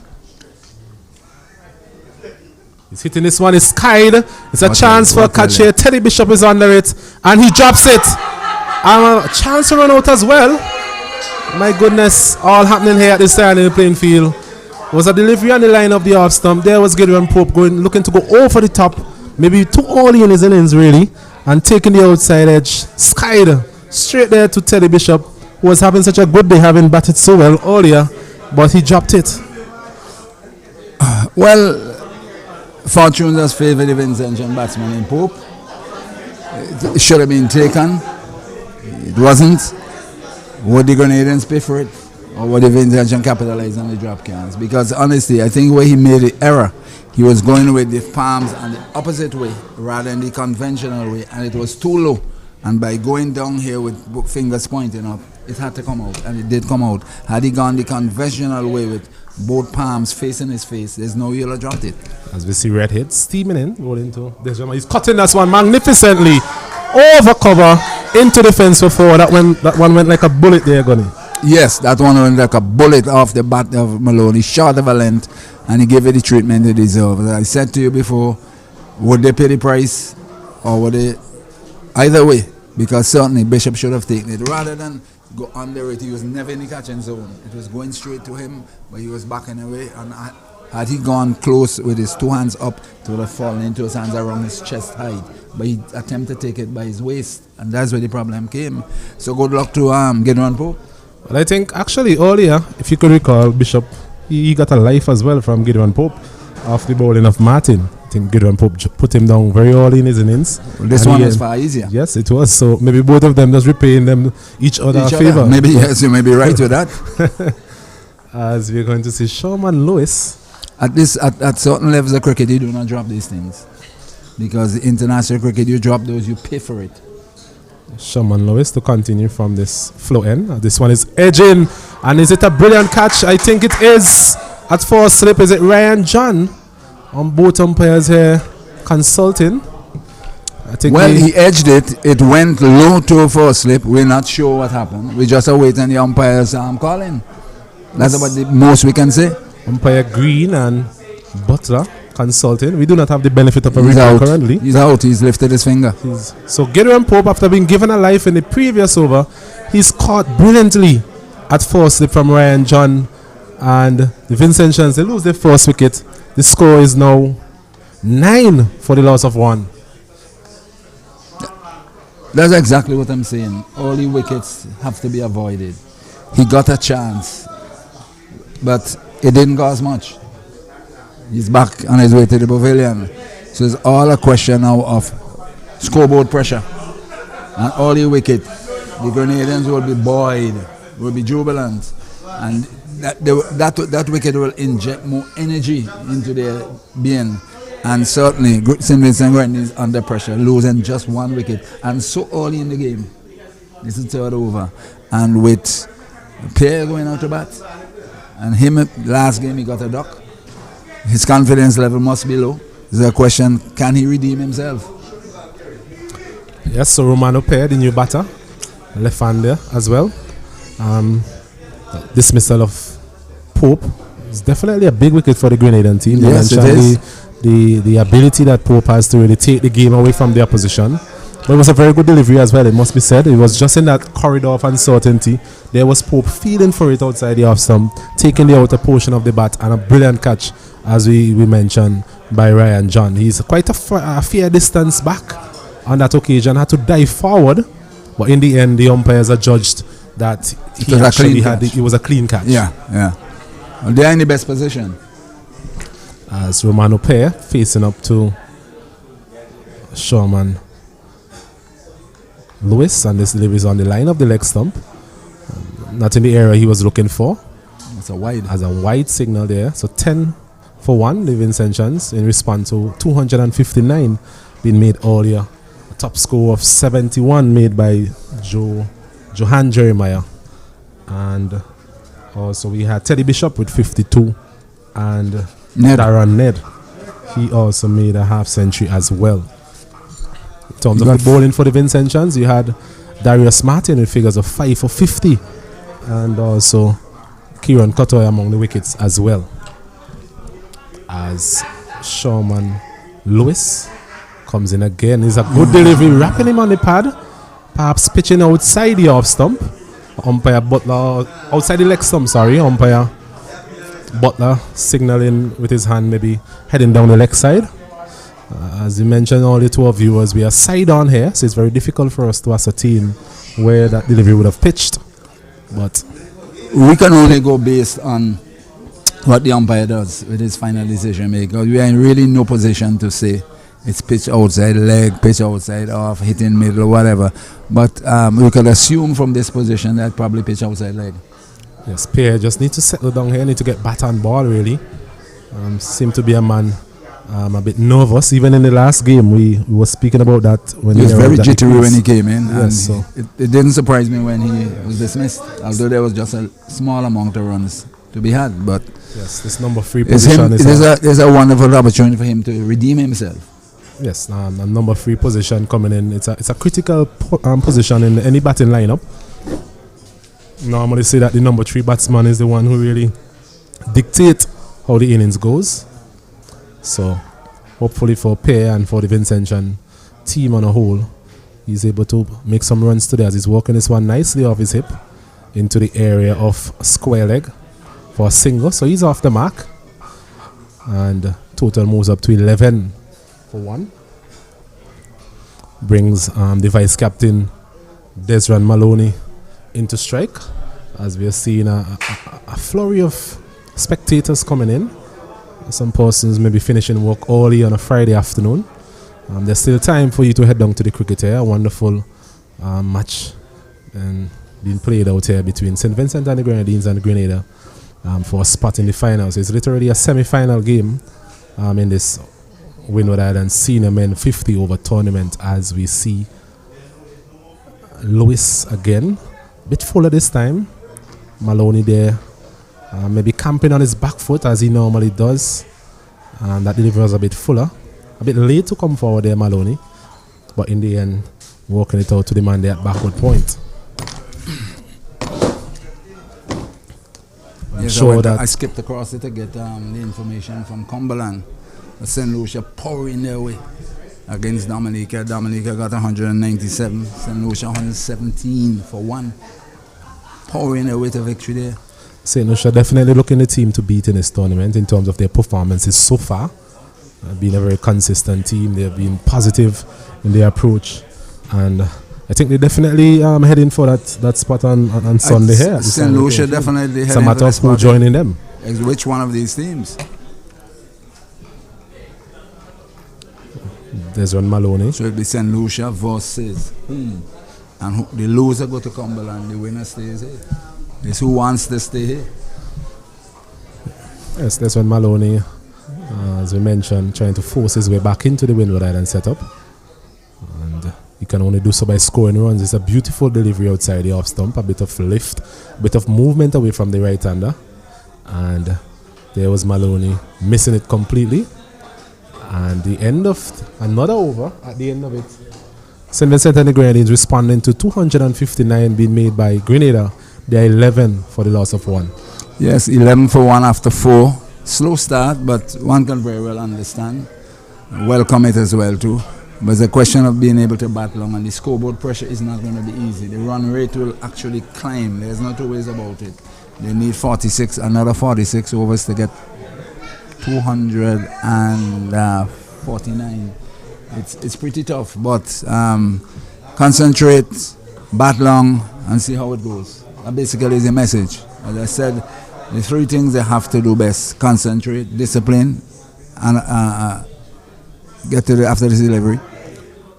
As Pear faces up to Redhead for the first time, and to be able to withstand scoreboard pressure. There's no two ways about it. Well, in the first game, we were speaking about scoreboard pressure. There were literally no scoreboard pressure. Having dismissed Dominica for 103 was always a matter of just getting there. But in this occasion, it's the complete opposite. You have to score at a reasonable rate. The starting rate being over 5 runs per over required. Over a 50 over period, that is definitely a challenge, especially here at the Sion playing field. As we see Redhead again, bowling to Pear. Delivery is beating outside the off stump as well. So both of the opening bowlers here for Grenada going past the outside edge of both of the batters, which tells me that they're definitely finding those consistent areas just on and about the off stump. Yes, I told you from the game at Cumberland, where we saw them really bowl well, both of them. And they're just continuing here. That's what I'm seeing here. So certainly they are a handful, and good bowlers tend to hunt in pairs. And these two are really doing a very good job here for Grenada. These two. Certainly a test of the character here of Romano Pear. His technique, everything is being tested, as this one is outside the off stump again, well left by him. As you mentioned, it's about getting that good start. If you look back at the Grenadians innings, after 10 overs, I think they were 32 or something along that line for the loss of 1. So they were never really like a runaway train as we described their performance later on in the innings. They were going pretty steady, just trying to consolidate and negotiate whatever the Vincentians were throwing at them. Yes, at the end of 10 they were 32 for 1. 32 for 1, correct. So I think Vincentians can look at that as a template, and in terms of being somewhere thereabout, and then they can, if most of these players, as we alluded to in the first game, most of these players are attacking players. So if it is that they spend some time at the crease, even though they start slowly, they have the ability to actually increase their scoring rate and catch up later on. Yeah, well, it's Romaro appear under a lot of pressure.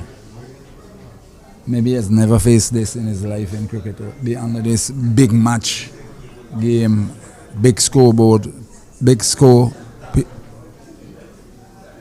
person there looking on, which normally don't happen in local cricket. This one is down the leg side. And in that, the first game he got a duck. So he's under enormous pressure. How well would he fare depends on his own method of thinking and level of thinking.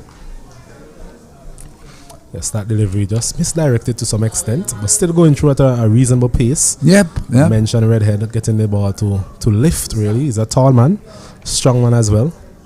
And the wicketkeeper is a fair way back. As we see Devoney Joseph, yes, the wicketkeeper for the Grenadian team. This is delivery outside the off stump once again. This one not going through at the same height as the previous one. So a bit of inconsistent bounce creeping in, as we would expect, having seen the sun in all its glory for the entire morning. As I said, the sun hitting down on that square would certainly have some effect on this pitch. Bearing in mind the moisture that was there, the preparation moisture left long time. And the spinners should get some movement. The seam movement from the fast bowls also eminent in. It's well played there by Romano Pair. A very good single as well. Good call from Desron Maloney. Call was positive, it was clear, it was concise. And in the end, they got a very good single. As another over comes to an end, at the end of it, it's 13 for 1. After 5. After 5. Yeah, the thing about it, the spinners I expect to get some purchase from this pitch. 4 overs completed.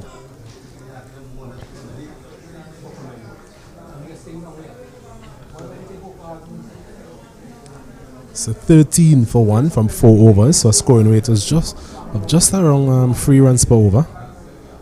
Similar to the start that was made by the Grenadians, in terms of they losing an early wicket and got a period of consolidation, a partnership of over 100. So they will need to follow a similar template, the Vincentian, in their reply here this afternoon. Can they withstand the pressure? Mental pressure.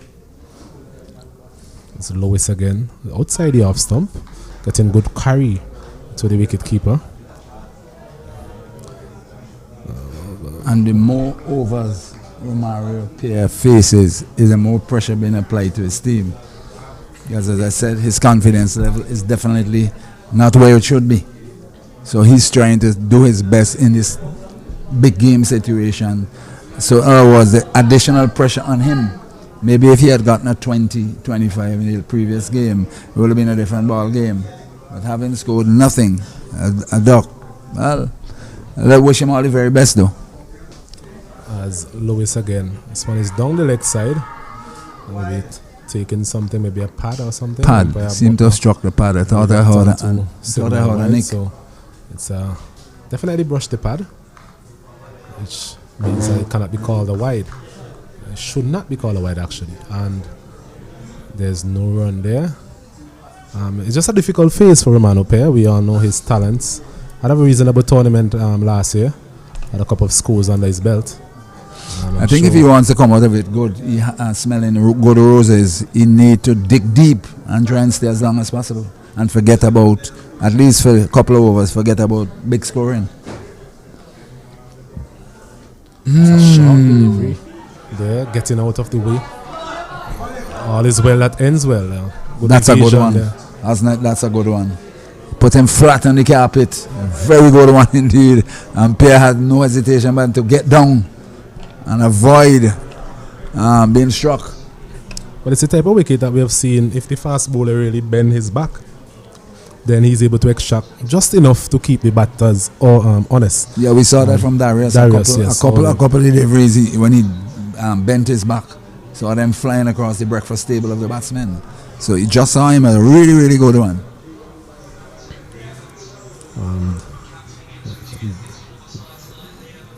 Definitely under a bit of pressure here, Romano Pair. I think the best thing for him also is the rotation of strike. If he's able to get off strike and maybe put his senior partner in the form of Desmond Maloney, who has that first class experience, then that maybe could work out better for him. Let's see how he goes. As Lewis again, he's working it nicely. Yes, that's exactly what is needed. Yeah, but the problem with that Asnet is that he's taking the strike, he's pipping the strike. Because Maloney goes off strike and he is taking the bulk of the delivery in each over. So 14, it is 14 for 1. St. Vincent and the Grenadians looking to overhaul 259 made all year, 259 for 9 made by the Grenadians. I will see a man there at Gully, man at first slip, short fine leg, third man, as this one is walked off his leg by Desmond Maloney, gets another single. So better cricket there from the Vincentians in terms of getting the strike rotated. It's a right and left hand combination. So it's difficult for the bowlers to adjust. And the score moves up to 15 for 1.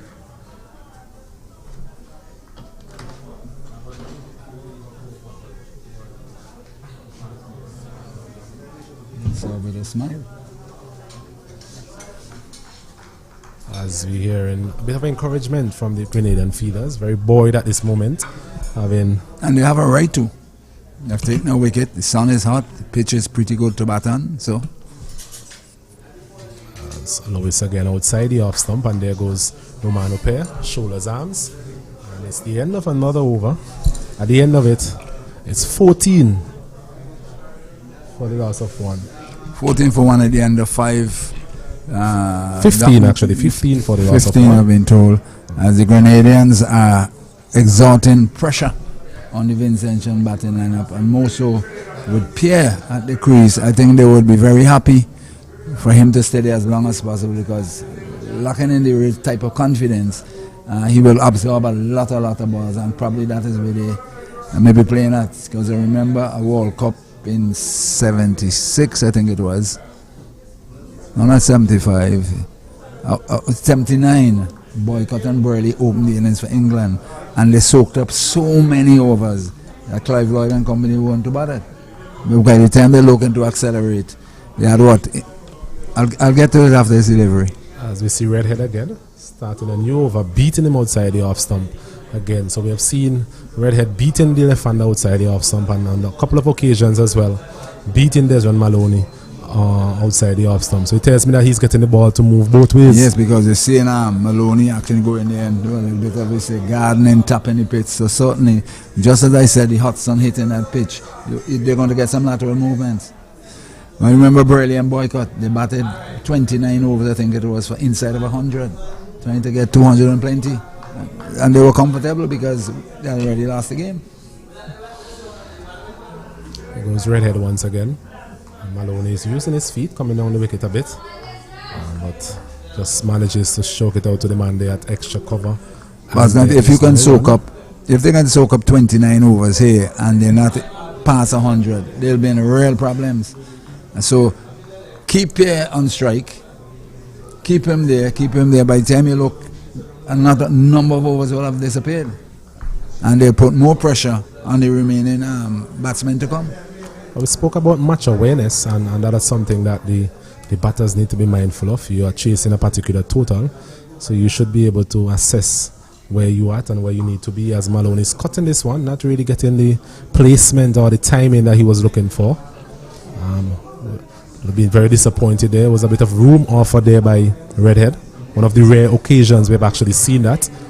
However, he managed to get a single, so it's 16 for 1, and it brings Romano Pair back into strike. It's all about planning your innings, as the new terminology, match awareness. But generally, you have to be students of this game if you really and truly want to succeed. I think that's part of the problem. Also, as I said at Cumberland, I repeat here. It's Redhead again to pair on the line of the leg stump, and another wide signal there by umpire Green. You're in all these fanciful talks from players on social media. We just have to do this, we just have to do that. It's not a matter of just doing this or just doing that. You have to be mentally tough in order to be able to execute your plan, and that is a bad word. A lot of the coaches have been around and listening to them say, yes, they listen, yes, it's XYZ. But when it comes to execution, a lot of the players are very poor.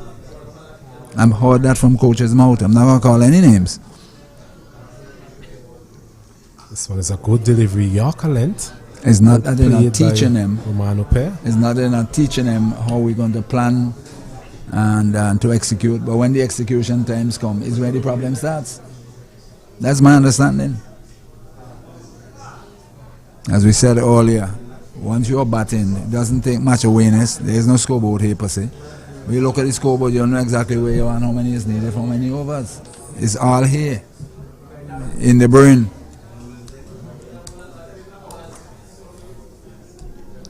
Into the 6th over. It's a wide delivery down the leg side. So struggling a bit here with the right and left hand combination. We spoke about that, the possibility that that could actually occur if you're able to rotate the strike effectively. Yes, the right hand left hand combination. If you're on top of your game, you can very well find yourself strained when a single is taken. And you see, it go back to the same thing about execution. These batsmen need to read the situation. If you can rotate the strike, the bowler definitely will be off target, because constant rotation, you'll have to keep changing from one side to the next. But you have to be aware of it. Correct. A very good day for cricket, as we spoke about earlier. The sun is out in all its glory here at the Sion playing field. Slight wind coming across the ground, which will definitely help the players in this heat, as Romano Pair is forward again. Plays it up the wicket. There's no run. But the Vincentian player, despite 18 for 1. Despite the problems, they are there, which is important. Digging in, I would say digging in, and hoping that thing will ease as the length of the innings unfolds. That's the least they could do, really. They just need to be aware, as you mentioned, be very astute in their mode of operation, and just try and see off this opening burst from the Grenadans, as this one is played out to the man there at cover. Can't get a run there. And it's the end of another over. So 6 overs completed. At the end of it, St. Vincent and the Grenadines responding to 259 for 9 made by the Grenadans. They are 18 for the loss of 1. Going at 3 and over. Not bad in this situation. The important part is the 4th column. For not to get out, not to be dismissed. As trying to get 260 to win the Windwards Island Senior Cricket Tournament being played here at the Sion Hill playing field. We understand that St. Lucia really blasting their way into the finals in their game against Dominique at Cumberland with such a beautiful batting pitch, 198 to win. We'll have an update in a short while. We got to give you one a while ago, 117 for 1. No matter what, 82 more runs for St. Lucia to book their place in Sunday's final here. And the winner will stay here, and the loser will go to Cumberland. So changing bowling, we're seeing Ryan John coming in from that northern end. Right arm, fast, medium. Yeah, come. This one is short outside the off stump again, and Maloney, you feel like he missed out there on that occasion. It's a favourite shot of his. Anything short, the cut and the pull is always a very good friend of his. And on 2 occasions now, we have seen him missing out on that particular delivery. 18 for the loss of 1 wicket. St. Vincent and the Grenadines really trying hard here to make a fist of this total, as this one is on the line of the off stump again, and there goes Maloney, plays up the wicket. Saw a bit of Ryan John recently in the VPL as well. Spoke about his batting pedigree, but he's more so known for his bowling. There's a bit of pace, does get the ball to move away from the right-hander, so Maloney will definitely have to be watchful. Having survived that initial burst from Sherman Lewis, it's good to see Ryan John into the attack. It tells me that the Grenada and bowling attack has a bit of depth to it. As he's hitting this one gloriously over long off, all the way for 6. So we have seen quite a few of those today, Gunny. Beautiful shot. We saw one from couple from Teddy Bishop when the Grenadians batting, and now we are seeing Desron Maloney replicate that type of shot. Yes, in the slot, and he lifted it 2020 fashion over the boundary for a maximum, and this should ease a bit of the pressure that they're undergoing out there from the Grenadian bowling attack to hit a maximum and to move the total up forward positively. John again bowls back off a line this time at a call for a quick single, and they get it. So there's good batting there from Maloney, having hit a 6 on the previous delivery, just walking it up to the man there at mid-on. Was a bit deep, and Romano Peck called him through for a single. So good going in terms of execution, in terms of awareness that needs to be there. Maloney is a senior player in the setup, so definitely need to bat as much of these overs as possible. Romano Peck just need to get a bit of momentum into his innings.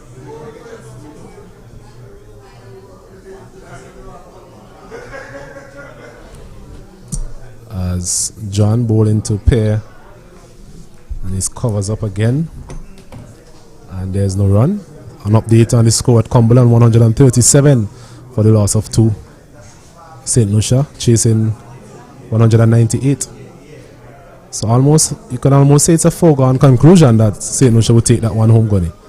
Yes, update we just got there. Certainly a matter of 62 more runs with number of overs. Matter of time.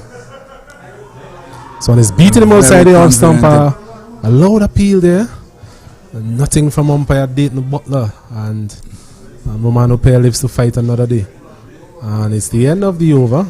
At the end of 7 overs, the score is 26. 26, yes, for the loss of 1 wicket. So 26-1 at the end of 7.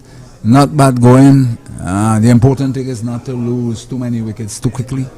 So it's all a question of whereby St. Vincent Grenadines continue to consolidate and ensure that Ambrose or whoever is next to come, Graves, whoever, they stay out in the pavilion here for quite a while. 26-1, early days, St. Vincent Grenadines battling to try and get to 60 to win. More than likely, from what we've been hearing, it appears that St. Louis should be playing here on Sunday.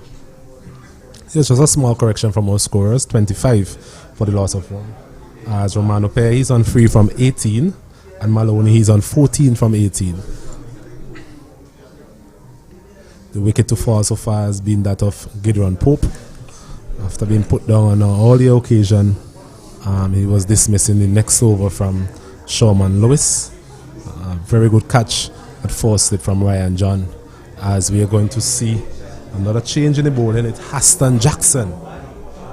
Another seam bowling option for the Grenadians. So far they've employed seamers. This one is on the line of the leg stump. He's walking it out to deep square leg. Desron Maloney gets a single. Personal tally moves up to 15. It's 26 for the loss of 1.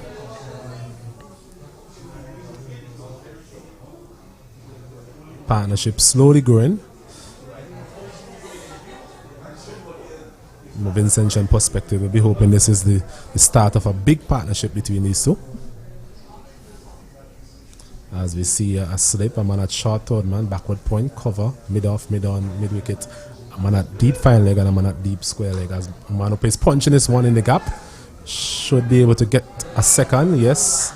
As we see Teddy Bishop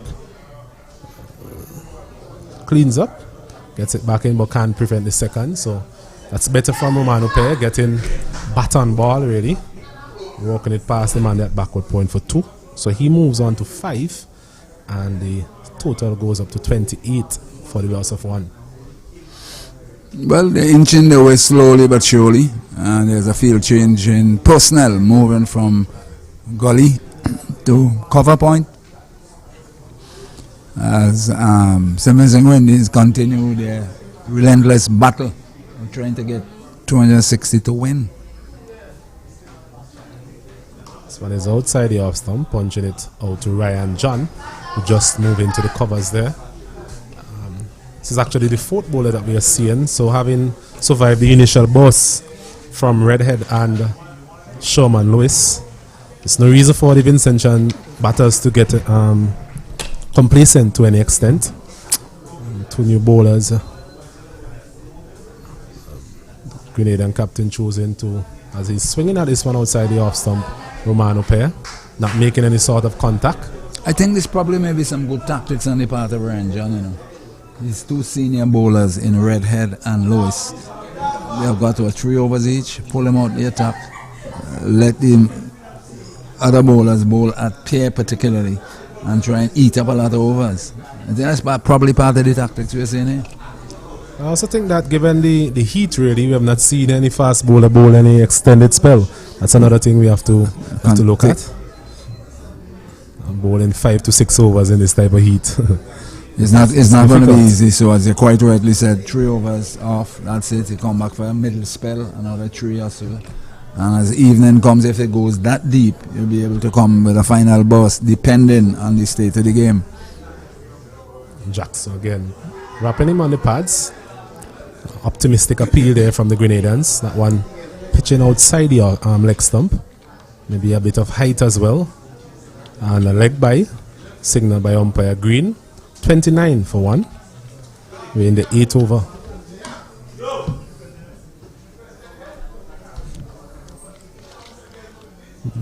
The crowd has definitely built up steadily throughout the day. Quite a few persons in now. In contrast to what we saw this morning. A very vibrant crowd as well. Knowledgeable crowd. Most of the persons here know their cricket very well. So they would know exactly what the Vincentians need to do if they are to overhaul this total here this afternoon. As we see Jackson once again. It's a shortish delivery. Walked out to the man that short. Finding a chance for a run out. Direct hit maybe. Would have had him in a bit of trouble there, Romano Pair. Was played off his hips there from Desmond Maloney. The call came early. The fielder there was Teddy Bishop and had a throw at the stump and missed it completely. So all is well that ends well for Romano Pair and the Vincentian team. At the end of the 8th over, it's 30 for the loss of 1. Pair, he's on 5. Maloney, he's on 16. I do not think the Grenadians would be too bad at bearing in mind they missed that run out. They would have had a second one.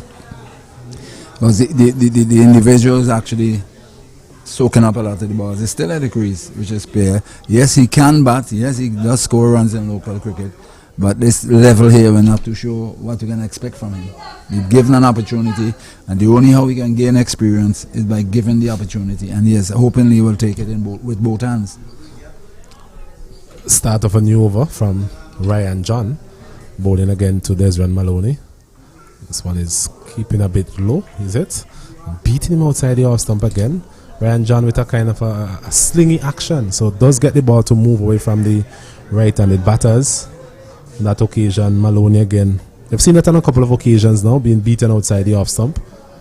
And thankfully for him, no edge. He's there still. Being the vice captain of the team, I'm sure the other players will be looking up to him to lead from the front. Already off to a good start, 16 from 21 deliveries. This one is hitting high and actually lost it in the light for a bit. I was looking somewhere in the vicinity of Flo based on the shot that was played, but it just trickled out to the man there at mid-on. Not timing it at all there, Desmond Maloney. Maybe you're looking to get some credit. Just looking at the bat swing, Gunny. No, I was looking at the word they use, Flo. Someone wanted to go across by Flo to get some credit or some data. As Ryan John again continues from that Flo end. It's a delivery back of a length. And there goes Desmond Maloney. Plays it out to the man at cover. There's no run. The wind seemed to be picking up a little bit. In contrast to what we saw this morning. Which is all good news for the players and also the supporters, the spectators here. With that little bit of wind that we're seeing here. But this morning it was still. Not, as we say, not an ounce of breeze was blowing. But this afternoon you can definitely see the little difference. He's hitting this one again over the man there at mid-off. Couple of bounces into the fence. A very good shot there from Desmond Maloney. You could see that he's actually waiting on that particular length. So anything in and about that region, he's able to play through the line. And as we've seen all day, as long as you're able to present a straight bat, you will definitely be rewarded with runs here at the side. Yes, definitely. It was on a good length, and he just lunged forward and just nonchalantly pushed it over mid-off for a boundary. But the thing about it, the vertical shots are the most important shots we're seeing here for the day. Hitting down in that V, the arc. Ryan John again. This one is punch off the back foot. The chance for a single there.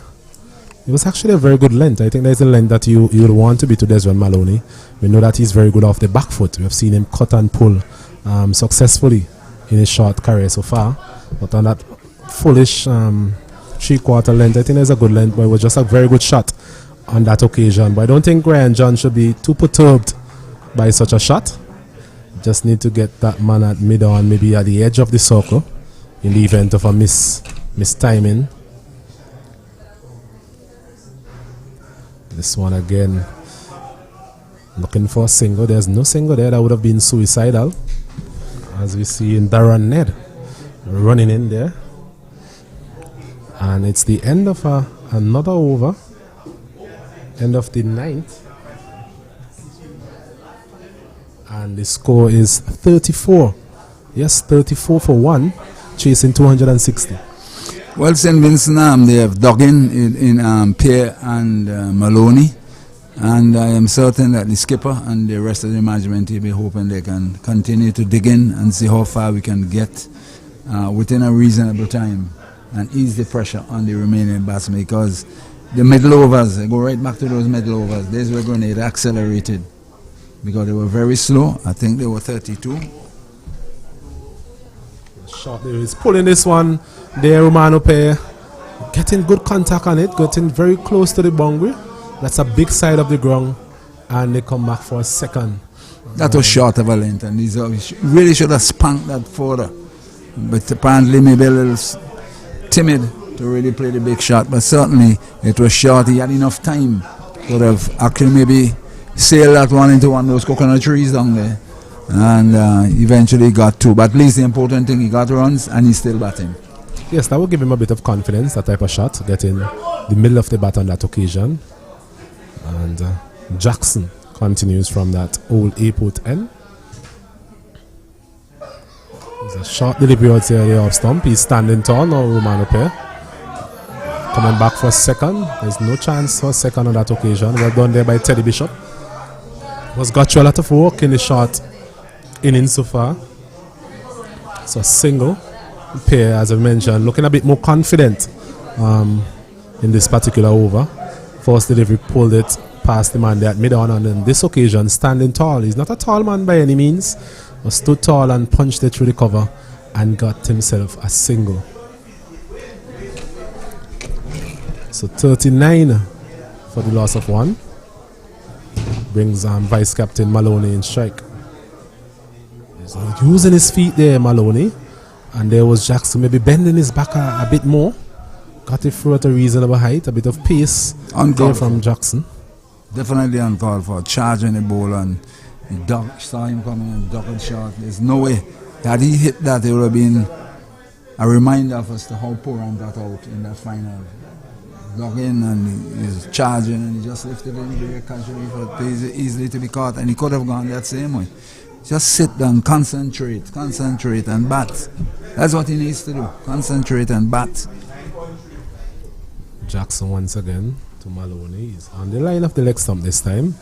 White signal there by umpire Green. Still trying to find his line here, Jackson. It's been a bit inconsistent so far.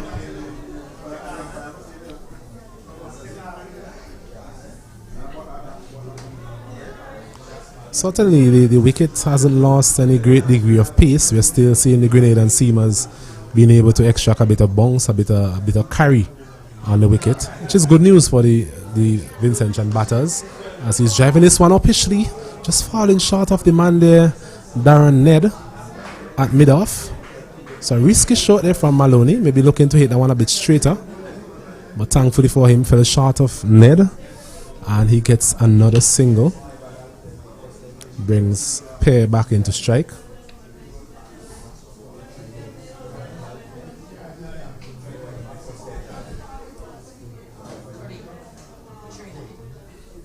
.39 for the loss of one, as Pair is driving at this one, not timing it at all. Straight up to the man there, Court Murray, feeling at mid-off. Court Murray, another one of those youngsters, Gunny, we saw in the recently concluded West Indies Under-19 tournament, played for the Windward Islands, did very well here at the Sion Hill playing field. I can remember him vividly getting 2 5-wicket haul, back-to-back 5-wicket haul. So it will be interesting to see how he goes when he gets the chance with the ball. A left arm spinner. As Pair is driving this one, timing it a bit better, getting the gap as well. Should be able to come back for a second. Pair. So better signs from him in terms of his timing and finding the gaps. And the total moves on to 41.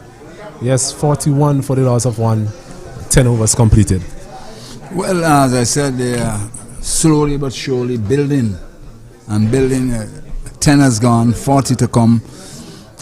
And even at this stage, St. Vincent Grenadians are better off in one compared to the Grenadian innings. They were 32 for one, they are 41 for one, they're 9 to the good.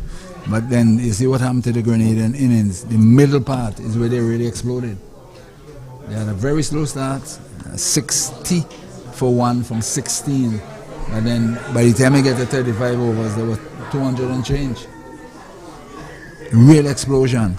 So it's actually the end of the first power play.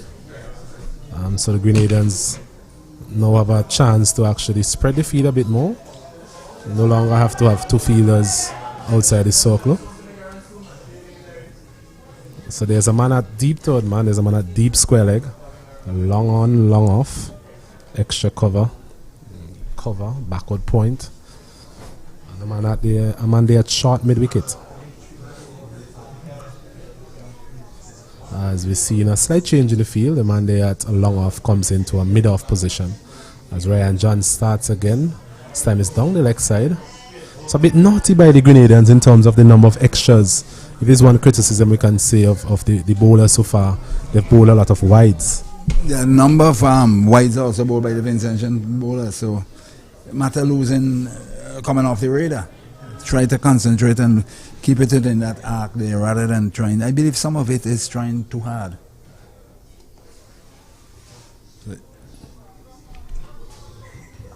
And there's Ran Maloney on strike.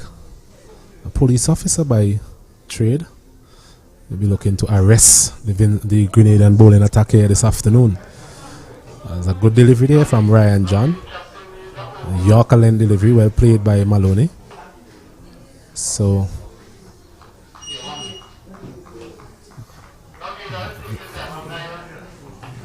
seeing a bit of encouragement coming from the Grenadian fielders. They would know the importance of getting that breakthrough.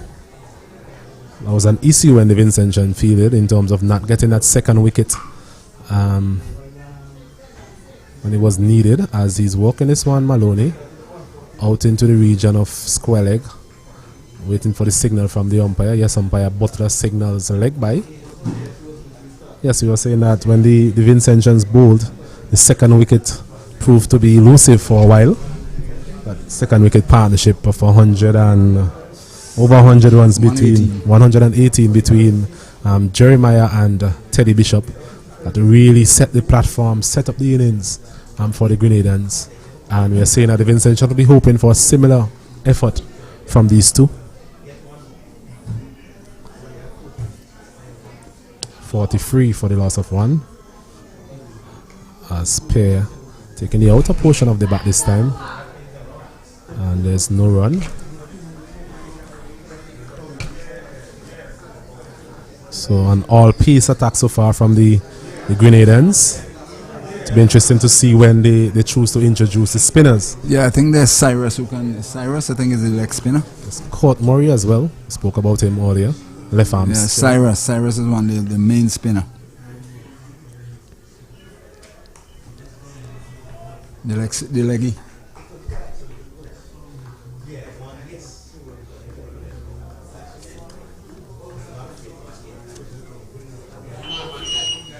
After an initial nervous start, Omano players seem to have settled down quite a bit. Still would like to see him walk the ball more into the gaps. 10 from 28 deliveries. Just need to not accumulate pressure on himself by facing too many dot deliveries. This one again, he's looking to walk out to the man there at backward point, can't score. So 3 dot deliveries there from Ryan John.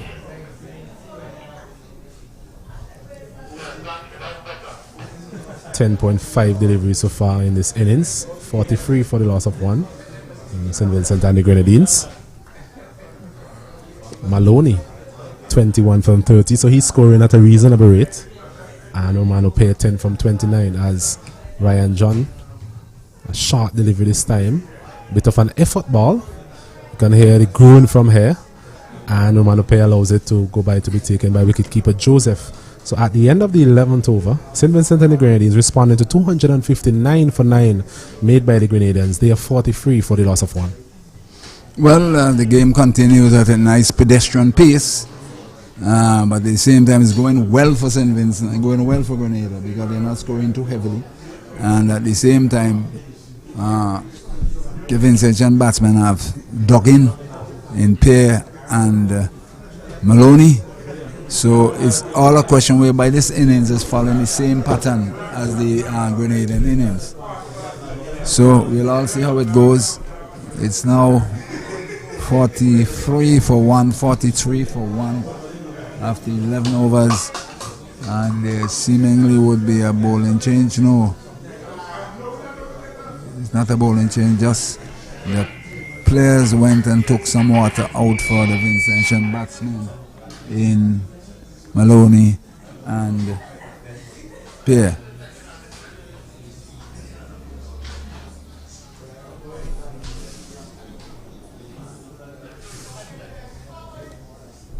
So we are going to look at to bowl to Maloney. This one looking to work it off his legs. We'll just await the umpire's call whether it's a bad pad or just straight pad. I seem to have gotten a nick. So one more to the total. It's now up to 44 for the loss of 1. Just a nick there for Maloney.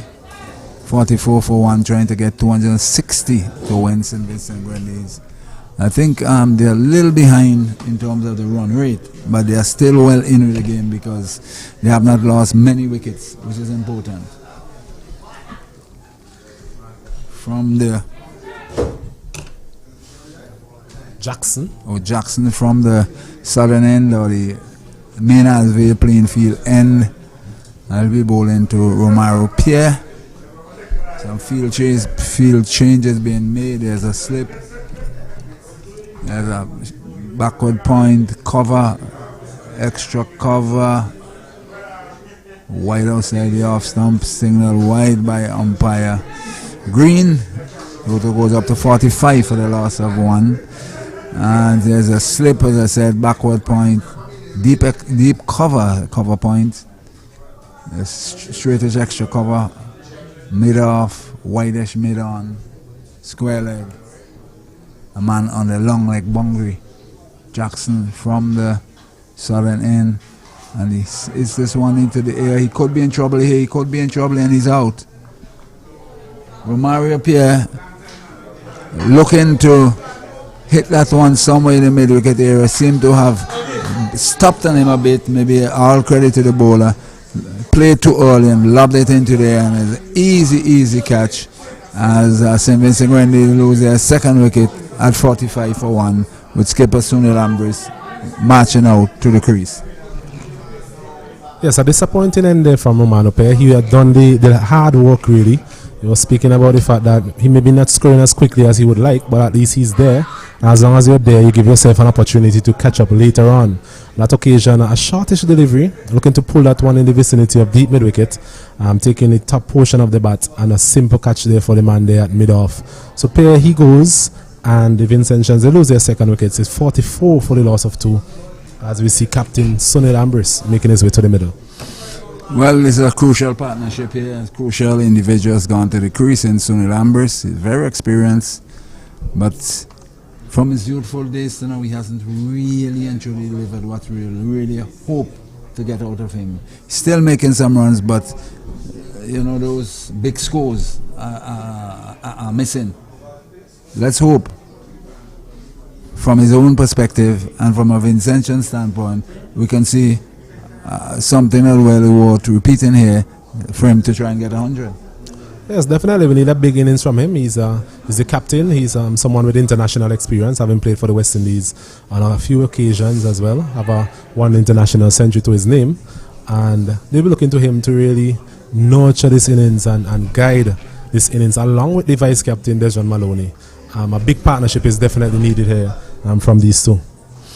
Right, so he takes his guard and he'll be facing Jackson from the southern end, having just taken the wicket there of Pear. Pear got how many? 10. And then Ambrose is a strong appeal for caught behind, really strong appeal. They are begging the umpire. It touched wide.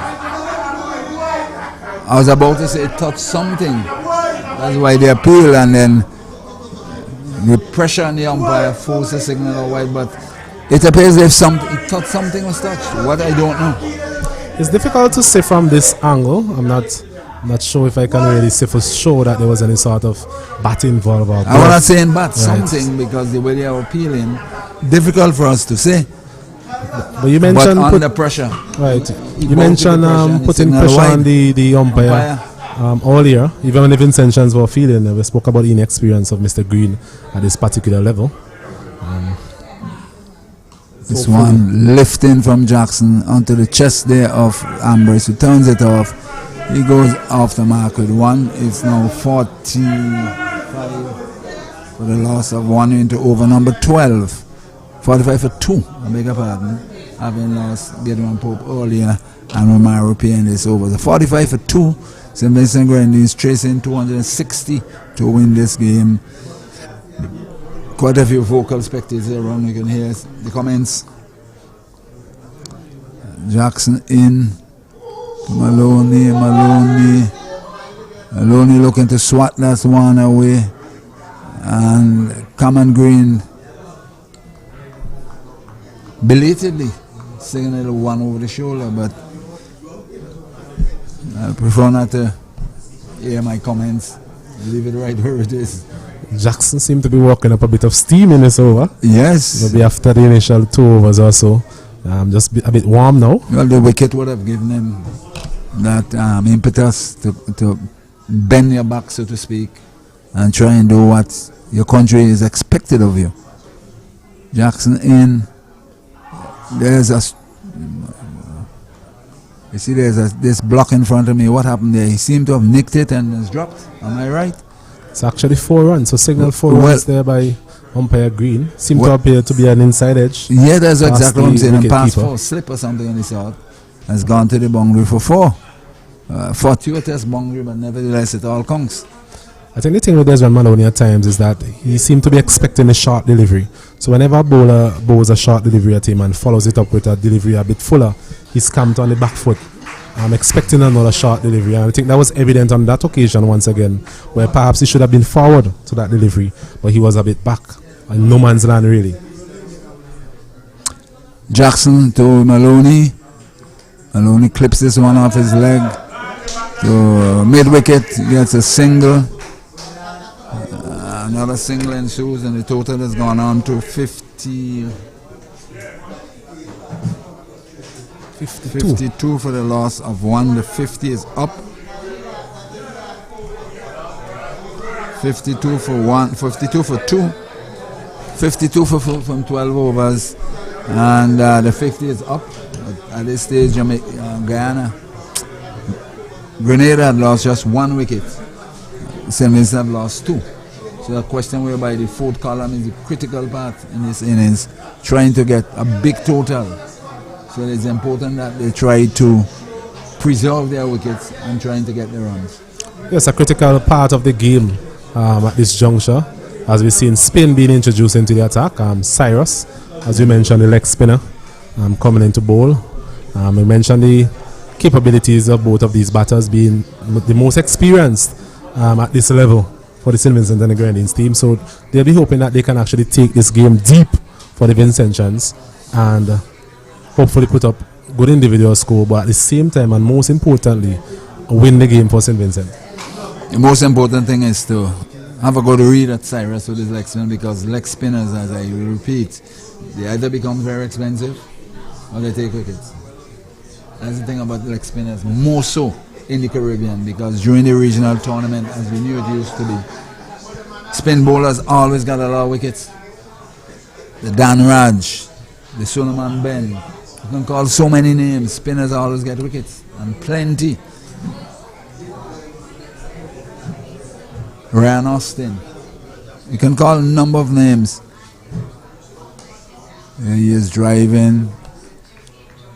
That delivery from Cyrus out to straightish extra cover, and there's no run. 52 for 2 into over number 13. Cyrus from the northern end. Maloney forward, pushes it out. Not far enough to go for a single. And no run, the 52 for the loss of 2. Cyrus continuing. The battle for Grenada against Desmond Maloney, holding the fort for St. Vincent and the Grenadines. Dimey driving back to the bowler, no run. As I said, this leg spinner situation is very, very interesting. Either or. So far he has landed it in the right area so far. Yes, that's the problem with leg spinners, right arm leggies. Cyrus to Desmond Maloney. This one, he allowed it to be turned into a Yorker, I should say. And he had to dig it out. And he has survived. As you see, Desmond Maloney have to be very careful. This is something totally different. This is a leg spinner. It's not the seamers. Cyrus too goes back out to extra cover, no run. This has been a pretty good over thus far from Cyrus. Bowling from the same end that Qatar really bowled most of his overs and had a wonderful 3-4 over spell when the going got tough. Cyrus to Maloney. Maloney driving at this one outside the offs, and the end of a maiden over, a very good maiden over there by Cyrus. 52 for 2 off 13. Yes, a very good start there from Cyrus. We mentioned that the art of leg spin is a difficult art, but on that occasion he was able to land those deliveries in the areas that he wanted to land them, and unfortunately for Vincentian team and Desmond Maloney, he was not able to rotate the strike, and I think that's something very important for these two batters at this point in time. You don't want to be bogged down as such. What you want ideally is for you to walk the ball into the gaps, and both of them have the power, they have the class, they have the ability to hit the boundaries when needed. So that would be critical for these players at this point in time. You don't want to be bogged down to any extent and then play a rash shot and get out. So that is critical for them to discuss in terms of moving forward. Well, at this point in time, they have these long water breaks due to the heat. We'll have a slight pause and we're back in 2 minutes.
signal. Right, back here at the Sion Hill playing field, everybody has been refreshed. Umpires and so on, ground staff, everybody getting off the field. St. Vincent Grenadines 52 for 2, and a pretty good maiden over delivered there by Cyrus. Yes, that was a good over, a good start from him. It's not always the easiest to start as a leg spinner, but he showed a bit of promise, a bit of control there. As we see Jackson continuing from the southern end onto the legs of Sunil Ambrose. He flicks that one out on the onside, and the total rolls up now to 53. 53 for the loss of 2. 53 for the loss of 2. To over number 14, trying to get 260 to win. St. Vincent Grenadines against Grenada, the defending champions. But more than likely, we get an update. I suspect St. Lucia probably would have won that game at Cumberland by now. Yes, we'll ask our reliable scorer, Mr. Bentic, in a while to update us on that information. At the rate they were going, one suspect that's really a lovely shot there. Looking to work that one away, and he guided him away quite nicely for 4. So, it's a very good shot there from Desmond Maloney. It was a short delivery. He just leant back, uppercut over the man there at slip. Safe shot in the end, and a very good start for him after the break. Well, the thing about it, he has gotten away with it. 4 runs. 4 to the good of the Vincentian team. Jackson will have to try again. To Maloney. Maloney back and force it out square on the offside. They're going to have one. They should have 2. It should be done comfortably. Should be done comfortably, and it is done. So here's another 2. Maloney, he goes up to. You'll have to get it checked. Sort of noise around this here.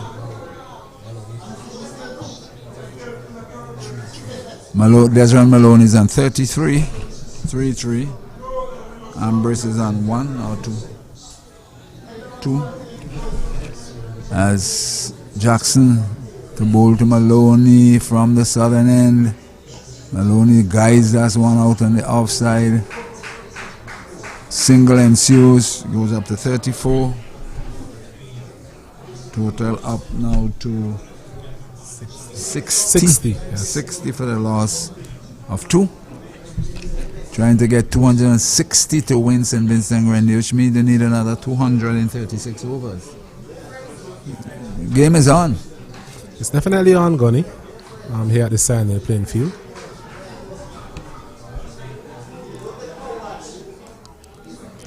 Back of a length, defended well there by Maloney, and there is no run.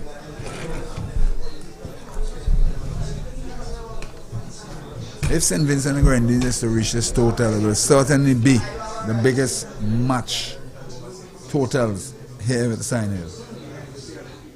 Which means there are 260, that will be 500 runs here at Sion Hill. And that is an abnormal situation in forward defensive, tackle it out and onside looking for a sharp single, not called, not ordered by the doctor. And Sunil Ambrose sent him back. The end of the over. 60 for 2 after 14 as St. Vincent Grenadines in the form of Maloney Moso building towards the eventual target. 200 needed in 36 overs. Game on. Yes, Maloney continues to impress here. Having got through that initial trying period with the opening outbursts of Redhead and Sherman Lewis. He's now blossoming to some extent. And 33. We'll definitely look at the innings of Jeremiah and try and copy what he did in terms of how he went about that innings. And the other players will have to batter around him as we see Cyrus again into his second over, having bowled a maiden to Maloney in the first over. Yes, it definitely was a maiden. Yes. 1 over, 1 maiden. That's galvanizing. As we see Cyrus in. And he swings this one in the air. Another one. The should come for a second one here. The return comes in. There's 2 runs there. Maloney swinging to the stars. Or is it Ambrose? It's actually Maloney, somewhat agricultural from him. Yes, sort of agricultural shot. The galvanize off that roof there is banging straight into my eyes. 2 more runs to him, he goes up to 36, I think it is. He's now 62 for the loss. 62 for the loss of 2. Cyrus, a fall shot, I should say, from Maloney. I think that was a result of the main that he bowled in the previous over. Just goes to show you that dot ball, especially against the same batter, it always puts pressure on the batsman. This one driven out to wide long off, another single. He goes up to by 1 to 37. Amberson 2, 63 for the loss of 2. So there's a slip, backward point, straightish, extra cover, deep cover, long off, long on. Cyrus in, and Iris Amber's driving up to extra cover. No run, 63 for the loss of 2. Over number 15. Cyrus, the ball to Sunil Ambers. He's coming from another end in glorious sunshine here at Sion Hill. This one he driven again. Straight to the man at extra cover, second consecutive time. And this Cyrus leg spin is a very interesting bowler. Cyrus, the ball to Ambers. Ambers lifts this one down to wide long on. He's going to cut a single. Sends the total up to 64. 64 for the loss of 2. 64 for 2. As Maloney comes in to strike. He has to be careful. Well, he is in. And 37. One. I'll give him the credit there, Asnet. He guided that one. As it spun across him, he guided it. Pass. Slip. And 2 more runs to the total. The end of the over. It's now 65. 66 for the loss of 2. After 15. Grenada at that point in time, there was 60 for 1. Yes, 5 runs coming from that over, but a very good over from Cyrus. Looks to be very accurate in terms of his leg spinners. Maloney and the first delivery of that over, really playing a get-out kind of shot, trying to release the shot goals that were created in the previous over where Cyrus bowled a mail to him. But he would definitely need to stay there and stay there with his captain. We have the captain and the vice captain currently in the wickets, so they will be looking to forge a huge partnership here and take the Vincent effort further and further closer to that total of 260. It will take big knocks from both of them to ease the pressure on the rest of the batting. But they are there. It's a question of how well they apply themselves. I would say probably for the next 15 or so overs. Jackson in. The guys that's one down to third man. That's Ambers. He gets another single. He goes up now to about 5, 6.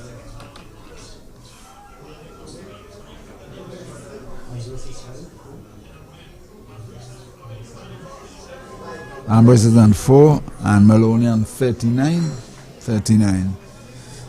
It's 67 for 2. 67 for 2. Jackson into Maloney. Maloney, that ball seemed to have struck the inner portion of the bat and flew down to a square leg. He collects a single. He goes up to 40. Ambers on 4. 68 for 2. As the spectators around there is very vocal. You can hear in the background as to what's really happening. So there's a slip. No, there's no. Yeah, there's a slip. Backward point. A cover, extra cover, mid off, mid on, mid wicket. This one driven or pushed out, I should say, by Ambers. Out to wideish mid off. He goes up to 5. 69 now for the loss of 2. 69 for the loss of 2. In those days when you play bingo, my boys, just say when you hear the number wobble upside down. The good old days. Apparently they don't have any bingos anymore. Do they have bingos in your area? I think they do from time to time. Little fun game, eh? This one, Maloney on top of it, looking to run it down to third man. He's sent back by Ambers. Total remains 69 for the loss of 2. Once the bingo caller, you always hearing him saying upside down. And you know what upside down means? Anyhow, you turn 69. Same 69. And then he had the wobble. You know what number you think is the wobble?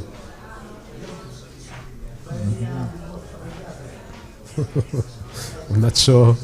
As Jackson in.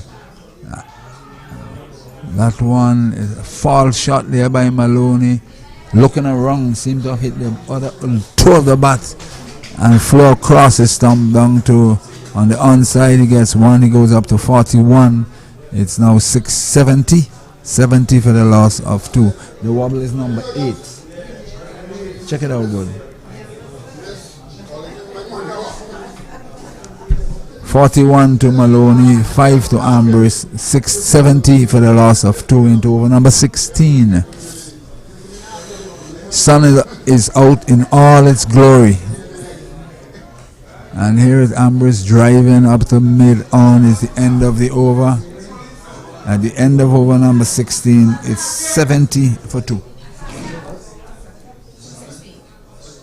16 overs completed, so scoring rate of over 4 runs per over, which is not bad going from the Vincentians. We spoke about earlier they were going at around 3 runs per over, so they've managed to actually increase the pace at which they're scoring, which is ideal for them. Having Maloney and Sullivan Ambrose at the crease currently will definitely help in terms of maintaining that 4 runs per over and even going beyond that 4 runs per over, somewhere in the region of the required run rate of around 5 runs per over. Well, we'll wait to see how it goes, and the leg spinner Cyrus in his 3rd over from the northern end. One that spun across him outside the off stump, spun so big, it's called a wide. 71 for the loss of 2. 71 for the loss of 2. A Cyrus right arm leg spinner. And here is Maloney pushing forward. And there is no run. 71 for the loss of 2.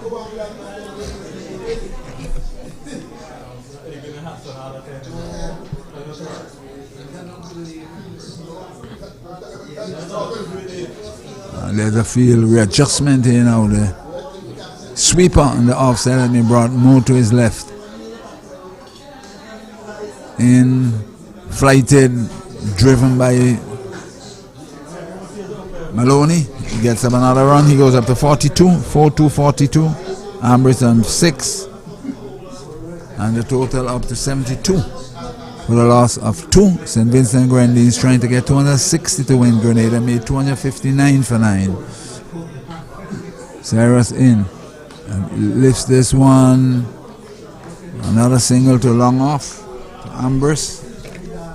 Goes up now to 7. It's 73 for the loss of 2. Yes, that one played officially there by Sunil. Not really getting to the pitch of the ball, but still going through the shot. Thankfully for him, the man there at long off was all the way on the boundary. Ball falling well short of him. Flighted delivery, and he drove that one into his boot, trying to play that expansive drives, struck the inner portion, outer portion of the boot, and stayed right on the pitch. 73 for 2. Good afternoon to listeners there in Grenada, in St. Vincent, Dominica, the Windward Islands, regionally, extra regionally. This one driven pass shot is extra cover. Another single ensues. So gradually and surely he is doing what ought to be done in this situation.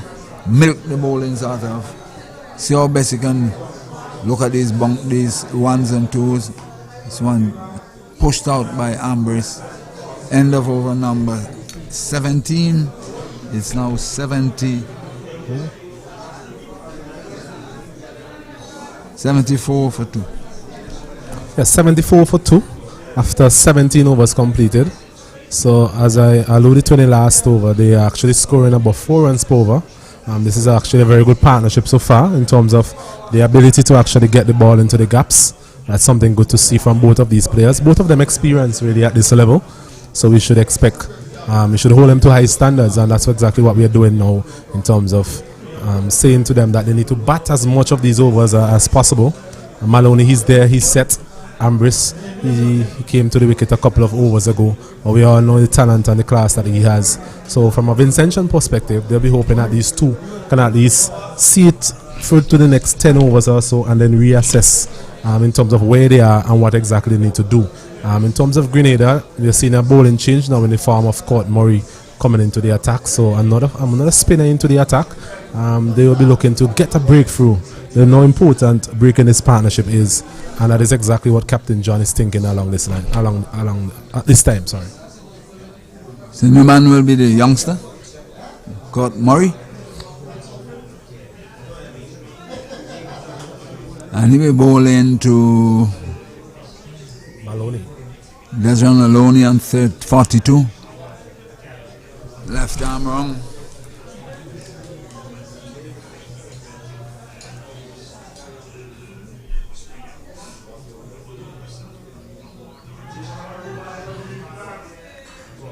Looking to cut this one outside the off stump, half-hearted appeal. Not umpire Green, not interested. Total remains on 74 for 2 into over number 18. This one taking the outer portion of the bat long to cover. Single, he goes up now to 43. 143, 105, so 5 to Ambrose, 43 to Desmond Maloney as he taking time out, build this in, consolidate, put themselves in a wonderful position for charge a bit later on.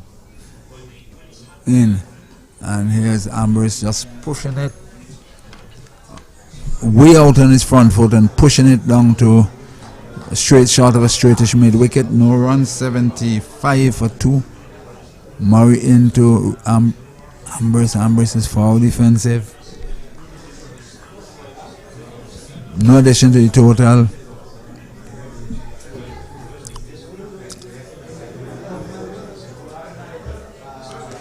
Murray into Ambrose, who just tickles this one out on the onside. Down to a wide long on. Single, he goes up now to Ambrose about 7 or 8, somewhere there about it.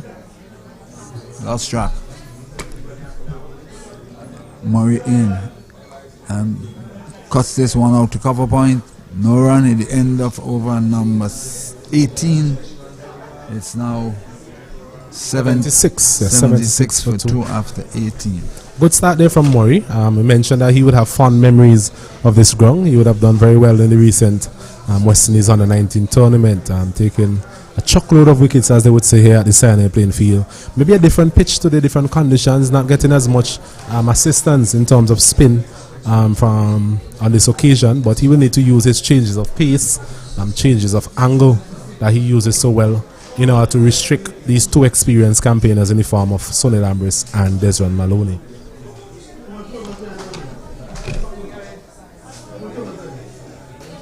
$76 for 2 of 18. This one lifted into the air by Ambrose down to long off. And the return comes in. Another single. They're doing just what the Grenadians did. Took a lot of singles and keep themselves in the game. One more to Ambrose. He goes up now to 9 or 10.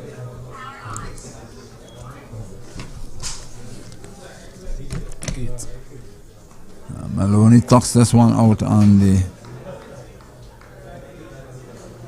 onside. No addition to the total. 43, 47, 43? 43 for the loss. And he hits this one in the air. It could be out, and he's been dropped in the air, not getting into the catching zone. He spilled it. Opportunity missed for Grenada to dismiss Maloney. On 43, he goes up to 44, and the total up now to 78 for 2. Forward defensive from Cyrus. It's Sunil Ambrose, and there is no run. Certainly, this half chance it must be taken once in the field. Didn't happen with the Vincent innings. It hasn't happened with the Grenadian innings thus far. And he is driving out to long off, and there is no run.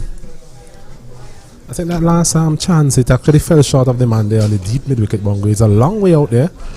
He was charging in, but never really got close to it. Fell just short of him. So you mentioned it's a half chance. I'm thinking it's more of a 25, a quarter chance really, to get that. It was always difficult to judge the flight of the ball from that region. Maloney another single as Maloney swings at this one here. End of over number 19. The total has gone on to 80. Yes, 80 for the loss of 2. 80 for 2 from 19.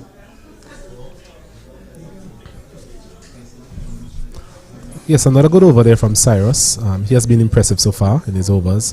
Scarsell seem to have caused some problems for Maloney in terms of being able to bowl a lot of dot balls to him.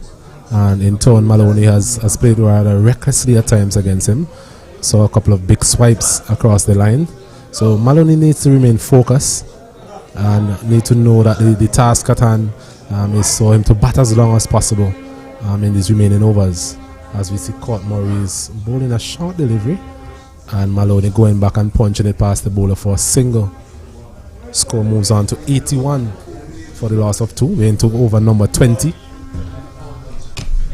So just hovering around that 4 runs per over mark, the Vincent chance. I think as long as they can maintain that scoring rate for the next 10 to 15 overs, they'll put themselves in good stead to make a launch maybe in the latter stages of the innings. As this delivery, Ambrose is walking out to the man there at short mid-wicket. The fielder there being Ned. He's been very busy in the field, Ned. As Courtmore again is bowling and he's sweeping wonderfully out to deep square leg for Bungry. Well played there from Sunil Ambrose. He gets his first Bungry. It's now 85 for the loss of 2. Yes, it's a good shot there by 1. Oh, so St. Lucia 1. Yeah, the game finishing. Wow. So you got the news there. St. Lucia into the finals, having just defeated Dominica by 6 wickets. Dominica 197, St. Lucia 198 for 4. So they are definitely in the final. It's a question of who will win this game to play against St. Lucia right here at Sion Hill come Sunday, 9:30. Yes, so this game is evenly poised, I would say, at this point. Yes, I would say that as well. It's a full toss, and there goes Ambrose over extra cover. Lovely shot, one bounce into the fence. It was a gift, really. I know we are still in September, Gunny, but that was definitely a gift from a December born. Well, it's late September. Why not enjoy the gifts that are being offered? A full toss came up and enjoyed it. Yes, a very good shot there from Sunil Ambrose. Never really tried to hit it too hard. He just basically picked his spot and was able to deposit it over extra cover. Early Christmas gift. Early indeed. So Murray definitely will have to bounce back from that. It's another flighty delivery. He's hitting this one again. Straight down to the man there, long off. A soft dismissal really. And Ambrose goes. I think he was aiming in the region of over extra cover once again. But it was a slower delivery there from Courtmore. It must be said it was well bowled by the youngster and taking the inner portion of the bat there from the captain. And he'll be disappointed with that. But St. Vincent and the Grenadiers, they lose their 3rd wicket. It's now 89 for the loss of 3. Captain Ambrose goes. It's 89 for 3 and a wicket. Well deserved, I would say, for youngster Murray. Maybe just slapped away, having given. Mid-17. Having given Ambrose an early Christmas present. And here it is, he flighted another delivery. Ambrose looking to go over the top. Lofted it into the man at long off, wide long off. And he's on his way back to Pavilion. A setback for St. Vincent and Grenadines. the most experienced batsman is coming back to the pavilion, and we'll see how it goes from here. Yes, I think, as I mentioned, I think it's a very good bit of bowling there from the youngster Court Murray. Having been hit over extra cover in the previous over from a rather poor delivery, must be said. A full toss. On this occasion, he just flighted it a bit more, held it back, and there was Ambrose again looking to hit over extra cover, but such was the lack of pace on that delivery. He just managed to really hit it straight down to the man there at long off, who was not going to drop that catch, given the importance of that wicket. So Grenada, they've made a crucial breakthrough here at Sion Hill. St. Vincent and the Grenadines, they are now 89 for the loss of 3. The thing about it is, once spinners are bowling, you have to muscle the ball over the boundary. Against a seamer, you can help it from the pace, but with the slow bowlers, you have to muscle it, and he didn't muscle it properly, straight into his hands, and the skipper of St. Vincent comes back to the pavilion as a setback as far as the game is concerned. 89 for 3, trying to get 260 to win. 20 overs has gone, so it's a matter of rebuilding again. But Desmond Maloney, the rock at the opposite end. Yes, his role is becoming increasingly important, given the fact that his captain, his skipper Ambrose, is no longer there, facing up to Cyrus once again, coming forward and playing it out to the man there at cover, and there's no run. The new batter is Kieran Katoy, who's also a very good middle order batter, left-hander as well. So I think that's a good option for the St. Vincent and the Grenadines team, given the fact that we have a leg spinner in operation and a left-arm spinner as well. This one is beating him outside the off stump, so a bit of tone. Good one. That one turned, definitely turned. From our position, the body language seemed to suggest that one really spun. So Desmond Maloney have to be very, very mindful and be very careful. You've just lost Tony Lambers. He needs to resettle and keep things on a level footing. This one is going back again. So Cyrus has definitely caused a bit of problems for Desmond Maloney in this spell. He has been accurate, and I think that is what is contributing to the rather rash stroke play at times from Desmond Maloney. That one was too close for him to be cutting. Too close to him, and fortunate for him, he didn't nick it. Cyrus into his 5th over. As this one again, maybe keeping a bit low. Maloney going on the back foot when maybe he should have been on the front foot for that delivery.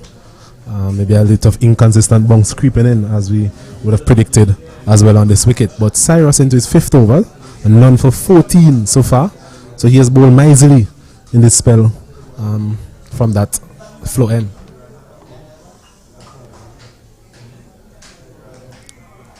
Maloney coming forward once again. Good bowling here from Cyrus. I think that Maloney need to recompose himself. You have lost Ambrose. A couple of deliveries has gone past the edge of his bat. Just resettle.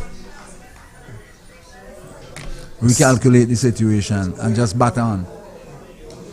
Let's play this one out to the man there at cover. And to the right of the man there, Court Murray.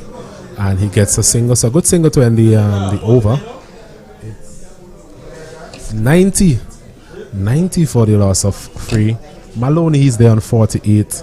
And Kotor, he's yet to face a delivery. Yes, the crucial thing as far as this game is concerned is that 3 wickets have gone, and 3 vital wickets have gone as far as St. Vincent Grenadines is concerned. So Toy batting at number 5 now depends on his approach, based on the fact that St. Vincent Grenadines have just lost their skipper, and we'll have to just wait and see what the approach is like in relation to approaching the victory target of 260. Grenada needs 7 more wickets, not 10 anymore, 7. And St. Vincent Grenadines need another 170 more runs to go. As we see Murray once again starting a new over. And there's Maloney punching it back up to the bowler. Yes, Kotoy, not experienced campaigner, and it's good from a St. Vincent perspective that they have 2 experienced guys, especially at this level. Right, it's something that you can't buy at the shop, as they would say, in terms of experience. They've done it before, so they'll be looking to do it once again. Yes, there are players to follow who may have ability, but have they ever performed at this level in such a pressure situation? That is the other thing that we have to be mindful of. So, and this one is cut, just falling short of the man there at backward point. I think it's Lewis, yes, the fast bowler Lewis there at backward point. Just as I was saying, I think Maloney have to be very, very mindful and careful what he's doing. And because to me he seems a little jittery at this moment.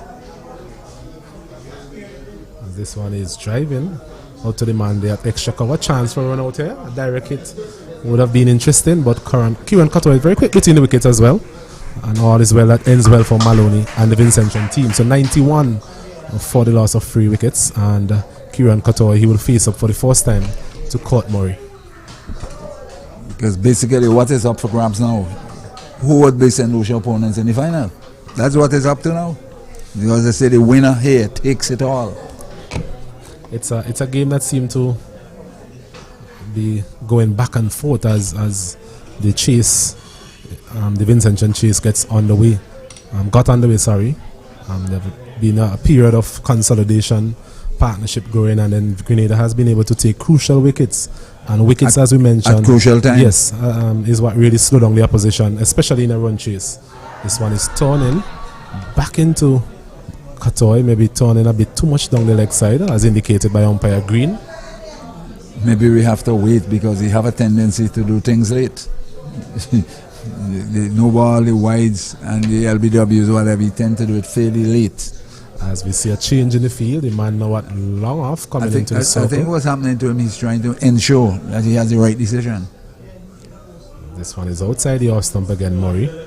It's been impressive so far, the youngster. Yes. I'm sure this is his debut. I'm not sure if he played in the game at Cumberland. Under pressure, but he's not succumbing. But it's actually his debut tournament in terms of his senior level. So it's good to see a bit of composure from the young man. This one is walking this on away. Should be able to come back for a second. No. Well done there by Redhead, the big fast bowler running wrong to square leg to prevent a second.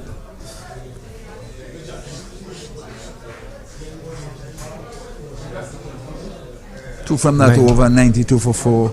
And as you 92 said, for 3 actually. For 3. You're giving the Grenadians another wicket. No, 92 for 3. Yes. What has really happened there, slowed the run rate a bit. It's not that it's out of proportion, but the way that Ambrose and Maloney were going in Grenada at this point in time, they're still in front as far as the Grenadian total is concerned. After 22, Grenada was 77 for 1. 15 runs to the good, but they have lost 3 wickets. Yes, I think the wickets are key in this equation, especially the wicket of Sonny Ambrose. We mentioned that his credentials as a batter at this level. A quick wicket here for Grenada now will really and truly set them back, St. Vincent Grenadians back tremendously, because they will lift their confidence level, they will list how they're thinking, and despite the hot sun, they are still buoyant out there. Buoyant indeed, as we see Cyrus starting his 6th over. So he's in the middle of a very good spell here. We were speaking about the Pacers perhaps not being able to score, to bowl more than 3 or 4 overs in a spell. But we're seeing the spinner here on this occasion into his 6th over. It must be said that the spinners don't really exert as much energy as the Pacers, as that first delivery is stroked down the ground there by Cottoy. They'll need more of that from him in terms of walking the ball into the gaps. The spinner loves his work, man. He will bowl and bowl and bowl. Cyrus in.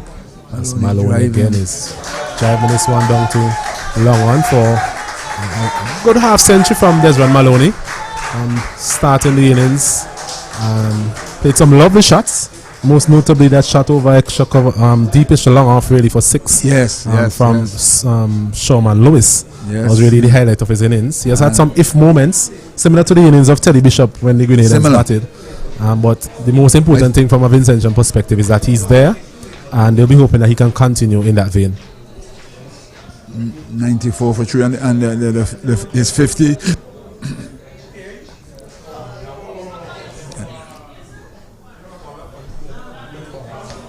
Missed out on that one outside the arse, and he came back, but he slapped it straight to the man at backward point, and there is now a 94 for the loss of 3. Cyrus in, and here he is swinging this one with the turn long to deep mid wicket. A single ensues. 95 now for the loss of 3, and certainly this reminds me of the Cottoy spell when Grenada were creating carnage, and despite not carnage by the Vincentian batsman, he's creating that type of pressure that could force batsmen to miss and get themselves out. Yes, he has bowled miserly, Cyrus. This over, both of the batters have been able to just walk the ball into gaps and get off strike, which is better from a Vincentian perspective. Yeah, with the right hand, left hand combination, especially the leg spinner, I think they're doing the correct thing.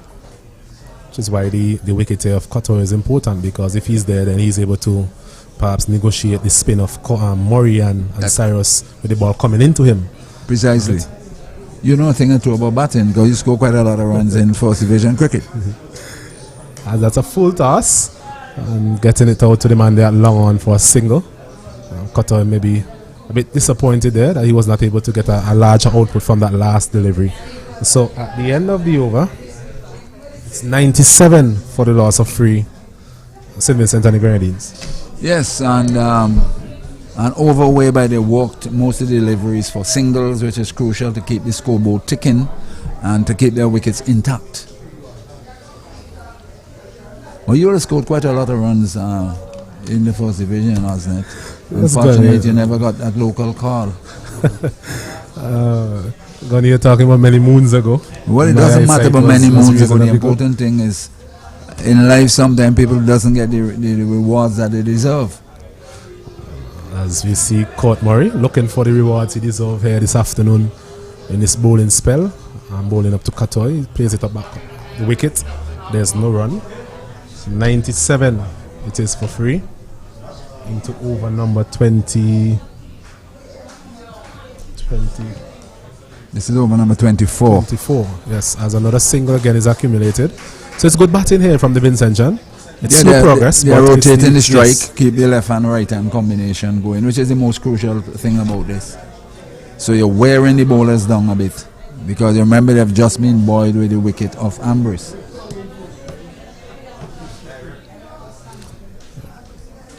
Something we need to note as well, we spoke about Darren Graves coming into this team today, so he will add a bit of depth in the batting.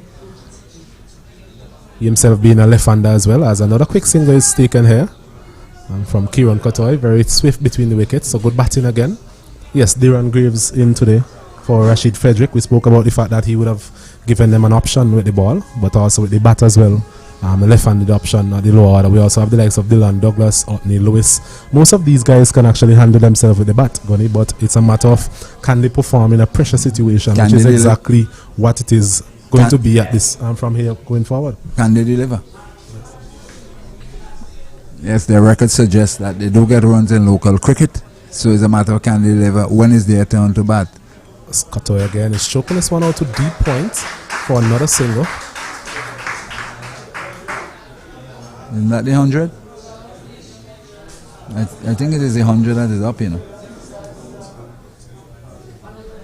So it's 100, yes, the 100 is up. 100 for the loss of 3 wickets. Game delicately poised. 1 wicket too much gone in terms of at the start of the chase. Yeah, as far as St. Vincent's concerned, is 1 wicket too many. But at the same time, Grenada happy. They're 1 wicket to do good. Yes. 7 wickets in hand here. They still need a 160 runs to win from 26 overs or so. So the required run rate hasn't really propelled. It hasn't really gone above 6 as yet. And I'm sure that the Vincent will be hoping to keep it hovering around 5.5 runs per over. Yes, and that would be certainly manageable.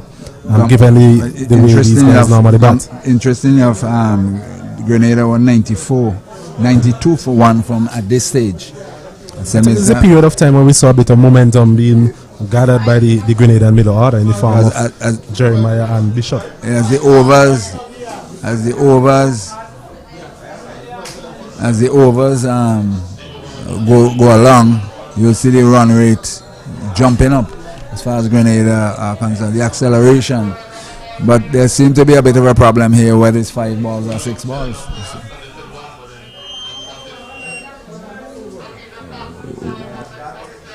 We are waiting to see what is 5 balls or 6 balls. Well, we actually have 3 competent scorers here, so they should be able to decipher whether or not they have a delivery remaining. Apparently, they have gotten it right via the telecom radios. 1 ball is remaining in the 24th over.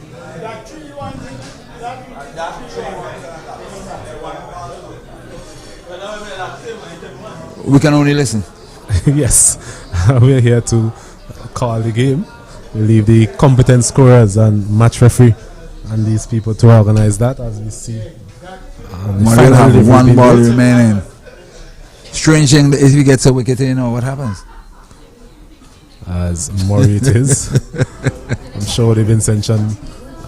Strange things do happen in this game. Lovely game of cricket, you know. It's a game of glorious uncertainties, as they would say. So it's Murray again to finish off this over. And this delivery, he's walking it. Desmond Maloney straight to the man there. Cyrus in the circle. So it's the end of the over finally, after a bit of consultation, and I think the right decision was made in the end. So it's 101. No, 100. 100. 100. Stacey Ann, 100 or 101. No single. That's 100 for the loss of 3. 24 overs completed. Just what I said a while ago. It's total remains. So it's there, but then there's a big acceleration during the next number of overs for Grenada, and towards the end they tapered off.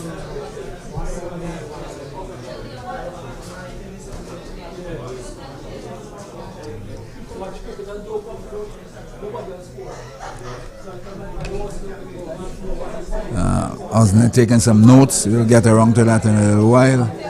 As Cyrus will continue. No, there's a change in bowling. I think it's actually Sean Lewis. Yes, a change in bowling. As I said, we'll get a 3 over boss and ease away off 4 overs boss and more away.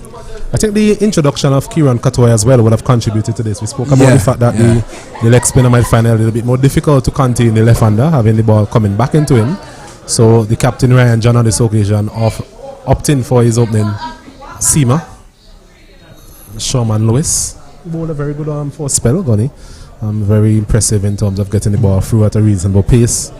And so he's back after 3 overs. So 100 for the loss of 3 wickets. This middle over spell from him could be crucial. Yes, it's going to be critical here too. I think what they have utilized a lot of overs in the first part of the Vincentian innings, and this is the part that Grenada really accelerated. As this one is choked up to the man there at mid-off, putting a bit of pressure, as we saw earlier when the Vincentians were fielding. The Grenadians really put a lot of pressure on the outfield in terms of turning 1s into 2s and 2s into 3. So the Vincentian batters will have to do similar in terms of replicating that sort of pressure. It's interesting to see in terms of the mode of operation of both teams. We spoke about during this middle passage, St. Vincent and the Grenadians, they utilize a lot of spin bowling option in the form of Graves and Katoy and Otney Lewis.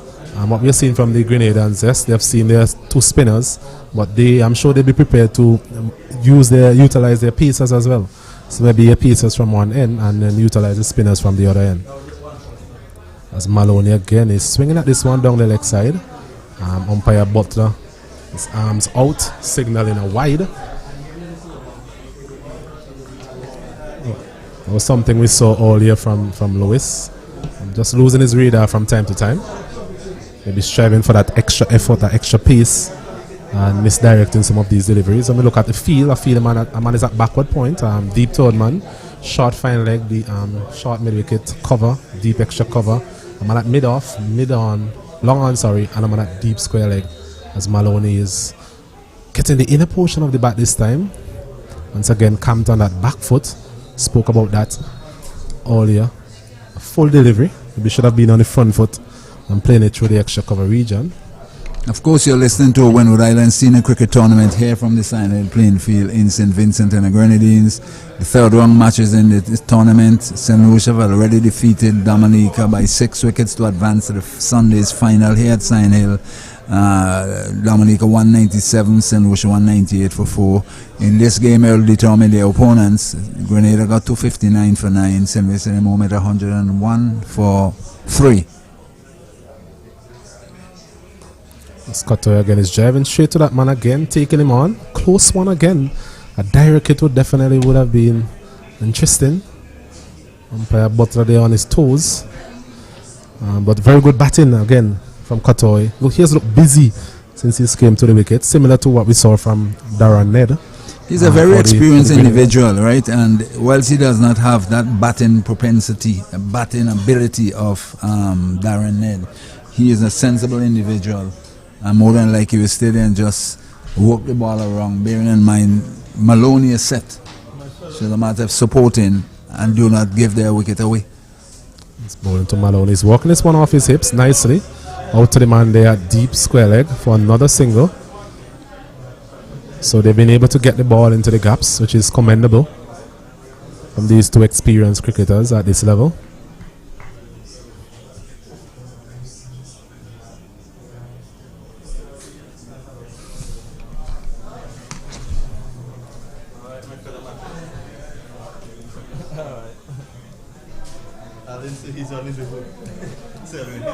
There's a man at deep fine leg, and there's now a deep square leg. So maybe sometime along in this over, you might see a short delivery from Sherman Lewis. Left to be seen. This one is driving again, Katoy, and once again putting pressure on that man there at mid-off, Regis. Another single.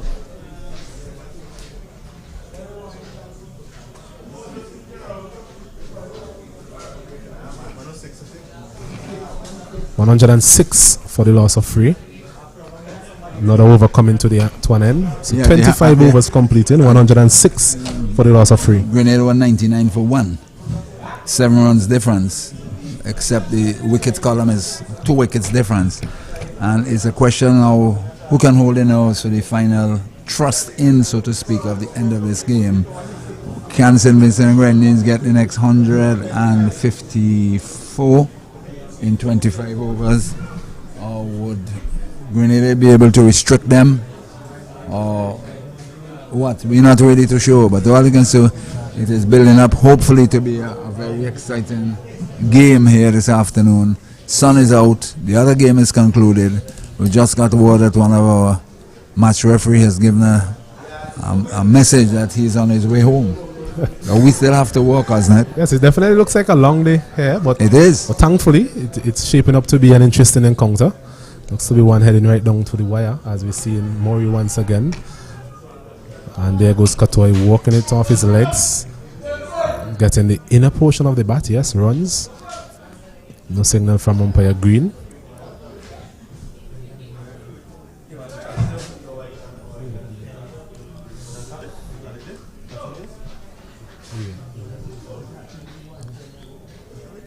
It's Murray who will be coming in from the southern end. Field being rearranged. Field is being rearranged. Murray to Desiree Maloney. Maloney is in what, 60? I'll get the score clarified for you in a while, Gunny. In Maloney goes back and tugs this one out to long on for another run as he continues to battle away here for St. Vincent and Grenadines. Penn getting in trouble. So yes. Katoy the left hand, Murray in, and Katoy driving this one out to long on. Another single ensues, and what they're actually doing, they're actually taking a lot of these singles and keeping the pressure on the Grenadian bowling. Rightfully so too. I think that was something that was typical of what the Grenadians did in terms of their batting. But he's punching this one well. Stop there at backward point. Definitely saved a couple of runs there. The fielder there, Jeremiah, having a very good day indeed. Batted very well. And that was a very good stop as Murray continues. Another shortish delivery and a big appeal for caught behind. Very strong appeal for caught behind. Sounds to be a very confident appeal, but umpire Green unmoved. I wouldn't say unmoved. Sometimes you have to wait, not to show what he was going to do. 109 for the loss of 3. St. Vincent and the Grenadines responding to 259 for 9 made by the Grenadians earlier. The batters out so far: Sunil Ambris, Gideon Pope, and Romano Payas. We've seen another lovely off drive from Desiree Maloney down the ground for another single. So this middle period, Gunny, we're seeing a lot of singles, and as you mentioned, that is exactly the way they are to go about this middle period. 110 for the loss of 3. Cotto is on 10 from 16. Maloney, he's on 56. So it's a question of keeping their composure, milk the bowling, they get all these singles. You're not going to get these big boundaries or these maximums that we saw from the Grenadians. But the most important thing as far as him is concerned is that they're still batting. Yes, and preservation of wickets is equally important. Grenada in the meantime are striving for another breakthrough, and I think most of them will love to see Desmond Maloney. 150 required from 144 deliveries, so a required run rate of 6.25. So not in any region where you will think to yourself you really have to step on the accelerator. I think it's evenly balanced at this point. Singles will definitely do for now. I think it's evenly balanced. As we are seeing Lewis once again into Maloney, hitting this one high and handsome. I'm sure he has enough on it. Yes, a glorious shot over long off for 6 more. His second of the afternoon, and that was a very good shot there, Gunny. Yes, and second time he has done that on the back foot and waited on it and just lifted it over the ropes for a maximum 116 for 6. And as I just said a while ago, that is the wicket Grenada is hoping that they will be able to get to really tighten the screws on the rest of the Vincentian batting. The longer he bats is the harder it becomes for Grenada. Lewis once again is playing smartly down to the man there at long on. Good batting, great batting. A bit of chirping in the middle as well, maybe asking him what he had for lunch this afternoon. But all as well, that ends well in terms of the spirit of the game. The last shot there for 6 Gunny, I think it was a reasonable safe shot because the mid-off was actually up in the circle. Yeah, I think it was a safe shot. Any reasonable amount of willow on that delivery, he would have been able to evade that man there, Ryan John, that mid-off. Yes, it was a safe shot, and 6 to the good SVG. As we see Cotto now in strike, the mid-off and mid-on there in the circle. Man here, deep square leg, deep fine leg, deep third man, and deep extra cover. So those are the boundary riders at this point in time. As this one is on his line of the leg stump, and Cotto once again gets a single, albeit through the leg by route, I believe. Yes, umpire Butler obliges. The same question you asked me a while ago, earlier today. What can Ambrose do with the onslaught by the Grenadians? What can the Grenadians do now to get another wicket or try to stem it a bit with all these singles that are ongoing? Yes, we are seeing a bit of momentum coming into the Vincentian chase. The captain himself, he has opted to release Cyrus, who was in the middle of a very good spell. So he went back to his seamers. So maybe with the abundance of seamers in his side, he definitely will have to use one of them, at least from one end. I think they will have to try and restrict these singles as well at some point in time. During the Grenadian innings, we saw that Captain Ambrose, he was able to get his close in fielders very close in to try and cut off the angles, really, because the singles are getting a bit too easy for the Grenadian batters. So that's something that Captain John can also think about here. Maybe getting another fielder in the circle as well, especially when Kieran Cotto is on strike. We haven't seen him play a shot in anger as yet. You're not having really seen that. He's more accumulating the runs and supporting Maloney at the other end. So John himself has to read the game. As you see Lewis again. So he's short and he's swiveling on it, getting it in the gap, is he? Well done there by the fielder. Appears to be Jackson. Very quickly across the ground. It was a good shot there from Kieran Cotto. Just swiveled on that short delivery and got it out to the man there at deep fine leg for another single. So it's 121. 121, yes, for the loss of 3. 120 for the loss of 3, sorry. Kieran Cotto rose along 11 from 18, so it's not a bad start from him as it relates to his strike rate. Has been able to get the ball into the gaps and get his senior partner in the form of Desmond Maloney on strike. And Maloney again is hitting this one straight to the man there. Oh my God. Mid-off. So just as he was saying that he needs to stay there, he's the key man here. Another delivery on the line of the off stump. I think there was a mini battle there really between himself and Sherman Lewis. Having hit him for 6 in the over, earlier on in the over, this time just picking out Ryan John. He wasn't going to drop such an easy catch. So another wicket goes for the Vincentians. They are now 120 for the loss of 4 and what appears to be a slow delivery there from Sherman Lewis. Definitely there was a slow delivery, the variation was there, and Desmond Maloney lifted it straight into the hands of Ryan John. And what a crucial wicket is here in this game as far as Grenada is concerned. And for St. Vincent Grenadiers, it's a matter of rebuilding now with Dylan Douglas and Kotoy the crease. But certainly the anchor for the Vincentian innings is on his way, Desmond Maloney. He batted very well indeed for his innings of how many he got? 64. 64. He batted very well for the innings of 64. And has positioned St. Vincent whereby they can challenge the Grenadians overall total of 259, trying to get 260 to win. He did his bit. It was such a crucial wicket, Gunny, because we were seeing a bit of momentum coming into this partnership. They were able to rotate the strike very well, and Maloney, he was being the aggressor. We saw a big six in all around in the over. But just a bit of experience coming in there from Sherman Lewis. Changes of pace, as we saw when Darius Martin was also in operation. He changed his pace up very well. So Maloney never really got the timing correct on that particular delivery. Maybe it was a full pace delivery, he would have had it in the same direction. Place, yeah. But just that subtle change of pace on that occasion, and that did for him. A very good innings from him, and a bad wicket really for the Vincentians to lose at this point in time, but equally a very good wicket for Grenada. A very good wicket for Grenada, because they were looking like if they were going to stumble under the pressure being put on them by both Maloney and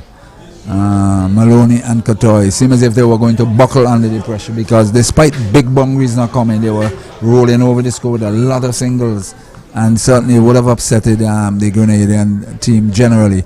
But they have gotten, as I said before, the most crucial man I suspect they wanted to get out, and they have gotten them out. Let's see what happens from here on in. So Murray once again bowling to Kotoy. Murray into his sixth over, the new batsman Dylan Douglas. Murray so far figures of 1 for 19 from his 5 overs. So a good spell by the young man. Came in after the seamers would have... it is an intriguing battle on here this afternoon at Sion, you know, to be honest with you. This one again is flicking it just past the man there at short mid-wicket. So a lot happening really in the last couple of overs. We have seen sixes, we have seen just half chances for the Grenadian team as well. Just away from Ryan John there at straightish mid-wicket, and fortunately for St. Vincent, he didn't take that catch. He's shaping to sweep this one, Kotoy, but in the end, because of the full nature of that delivery, was able to just change his mind and punch it down the ground. And it brings Dylan Douglas into strike. He's a man we have seen a lot of in terms of the... What's the score, 100 and what? 121 for the loss of 4. Yes, Dylan Douglas is a young man, a relatively young man, and part of the police force. He's a natural stroke player. He is. We have seen a lot of him in the VPL, and I'm sure a lot of the Vincentian public is hoping that he's able to transfer that type of form into tournaments like these, because we all know he has all the talent in the world, Dylan Douglas, as he's getting off the mark, stroking that one up to long on for a single. Talent without head doesn't carry any place, mustn't it? 122 for the loss of 4. You must be carrying a good head with the talent you have to improve on what you're doing. There are too many, I'll repeat it, Vincentians reaching a certain level and seem to stop. I'll be hoping that this afternoon we'll have a change of fortunes, as he's a long way forward here, Kieran Kotoy. Highly unlikely that umpire Green would send such. A long way out. He's a tall man as well. He was seeing green, because if he was seeing red, you would have seen that finger. So he was seeing green, he said not out. Red indicates you're on your way. Court Murray continues to impress here as he's bowling again. He's working this one nicely there. Kieran Kotoy out to the man there at square leg for another single. So he continues to go along his merry way by way of his singles. And at the end of that over, it's 123 for the loss of 4. St. Vincent and the Grenadines in pursuit of 260. Well, at this particular point in time, after 28, Grenada were 119 for 1. They're not too far behind, and the wickets on the opposite side is making a big difference in this game. at this particular point in time, let me make it very clear, at this particular point in time, things do change. So But certainly Grenada will be buoyed by the having taken that wicket of Desmond Maloney, and we're hoping as time go by to chip away, while the Vincentian batsmen will have to try and steady and solidify their position towards getting closer to the target. It's a current run rate of 4.39 from the Vincentians. They require for the 137 from 132 balls, required run rate of 6.23. So nothing to really, I don't want to say worry about, but the run rate is not out of control as such in terms of what is required. The template still remains, walk the ball into the gaps, try and build a partnership. You've seen that anytime a partnership is actually erected on this wicket today, then the scoring rate actually increases. That is something that we have seen on a number of occasions throughout the Grenada innings, and even so in the Vincentian batting effort as well. Yes, well said, Osnet. That delivery there from it did kept a bit low from Lewis. It's not consistent, it's just every now and then we're seeing one stem on a bit, but it's generally been a good pitch. Yes, must say kudos to the ground staff for preparing such a wicket. It's a wicket where as a batter, if you're able to buckle down and really get used to the I think credit must go to Mr. William Bill Edwards. He came over from Annesville because having heard the comments from the previous game, he came over, and whatever was done, we are seeing improvement, total improvement in the pitch that has been delivered. So it's all kudos to him and whoever else is over from Annesville here with him, because as you know, there's no cricket at Annesville because there was football over there last week Tuesday. As we've seen this week Lewis Tuesday again, and Kato is using his feet and walks it out to the man there at mid wicket, and there is no run. And there are quite a number of football games to be played over there, so it's a question of the experience of William Bill Edwards getting across here, and similar to what is being done by the St. Lucian groundsman Crafton is going around the region and is showing you get fairly good pitches in the different countries that they are playing. This one is short and he's swiveling on this one. Kieran Cottoy down to the man there at fine leg for another single. I'm not too sure how he's going to cut himself up for the ICC World Cup next year. I'm not too sure with matches being played in the different venues, especially going to the States, New York, Dallas, Florida. Then it's a good headache to have. Let's just say it's a good headache to have. I think it's a good headache to have. I hope that he will be richly rewarded for the efforts that he will put in Guyana, Trinidad, Barbados, St. Vincent, St. Lucia, Dominica. We're hoping that we will see him here. As Douglas is in strike now for the first time versus Lewis. Just doing a bit of stretching. It is still a lot of time to go in terms of preparation for the T20 World Cup, but tempo's fugit. And we look at what's happening. Time flies. Time you look, so it's Christmas. So Captain John opting for a slip. Rightfully so. Douglas just coming to the wicket. I think he's doing the right thing. Try to put some pressure, because our next wicket here could really start to send the wrong message to the Vincentian batsman. Good thinking on the part of Ryan John. As we're seeing a late decision really to send Redhead back to the fine leg boundary. So there's a man at deep third man. There's a man at slip, backward point, cover, mid off, long on, a man at mid wicket, and a man at deep square leg. So Douglas just came to the wicket in the last over, facing up to Sherman Lewis for the first time. Let's see how he goes.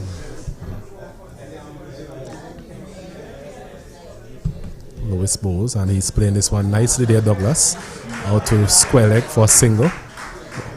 So continues in the same pattern as his predecessors in terms of just trying to walk the ball into the gaps and get his innings going. The singles are very important, but every now and then they will have to find a boundary. But what happens with these singles, it will keep the scoreboard ticking, but not good enough. So they have to hit a few boundaries in between these singles to ensure that they get closer and closer and ease the pressure on themselves, because somewhere along the line somebody's going to get out. So they have to keep it rolling, so to speak. 21 overs remaining after this. St. Vincent and the Grenadians 125 for the loss of 4. Kato is hitting this one. He's getting the outer portion of the bat. Another wicket again goes down from the Vincentians. Disappointing end there for Kieran Kato. He goes for 14 and the total is now 125 for the loss of 4. I just said it. 5, sorry, 125 for the loss of 5. I just said it. You cannot afford to get out. Keep the singles going, but then the boundary has to come in order to keep in contention. And I wonder if it's the pressure of the big total that is getting to the Vincentian team, because they've lost 2 wickets in rapid succession. And certainly, St. Vincent Grenadians is on the back foot. There's no 2 ways about it. So it's all a question of how can they look to rebuild with the given time remaining, because certainly St. Vincent Grenadians under a little bit of a pressure here now, having lost their 5th wicket at 125 for 4, and Katoy, experienced Katoy gone. New man going, is it Darren Graves? Yes, Darren Graves joining Dylan Douglas. No means slouch with the bat, but he will really and truly have to put his head down and bat properly. Yes, we spoke earlier in terms of what Grenada needed to do if they had to defend this total, and one of the things we spoke about was getting wickets, and they've managed to do so at regular intervals. Yes, there were a couple of partnerships there that were getting a bit out of control. Maloney and Katoy were looking like they really want to go on. Yes. And that may have been worrying the Grenadians. But the moment Maloney got out, Katoy is gone, 2 new batsmen in, the pressure is definitely on St. Vincent and the Grenadians. There's no 2 ways about it. 2 big wickets there, 2 huge wickets there to lose. Well, at this point in time, I think we can take a little break, because there's no one else to relieve us. So we'll take a little break while our water is being taken by both fielders and batsmen and umpires. Stacey, tell them to shut down. Remember, it's only me, you know.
Uh-huh.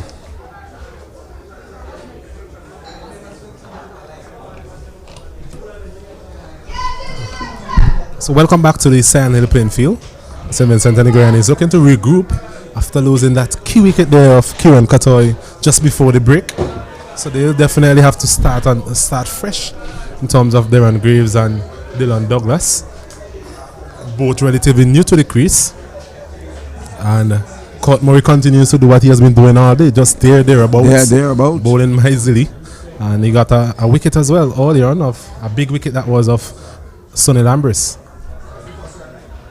The game has reached a crucial juncture here in relation to the scale and the balance of this game tilting towards Grenada. As Douglas is swinging this one over due to the loss of those two quick wickets. So whilst it was evenly poised, it's slightly tilted towards Grenada. Yes, it will be interesting to see how Douglas goes from here. I don't think he's the type of player who likes to accumulate and that sort of thing. He has strong attacking instincts. But what I think is critical for him is that he needs to be selective. There's nothing wrong with being attacking. We saw Darren Ned basically coming from ball one and being positive and being busy. So he can play a similar knock, but he just needs to be selective. Shot selection is the key. As we see Graves coming in to strike for the first time, making his debut, remember. This one is driving up to the man there at mid-off. Can't score. Maybe hit it too well. We mentioned earlier that Graves would have added to the batting lineup. He has batting pedigree and normally a top order player, as he's working this one out to the man there at deep mid-wicket for a single. And he's off the mark. Congratulations to him. First run for SVG. Yes, 127 for the loss of 5. Graves seemed to be someone you know have been along for a very long time. But fortunately for him, he's making his debut in this tournament. As Douglas once again punches this one down the ground for a single. Moves on to 4. 128 for the loss of 5. And that's the end of the 30th over. So at the end of the 30th over, St. Vincent and the Grenada is 127 for the loss of 5. Graves is on 1. Douglas is on 4. They require for the 132 runs from 120 balls. So 20 overs, 132 runs. Well, what has happened here for the first time in the innings, Grenada score is better than St. Vincent Grenada. The first time, and this is the period where Grenada really and truly accelerated with all the big sixes and so on. And St. Vincent have to be very careful, and I am not too sure you have that type of individuals in this lower order batting to really play those type of innings, because towards the back end of the Grenada innings, quite a few wickets stumbled. So this is the period that they need to at least bat for at least 10 more overs without losing any wickets, and maybe take the score up to about 150 thereabout and give themselves a chance. I think the partnership between Jeremiah and Teddy Bishop that afforded the lower order the opportunity to come in and basically swing for the fences, and that's would have contributed to the uptake in the wickets, but they had already been set in a good position, and that would have contributed to the large total that we are seeing. The problem here is that we are still 128 for the loss of 5. They've lost a bit more wickets than Grenada at this stage, so they have to be careful in terms of how they go about the operations from now on, because you don't want to continue to lose wickets, because if you continue to lose wickets, then this total definitely would be a fair distance away. Yes, that's quite true. Well said. As we see is Jackson coming in from the flow end. Coming in from the flow end now, and starts with a wide. 129 for the loss of 5. So his first 5 overs, they were bowled from the southern end, but he's now switched to the northern end. He has figures of 1 for 33 so far, getting the wicket of Romano pair. As we are seeing this one skidding on to Dylan Douglas. All this is expected. We predicted already because of the heat that has hit the soil, and the clay content is what is actually happening. This is technical terms here. The clay content is definitely and truly less than where it should be once preparation moisture goes in And with the sun baking like that, I'm not too sure if the content is above 60. I doubt. So there's a man at mid-off, cover, at deep point, man at deep third man as well. As we're seeing once again, at delivery rushing on to Dylan Douglas. It's a tremendous amount of pressure that is on. There's no Maloney there, there's no Ambrose there, and these are people looking to find their feet, so to speak, in Windward Islands cricket. And the pressure is really and truly on. Not saying that they cannot bat properly and get the runs, but the pressure is on them. Their mental fortitude is being tested at this point in time. Here at the Sion Hill playing field, the winner going on to play St. Lucia, the loser go to Cumberland. As Jackson once again is bowling on the line of the leg stump this time, taking the pad of Dylan Douglas. Umpire Butler signals a leg by, so another single added to the total. Score moves up to 130 for the loss of 5. And one good thing about it is the left hand right hand combination with Graves, the left hander. I remember this Darren Graves playing for that secondary school in Connery. George Stevens. George Stevens. I remember him as a youth man. Not that he's old, mind you. And he was a real hard-hitting batsman, opening the batting for his school. That's a few years ago. Well, he definitely needs some of that hard-hitting prowess at this stage, but for now, just need to get used to the conditions and playing himself against a spirited Grenada outfit. Yes, and having taken 2 quick wickets recently, they are buoyed to come at you. And with him lacking the type of experience, it will bring out the best of him to survive. Let's see what you have in you, Darren. Yes, we mentioned that he's actually making his debut in this game. That's what I'm saying. It's definitely a pressure situation to real come into. Pressure. And if he's able to get through this, then he will definitely have stories to tell his children and grandchildren.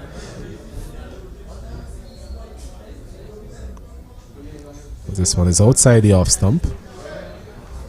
So the ball getting a bit dark as well. Maybe the nature of the wicket itself.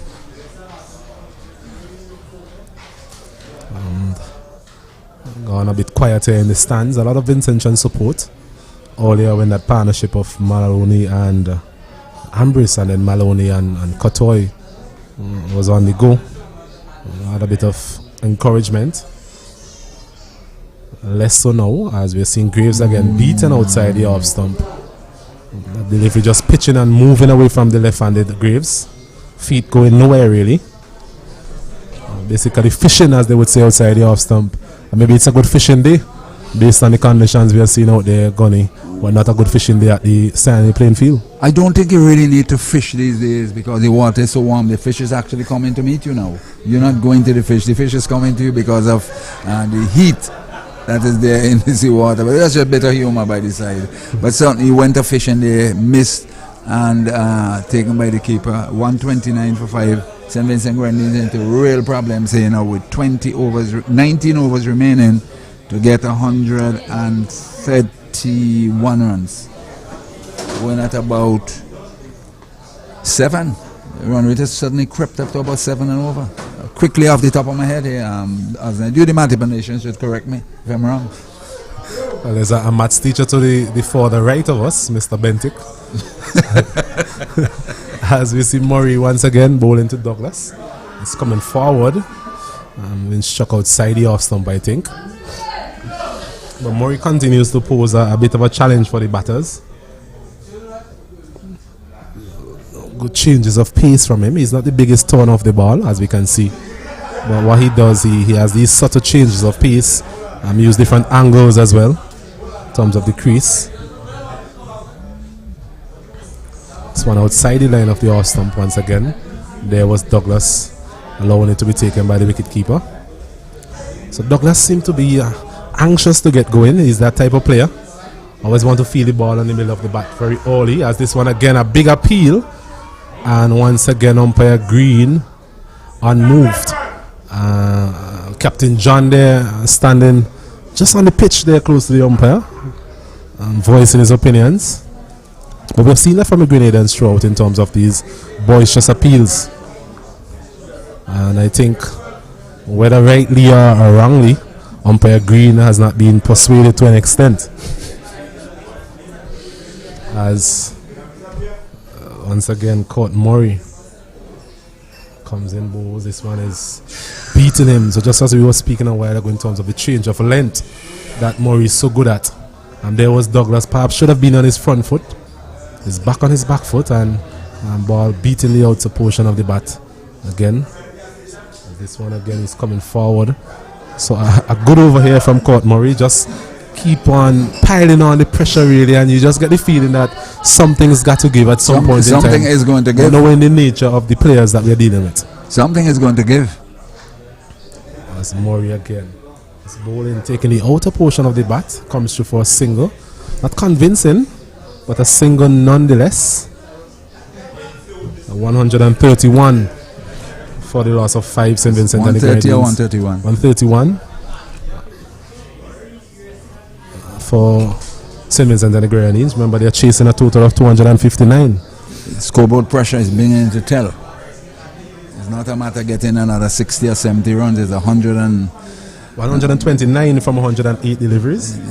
The pressure is beginning to tell, and certainly that was a very good over there from Murray. And Dylan Douglas was at sea. I wasn't too sure what was really happening as the Grenada continued to pile the pressure on here, and they're using their experience against basically two newcomers, if you want to put it that way, or young people. One is as a debutant, and the other one having not played too many games for his country. So Court Murray, another newcomer as you mentioned as well. 8 overs, 1 for 26. As we are seeing Douglas again coming through for a single. Darren Graves, not the most mobile between the sticks, so Dylan Douglas would have to be mindful of that in terms of taking these quick singles. And he's not the smallest of individuals, Mr. Darren Graves. He's a muscular man, definitely cracks a punch. I'm not sure any of these boundaries can actually prevent him from clearing them, but he will definitely have to get used to the conditions, as we mentioned on numerous occasions. Once again, Jackson in the middle of a good spell as well. 6.1 overs, 1 for 34. Jackson. This ball with a bit of zip. This one is on the line of the off stump. Good length. And Graves just stroking it up back up the wicket. So Graves 1 from 6 deliveries so far. And Douglas 6. 6 from 16. Yes, 6 from 16. So both of them not really getting off to a quick start in terms of their scoring rate, and that would definitely add more pressure to what is already a pressure situation. Graves is pulling this one. A short delivery there from Jackson, testing the middle of the wicket. We have seen that from him on a number of occasions. And Graves getting enough connection down to Redhead. Yes, I was looking for the name, Redhead. Down there on the fine leg boundary. And I think kudos to the captain of the Grenada team, Ryan John. He has utilized his bowlers in short spells, bearing in mind the heat, and has been successful thus far. Yes, I'm seeing Redwood going through his paces as well. I'm sure at some point we'll see him giving a second spell. I suspect that when Court Murray's finished, we will see him from the southern end. We'll get a 3 or 4 over spell, similar to what he did with Lewis. And he himself, Ryan John, can come in and pitch a few. So rather than having 5 and 5, it's look like 3, 3, 4, or 3, 4, 3, or something of this sort. He's not giving them no extended spells, which is good thinking.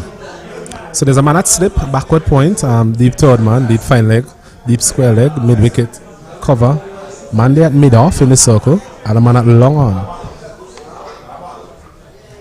Turning on the screws here, Grenada.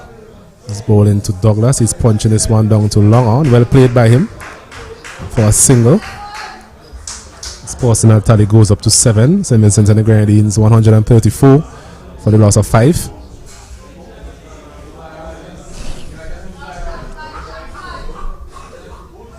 In terms of batting to come, Gunny, we have the likes of Otney Lewis. We have Darius Martin. We have Dean Brown. One of the most important thing is that the Vincentian batting lineup has not been tested before today. Yes, we mentioned that in the preview in terms of Millard and never really got a chance to bat in this tournament, and that is always important. It's especially on a wicket like Sion Hill, where we said it takes a while to get used to the conditions.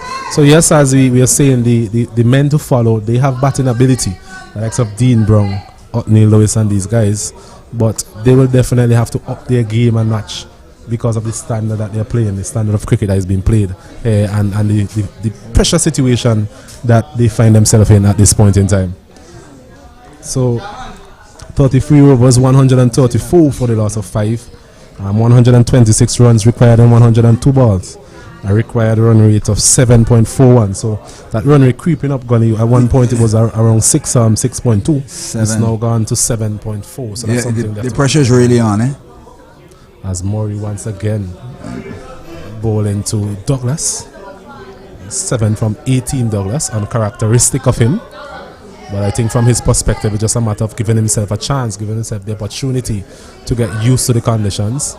The required run rate is still not out of the ordinary as such, given the way cricket is played these days. Speak about T10, T20. The problem with it is if they were 134 for 3, it's a difference than being 134 for 5 with 2 basically new individuals at the crease. So the pressure is really on. Murray once again bowling that nagging line and length, Court Murray. You see him running in, doesn't give a lot of way in terms of his run up, but what he does, he is very accurate in his approach. Tends to land the ball where he wants to land it, as this one is hit down the ground. Redhead comes around to his left, a strong arm, and prevents any thought of a second. As I mentioned, Mr. Darren Graves is not the most mobile, the quickest of runners. So maybe with a different, maybe a Cutaway for example, that might have been a chance of getting a second on that occasion. 135 for the loss of 5. And the scoring rate has definitely dropped significantly since those 3 quick wickets in that middle period. It's really dropped. Caught into his 9th over, 1 for 27. So whilst the Grenadians upped it and really upped the ante during the middle period, St. Vincent is losing wickets in the crucial period. Yes, I'm sure if he had the facilities of the warm, as they would say, then you would see the Vincentian warm actually taking a dip while the Grenadian warm heading upwards. Right? But there's still time. There's still overs. These are men who have done well at the local level, and as Graves is hitting this one out to long off for another single. 136 for the loss of 5. So just as when we were at the stage where the Grenadians were going helter skelter and they got that wicket, I was saying to you, Connie, that the Vincentians need to just reassess and decide how much they are willing to chase down at that point in time. And we had a very good spell from Darius Martin and Kieran Cutaway during that period. So it's a similar stage here where they have lost their wickets, yes, but there's still time, there's still a lot of overs left. If these two can just form somewhat of a partnership and take the game into the last 10, into the last 7, into the last 5 overs, then they actually give themselves a chance, because we all know that they have the power to clear the ground. It's just a matter of what they do in between those periods where they are able to hit boundaries. Grenada at this point in time are 164 for 3, so SV just 28 runs behind. So as you can see, the margin increasing all the time. All the while, yes. Especially during this phase, this particular phase. Yes, exactly. So, and you see, if there was an experienced individual batting, it would help the Vincentian cause tremendously. But bearing in mind you have a debutant, and you have someone who's feeling his way in Dylan Douglas, it has made life very, very uncomfortable for SVG. So Grenada, with the experience, Ryan, John and the others, they are really tightening the screws here. So it's a question with where there's life, there's hope. I accept that, that's a fact of life. But it'll take a monumental effort on the part of these two and the others to bring St. Vincent Grenadiers close to that total. Yes, Captain John opting for his premier fast bowler in the form of Redhead. He's replacing Jackson from that end. And there goes Graves. Looking somewhere in the vicinity there of the pavilion we are in, Gunny, but never really made any sort of contact.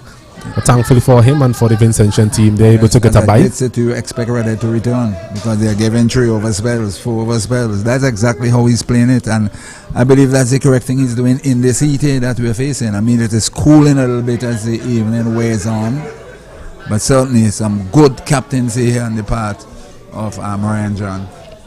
25 past 4 in the afternoon here, Windward Islands Senior Cricket Tournament at the Sion Hill playing field. Redhead once again to bowl to Douglas. And Douglas is walking this one off his pads. Should have a chance for a second here, yes. And Douglas should get there in the end. Very quick between the wickets there, Dylan Douglas. That's good cricket, good batting. That's the type of batting that will give the team, the innings, a bit of momentum, which is what is needed at this point in time. 139 for the loss of 5. Redhead coming back with a ball that is 35 overs old. No, remember 2 balls they're using. Oh yes, correct. This one will be a 17 or 18 overs. This one is beautifully bowled outside the off stump. One can clearly see that inward movement. You see the wicketkeeper moving to his left and going far away and taking it across his head. It's a good delivery. I mean, from our position where we can see the movement after it has passed the bat, but certainly it was a good delivery there from Redhead and putting in more pressure. Every ball bowler no run is scored is more pressure on the Vincentian lower order batting. Yes, Redhead, he has been impressive. He has had the ability to move the ball both ways, and that has caused a lot of the problems for the Vincentian batters. This one is on the line of the leg stump. There was Douglas trying to steal a quick single here. A direct hit would have been interesting once again. So a good call there from Darren Graves. Leg by signal by umpire Butler. And the score moves on to 140. 140 for the loss of 5. But Dylan Douglas was unaware as to where the ball ended up after striking when the pad, but as you said, a good call there from Darren Graves. So 120 for the 120 runs required. From 15 going into 15, that will put it. Still a lot of runs. 8. Yes, still a lot of runs. That will be exactly 8 and over. Then the scoring rate just keep climbing. Here the head to Graves. He's choking this one. Is it going to go straight to the man there long on? A drop catch. I think he actually ran in too much there, the fielder. We were just going to say a soft dismissal there from Devon Graves, but thankfully for him, the fielder there at long on seemed to have overrun the ball, and in the end just pushing it over the goalpost as a goalkeeper would do. And a chance there for Devon Graves. He lives to fight another day. 141 gunning for the loss of 5. Sometimes these things do happen and you can only smile. I think number 9, I think that is Darren Ned. So he had a good day with the bat, but definitely not in the field so far. As Douglas back in strike. He's trying to just help that one on its way down the leg side. Missing it completely, and that ends another over. 141 for 5. Douglas is there on 10, and Graves was just being dropped. He's there on 4.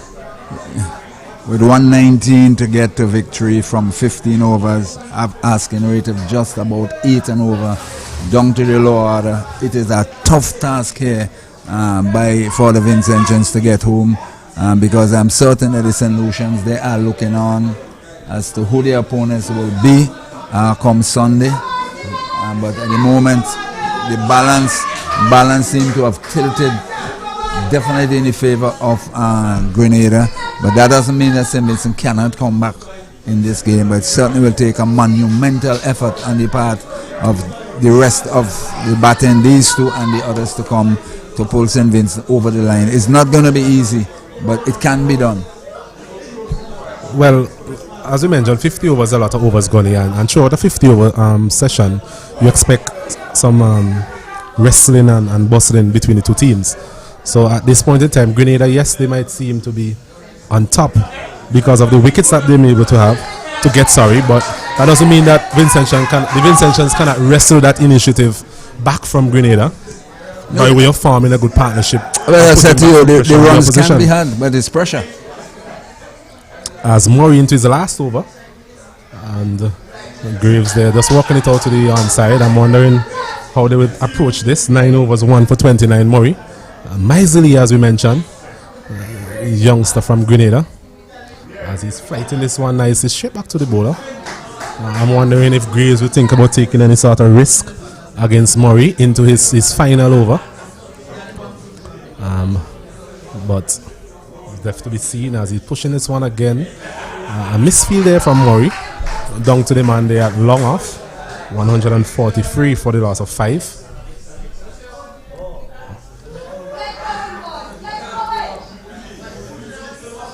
I'm sure the captain will turn back to his leg spin at some point in time as well. So a lot of bowling options for the captain. Ryan John himself have some overs in his back. And he's really utilizing the ball as well, you know. To be honest with you, no long spells. Right. Just Murray who have bowled his 10 overs on the chalkboard gunny, as we said before. As a spinner, you can afford to do that, running in 2 paces. And another single well played by Dylan Douglas. 11 he is from 27 deliveries. Required run rate 8.07, so he's just creeping up on the Vincentians. I think that's something they have to keep an eye on. As Graves is coming back and punching it out to Redhead there at extra backward point, sorry. So 1 delivery remaining in this over.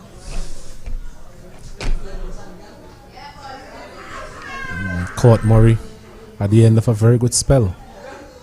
As Murray once again is whipping this one straight to the man there at fine leg. And that ends a very good spell from the young man. 10 overs, 1 for 31. Well bowled by Court Murray. Definitely well bowled. Good spell here from Court Murray, and he put the pressure on the Vincentian batsman. And certainly 140 was the score, 142? 144 for the loss of 5. 144 for 4.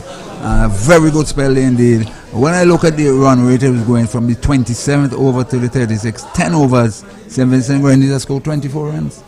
Yes, definitely. And lost 3 wickets. The innings have taken a downward spiral, really. Since the dismissal of Desmond Maloney, we were emphasizing the importance of his wicket because he was the batsman that was there. He was He was seeing the ball as big as a breadfruit, as they would normally say. And for him to be dismissed at that particular junction, it really placed a dent in the Vincentian effort, and followed by Kieran Cottoy so quickly after as well. So 2 experienced players, as we mentioned, we spoke about being dismissed back to back. That really it put a lot of pressure now on the lower order. Albeit these are 2 talented youngsters, but they definitely will have to play out of their skins if Simmons has to get up here this afternoon. As this one is headed down the leg side and maybe brushing the pad or something. Somebody may have touched the pad or something. There was no appeal. Grenada, after the 36th over, Grenada were 185 for 3, and St. Vincent 144, 41 runs behind, and the gap is widening more and more and more. I can recall you mentioned it on a runaway train. This was exactly what was happening at this point in time. St. Vincent will need a train to come back. It already docked somewhere in terms of the end of the Grenadian innings. Well, it's past. We needed to come back this way. What has happened? It has passed working hours, so the train is docked up. The train is definitely parked in, and that's it. But I guess they can call it a special occasion. It's an emergency situation. The Vincentian team definitely need that train to come back on the road and come in their direction.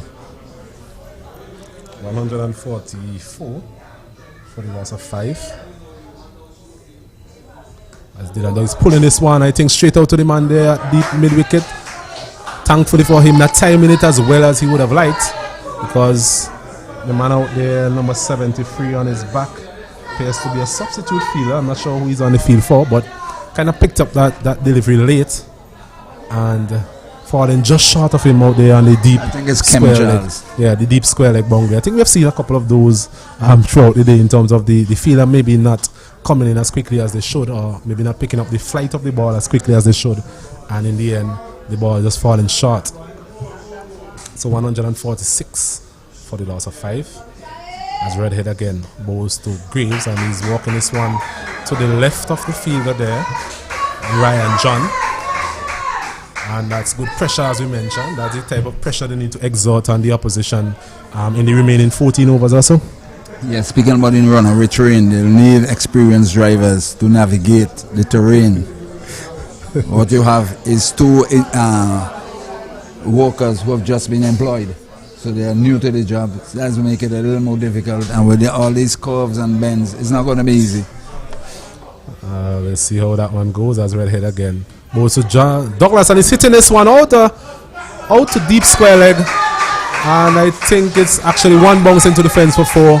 So a good boundary to be had there from Dylan Douglas. His force of the innings is now 150. 150 for the loss of 5. Douglas moves on to 16. Welcome boundary. The longest while. It's a long time we haven't seen a boundary. It's a welcome boundary indeed there as St. Vincent try in the latter stages of this game to stage a recovery to see if they can get how close and even cross the line here against Grenada. As Redhead once again bows. And he's hitting this one. It's a much better shot. One bounce into the fence. All the natural talent and class of Dylan Douglas coming to the forefront. And once again, another boundary. And it moves on to 154 for the loss of 5. Yeah, 154 for 5. Grenada were 184 for 189 for 3. And the fight, Dylan Douglas said he's going to take the fight. Well, if you bat to the end and you end up with 255, you still lose. Well, I think he definitely needs to take the fight to the opposition. I think he's that type of player, Gunny, in terms of he always believes in his abilities. And I think that it's just a matter of him giving himself a chance by getting a start. And he has done that. And I think it's time for him to explode and in terms of trying to improve his scoring rate and at the same time push St. Vincent and the Grenadines closer and closer to victory. But there's nothing to lose in this situation because you end up with the same 5 wickets down at 220 you have lost. So might as well give it a go and see how far you can take the total and make it even that close. They'll have the Grenadians back again. As we see Cyrus, who had a very good spell earlier, 6 overs, and he's coming back from the opposite end, and he'll be bowling. These are 4 crucial overs from Darren Graves. Yes, these 4 overs. I think the Vincentian team will depend on Darren Graves here to really take most of the strike against Cyrus with the ball coming into him. You commentators talk a lot about matchups from time to time. These 4 overs are crucial. So if he can bowl it tight, Grenada will be home. If it goes to plenty, St. Vincent in with a golden chance.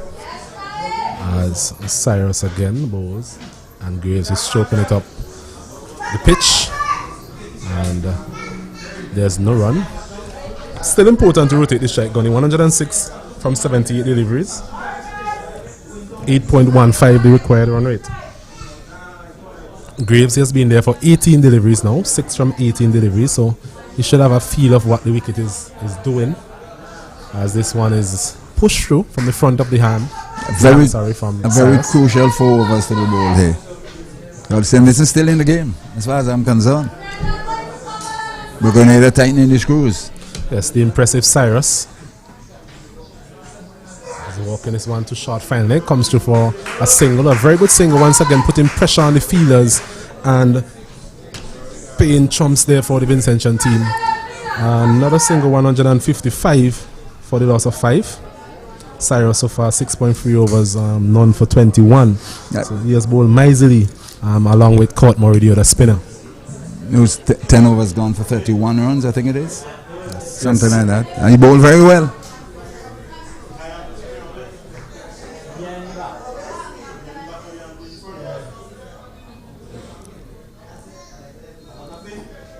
As you see now, change in the field. There's a man coming over there at extra cover.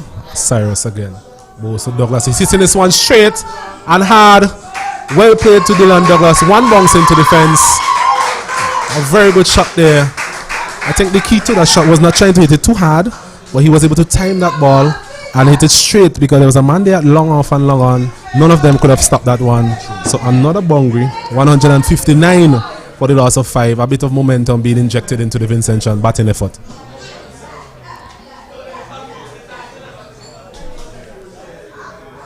As we see Cyrus once again. Bowls. Slow delivery this time. He's trying to go across the line this time. He's going to take a good catch there, and he does. I think it's Courtmore. He has had a very good day. So just as we were saying that Dylan Douglas getting the innings into a bit of a momentum, just trying to hit that one across the line. Perhaps a better option would have been to go over extra cover and a very good catch there in the inner circle. I think it's Murray taking that catch. So Douglas, he has to go for 24, and the Vincentians, they lose a wicket just at the wrong time here. And from a Vincentian perspective, they are now 159 for the loss of 6. Dylan Douglas goes.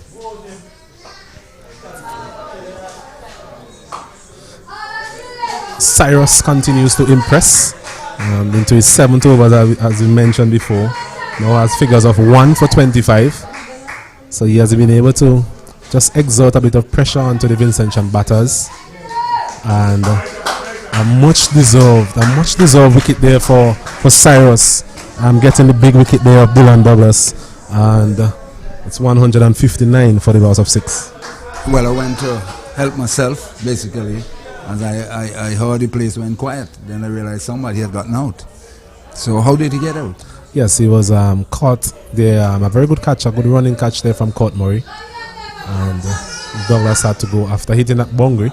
Next delivery following up with the wicket there, Cyrus. So a much deserved wicket for Cyrus. He has bowled well so far in this particular innings. As I said to you before I left, these 4 overs are crucial. You're either going to go for plenty or you're going to take wickets. Either way. As we see Kenneth Demba coming in at number 8, for the Vincentian team. He's no more with the bats. He has some experience with the Windward Island Volcanoes, so he can definitely bat. He will need all his experience here, Gunny, if he is to get the team anyway close to that 260 that they are to make for victory here this afternoon. As we see Cyrus with a slip in place, which is good to see, getting the support of his captain. This one is short and Demba goes back, but punched it straight to the man there at backward point. And that ends what was a successful over. 5 runs coming from it, but a crucial wicket of Dylan Douglas as well. 159 for the loss of 6. St. Vincent and the Grenadines. Yes, as I turned my back, it happened, but that's how it is. That wicket of Dylan Douglas, who seemingly wanted to take the fight to the Grenadians. He's on his way. Well, he's in the pavilion, and with only 4 wickets remaining, 100 runs in 11 overs, right down, going down to the tail. It's not going to be easy.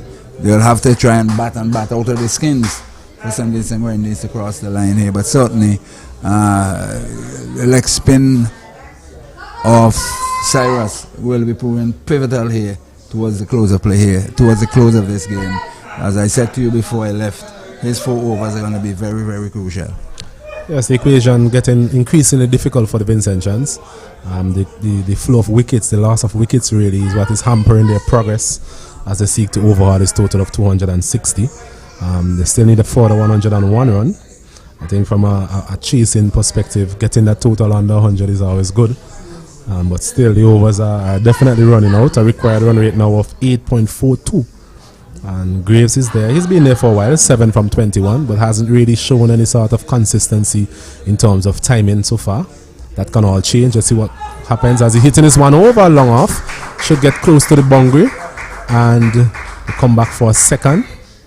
So a bit of intent being shown there from Darren Graves, and he will definitely need to show it because the required run rate getting higher and higher all the time. He has an experienced campaign in the form of Demba at the other end, so that should help him in terms of how he should go about operating from now on.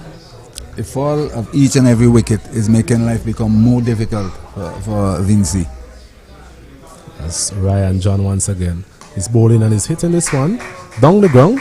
Should get close to the boundary. A good stop there on the boundary by Darren Ned. He has not had a great day in the field.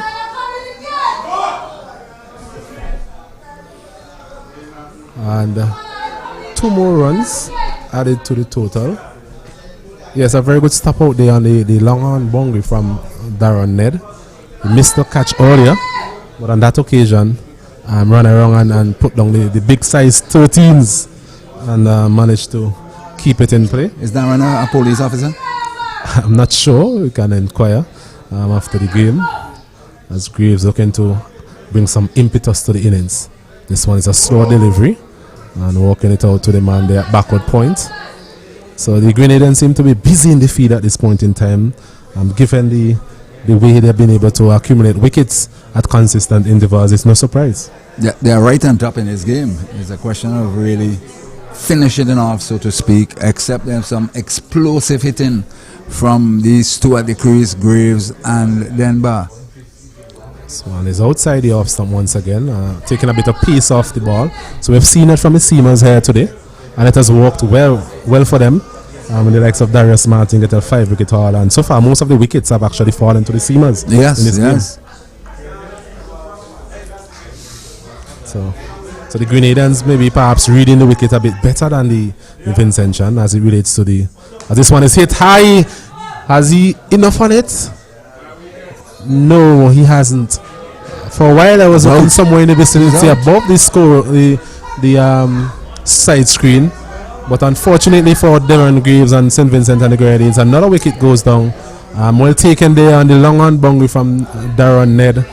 And Graves, he has to go for 11. It's now 163 for 7 gunny. St. Vincent and the Grenadians staring down the barrel. The fat lady comes closer and closer. She's working to sing here for Grenada because they are really and truly. That was a slow delivery from they up into the air, and he played before the ball actually came, and he a lot of height but no distance, and eventually perished. But it is really asking a hell of a lot for the debutant to really come good at this crucial juncture here as St. Vincent and Grenadines in all sorts of contortions here, seemingly at this particular point in time falling away, and Grenada seemingly getting closer and closer towards winning this game, and will remain here if it do happen for Sunday's final, while St. Vincent and Grenadines will have to go to Cumberland to play for the 3rd and 4th positions. The weight is at this particular moment. 163 for 7. It's looking increasingly likely, Gunny. But as they say, it's never over until the fat lady sings. Well, I keep saying that, but so now we have Dean Brown, the new batter. It's getting more difficult. Another player with some ability, as you would know, Dean Brown. Seen quite a bit of him in local cricket, the VPL as well. Had a very good day with the ball. He has done well. He needs one of those T10 innings to pull St. Vincent right back into this thing here, to be honest with you. Definitely. It's not easy. The field placing is different. The whole atmosphere is different. And you'll have to bat out of his skin if St. Vincent is across the line. Yes, something that we discussed briefly was the fact that the Grenadians and their seam bowling options. We have seen on this wicket most of the wickets fall into seamers who have been able to change their pace and their lengths and that sort of thing. When the Vincentian actually bowled, though, they employed a lot of spin, and there is a big difference in terms of how both teams have gone about their operations here today. Well, I'll get back to that after this delivery. As Ryan John once again, I'm looking to Mancad. What is Mancad? The player there. He's cheating, looking to go out of his crease. My good friend is looking at me and smiling. He's trying to do Mancad. Yes.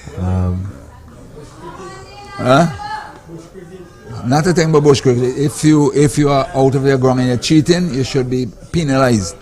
As John once again bowls, and there goes Brown pushing it out to the man there at cover. He's off the mark, and that's a meaty blow really. I know he's a tough customer, Dean Brown. Unintentional. The fielder there, Sherman Lewis. Where's the physio? The physio. Trying to hit the stumps, a direct hit there, but unfortunately Dean Brown was in the way. And so we have the physio and making her way onto the field. Has done quite a bit of work, the physio, since she's been here. Since she's been here, she's done quite a bit of work. Unintentionally looking to effect a run out, and it struck Brown on his way through. It's a single, but we'll all wait to see. Let's hope that it's nothing too serious, and he'll be able to continue the innings. In the good old days, man, you get a lash like that, you're up and just rub and keep going. I find the youngsters and them are a bit softer than us. It was definitely a meaty blow, Gunny, I must say. And yeah, but I'm saying to you, in the olden days, you would have given a nice little rub up. 5.5 you get ounces. the deodorant, you spray on the spot, and you're going again. The magic spray, they tend to call it. Ask Kelly about the magic spray, he will tell you. But he's up. I didn't expect it to be down for any length of time. And a single, it sends the total now up to 164. 164. Is that the end of the over? Yes. 164. So St. Vincent and Grenadines needing from the last 10 overs 95. 96? Yeah, 96. 96 from the last 10 overs. That's an asking rate of 9.6. The biggest of this match so far. Physio is still out there doing whatever she has to do. And we'll just wait to see what is happening. In the good old days, what will happen? You'll get her deodorant to go out and spray. You understand? I'll give you some jokes about that. All that we passed through, the experience. Grayson Shillingford, may he rest in peace, he's gone to the great beyond. He cried out for pains and so on. And what they did, they used a deodorant and sprayed on him, and he was up ready to walk in. I'm still waiting? No. I gave a message from him. I got a message. Okay. I delivered the message.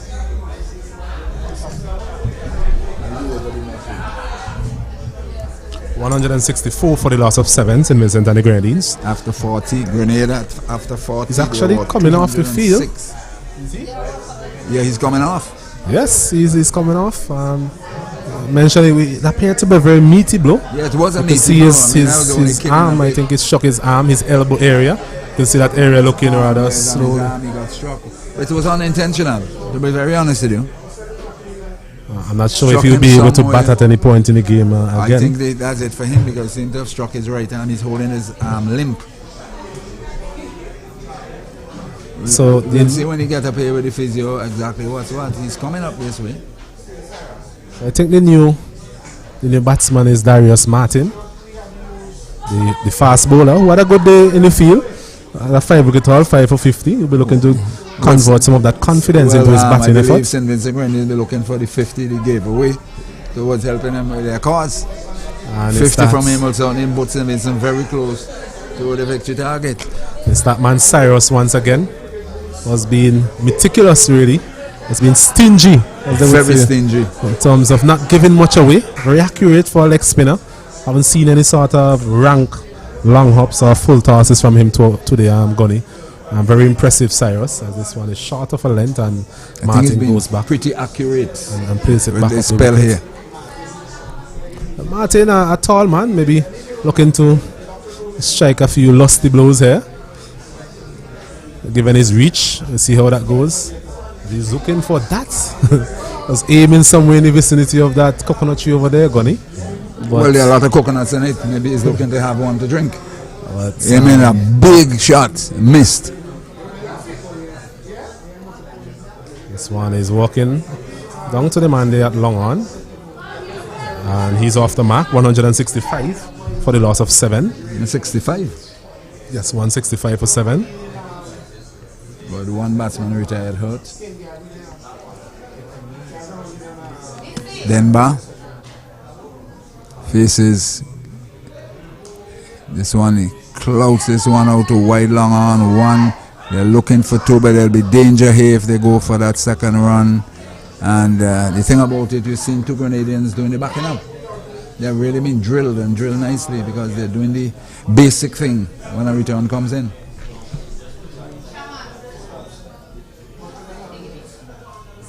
Just a correction, is actually Otney Lewis, the new batsman. I know we mentioned Darius Martin. So once again, Otney goes back and places the one out to square leg for a single. Otney Lewis, another one of those players who has some sort of batting ability and can hit the ball a long way. But it's a pressure situation, and we have echoed those sentiments over and over again. I'm coming to bat under these conditions. It's going to test your mental strength, your mental capacity as a player. And 167 for 7.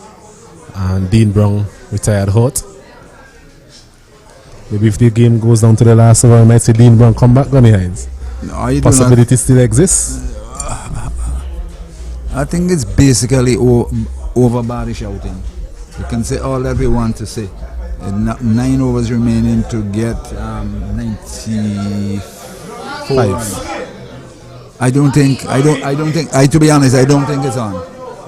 We're going at over 10 now, and with no real accredited batsman at the crease, no real power hitters as we know them at the crease. I think it's all over body shouting. I'll be honest with you. I'm being very fair. I'm being very realistic. 167 for 7. With 9 overs remaining to get 260. That order is as tall as the rate of Empire State Building. 9 runs per over required, Gunny. Still optimistic. I'm sure a lot of Vincentian fans will be still optimistic. I am not that optimistic, I'll be honest with you. Okay, we'll see how that goes. 9, you have what, 94 divided by 9 is over 10 per over. It's actually 9 runs required per over. 93 runs from 60 deliveries. 9.3 runs required per over. 10 overs to get 93. I believe my maths are pretty good, you know. Yes.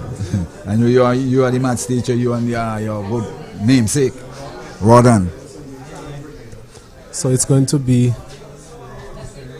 So we'll have St. Vincent on Sunday, right? Another delivery remaining, so another miscalculation in terms of the over. But thankfully from our esteemed scorers, they were able to... So it was at the end of the over, but it's not. But yes, there's one delivery remaining in one the over. remaining, okay. So quite a bit of a lull here at the Sion playing field. If you remember about 45 minutes ago, I think we had a bit more chatter really from the spectators. Definitely was. Such as being the collapse or the way the Grenadans have been able to just get wickets at critical or crucial intervals. That has really dented the progress of the Vincentian team. As Cyrus again flighting this one, playing it back up the pitch. There is Otney Lewis. And all that goes 166 for 7. The total remains the same. With the final delivery, 166 for 7. As 94 more runs is needed from the next 9 overs. Herculean task if they have to get anywhere close to this with numbers 10 and 8 batting, and the chances of St. Vincent and Grenadines getting close to this 260 is almost non-existent, but once they are batting, they still have a chance against this Grenada team. But certainly, if you're a betting man, if I had money in my pocket, I would have gone for Grenada in this game. Sometimes realities are there to be faced, and we need to face it. Maybe if we're 166 for 3 or 4, I was certainly saying the game would have been in the balance. But 166 for 7 with one man injured, one batsman injured, and just a few overs to go. The balance has certainly tilted heavily to Grenada. We're going to see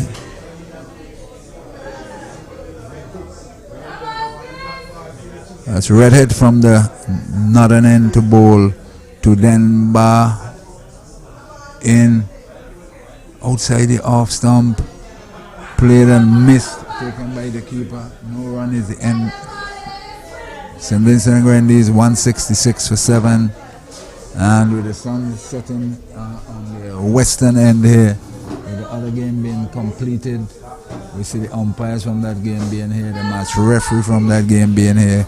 The game finished probably about nearly 2 hours ago, as St. Lucia romped home quite comfortably, getting to 198 for 4 to Dominic, 199 for 4, 198 for 4 to Dominica 198. This one outside the off stump, and the clout of this one down to long off, another single, 160, and they're looking for a second run. The return comes in, and sort of a mix up with the calls there, but all that start goes well ended well, and they stay their ground. 167 for 7 with one batsman injured and seemingly unlikely to return.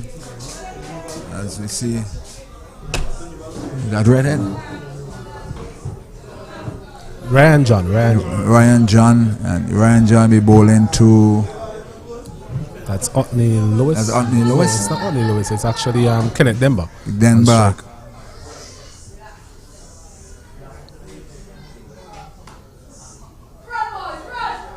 Down to long on 1.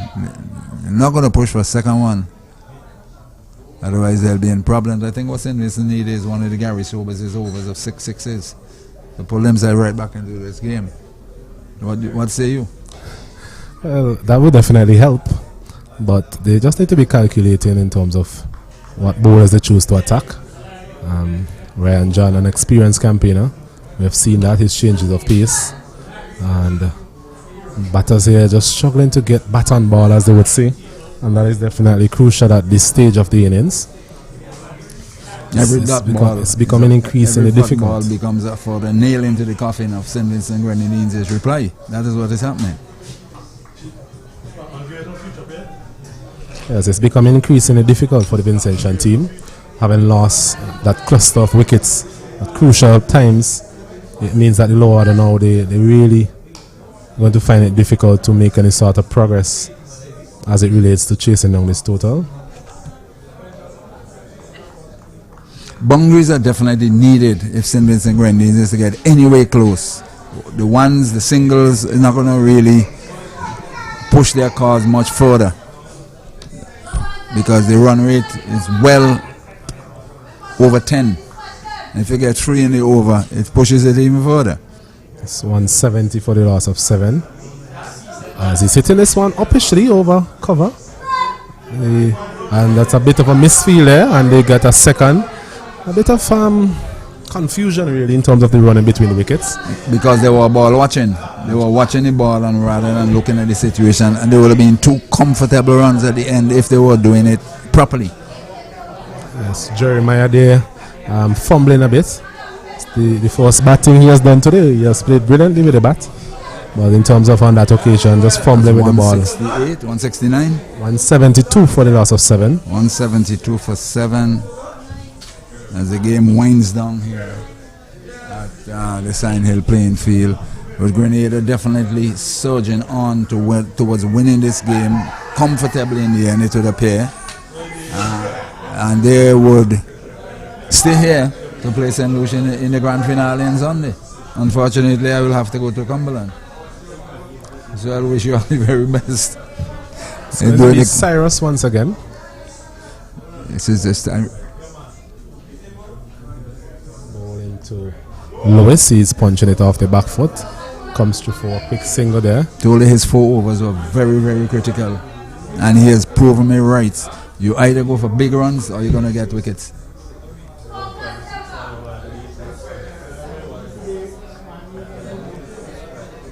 Cyrus will continue from the southern end as the sun looking to set just over the Sion Hill area, so to speak, and the western end.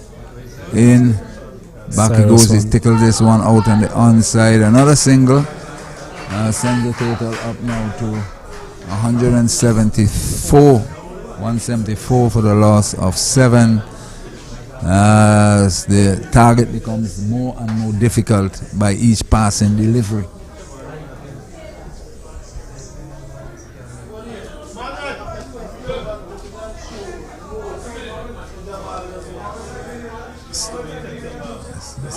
In Cyrus flighted that one and dug out to extra cover, and there's no 174 for the loss of 7. 174 for the loss of 7, as in rolls Cyrus.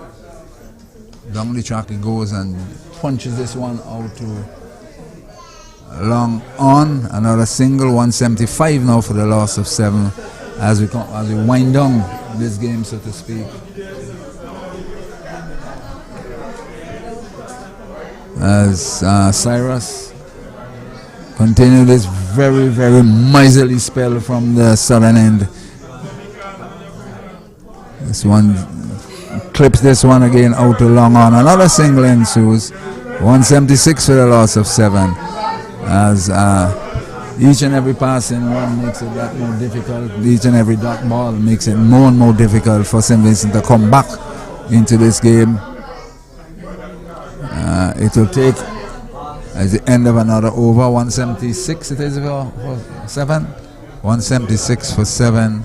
And certainly what St. Vincent needs is an explosion of maximums if they're really to position themselves towards getting even remotely close to 260. Yes, 4 runs coming from that Cyrus over. Figures of 9 overs, 1 for 32 so far. So he hasn't given a lot away, as we spoke about earlier. And he has looked threatening throughout his entire spell. All of the batters seem to have an issue playing him or even scoring consistently from his bowling. Still a long way to go, 176 as we said for 7. The Vincentian batting effort just going into a bit of a lull. They will need to launch very quickly if they are to give their supporters here currently anything to shout about, at least they should go down with a fight. I think 7 overs to get 84 runs. That's 12 and over now. That's pretty difficult, my brother. Outside the off stump there, and through to the keeper, and there's no addition to the total. 176 for 7 into over number 43, over number 43. Over number 43. Grenada at this point in time, there were 223 for 4. Miss me? Yes. Why do you think I shouldn't? Why do you think I shouldn't? focus. So one driven, they're going to come for second round. The return comes in and gets 2 easy runs. Well, you get a chance. 178 for the loss of 7 and over number 43.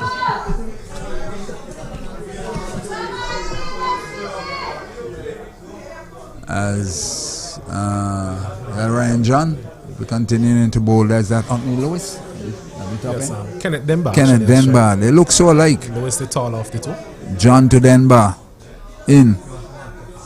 A slow delivery. And he wound up to try and smash that sun somewhere over the King Garden area. Missed. Taken by the keeper is no run. Certainly, what impressed me about the Grenadian seamers is the change of pace. That variety that they bring to the game and making life difficult for batsmen. I haven't seen this in Oceans and I would not see them. But from what I see, they have a pretty good bowling attack, this Grenada team. In, John in, and then Bass punches this one out to long on. They're going to have one. He's looking for a second one, but the fielder was very close in it and sprinted in like Karani James. And just one juice. And Grenada, despite Grenada right at the top here, they are really giving it the all out, ensuring that they do win this game here. They're not letting no stone unturned. John to bowl in. That one, slice that one down to third man. Another single. As the total rolls up to 181 for the loss 181. They're getting closer and closer, but the overs are running out on them. Closer and closer. 19 and 59, 19 and 60. That'll be 79 from 44 deliveries. Yep. 179 for 7 with one batsman injured. He's on the physio table. You see, has he gone? No, he's on the table. 179 for 7. John in. Swings this one down to long on. One, they're going for a second one. They're certainly going to have it and bet quite comfortably in the end. And 2 more runs. 181. Is that too little, too late? 183 actually for the loss of 183 for 7. Is it too little, too late? I'm still 7 overs remaining after this. Mentioned the experience of Denver at the crease. Anthony Lewis, he's no more with the bat as well. So until the last bowl, I think the Vincent team would still will still be harboring hopes of. Nobody doing the right thing. Keep going, because you never know. A couple of maximums can change this whole thing. Keep going. Well, those fellas who are crossing here, 12. How many of them? 12, 13, 14, 15 men held up play temporarily. There should be someone in the pot tonight with some goodies around there, some bananas and whatever else. And we all can enjoy a good mutton soup. Not missing any cricket, just small break in proceedings with some pets. You call them pets? Those are vital food, my brother. I'm just pulling your legs, Gunny. John in from the northern end. Pushes this one out to long off, wide long off. They're coming for one. That's all they will have. Return comes in. It's the end of over number 43. 182. 184 for the loss of 184. 184 for the loss of 7. So we need 7, 16 and 76 from 7. Yeah, 76 from 42 deliveries. 76 from 7. That's an average in over 10. Yes, 10.74. So, what St. Vincent need is boundaries. There's no two ways about it. The ones and the twos and so on is all good and well for individual scores. But at the same time, it's not going to aid too much the Vincentian because at this rate they will fall short by about 40 runs if things are to continue the way they're going. But be that as it may, give them all opportunities to get individual scores. It's another good over there from Ryan John, keeping the ball full up in the black hole. He has shown his experience in this period. It's a period where you see the likes of Demba and Lewis trying to explode. The gap between being wide into the stumps, he had to drag it down from his right side close to the stumps and stay where it is. 186 for the loss of 7 as umpire Butler does the repairs to the stumps. As the sun still is out there, not in all its glory, but it's good sunshine here. There will be no issue of light here this afternoon. And this one striking him on the pad as we wait on the umpire's call. Seemed to have gotten a nick onto it. Yes, he did. So another single, 186, 187? 187 for the loss of 7. This is the 44th over. 6 remaining. Comes in 189 now for the loss of 7. 189 for the loss of 7. As they're still aiming at 260. That's 71 to get from. Will be the final 6 overs. In. Guided us one quite nicely. Yes, the singles are vitally important, but they need to have some boundaries or even a few maximums, to pull themselves right back into this game. It may look simple to say it's just 9 over, 10 and over, but it's the quality of batsman that is there. And the type of bowling they are facing. Down he goes and hits this one, fielded at shortish mid-wicket, the end of over number 44, 191 for 7. So 6 overs remaining towards getting 69. 190 actually. I thought there was a single from the last ball. That means they will need 70 in the last 6. Yes, Cyrus there, a very good spell from the young man. 10 overs, 1 for 38. So he and Court Murray 10 overs, 1 for 31. I think both of them really putting the screws on the Vincentian chase. 20 overs between them for just around 69 runs or so.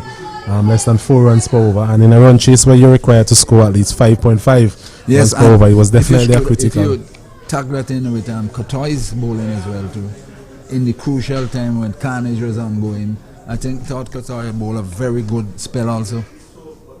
Agreed. So they have a little bit of a... where is the boundary going to come from? It must be said that it has been good bowling as well from Ryan John. Yes, he's been bowling in terms of the lengths. Yes, the lengths that he has bowled. Making life very, very difficult to hit boundaries. He's not bowling back of a length, he's thereabout. And most you can do is push him out or stroke it somewhere for a single. Well, he's very experienced. And at this stage of the depth type of this innings, he knows exactly what should be done. John in. One driven again out to long on, and they're looking for a second run, but he has to return to his crease. As the return comes in, the total rolls on to 194. 194 for 7 in the 45th over. 260 is the target. Grenada here in this battle with St. Vincent and Grenadines in the Senior Windwards Islands cricket tournament. St. Lucia have already defeated Dominica to move into Sunday's final here at the Sion Hill playing field, having defeated Dominica by 6 wickets. Dominica 197, St. Lucia 198 for 4. This one up into the skies, they're going to get away with it. The return comes in, just another single. 195 now for the loss of 7. 195 for 7. St. Vincent and Grenadines. They're still giving it a go. But unfortunately, at this rate, they will end up short.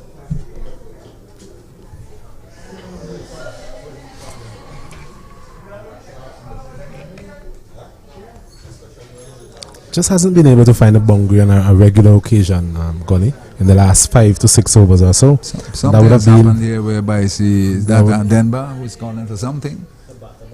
A bat, maybe from the Yorker, bat tail may have been cracked.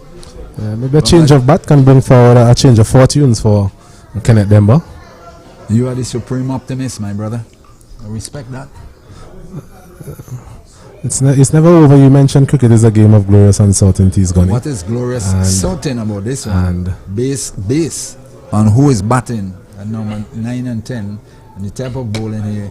I'm very certain there will be nothing glorious here this afternoon in terms of a Vincent victory.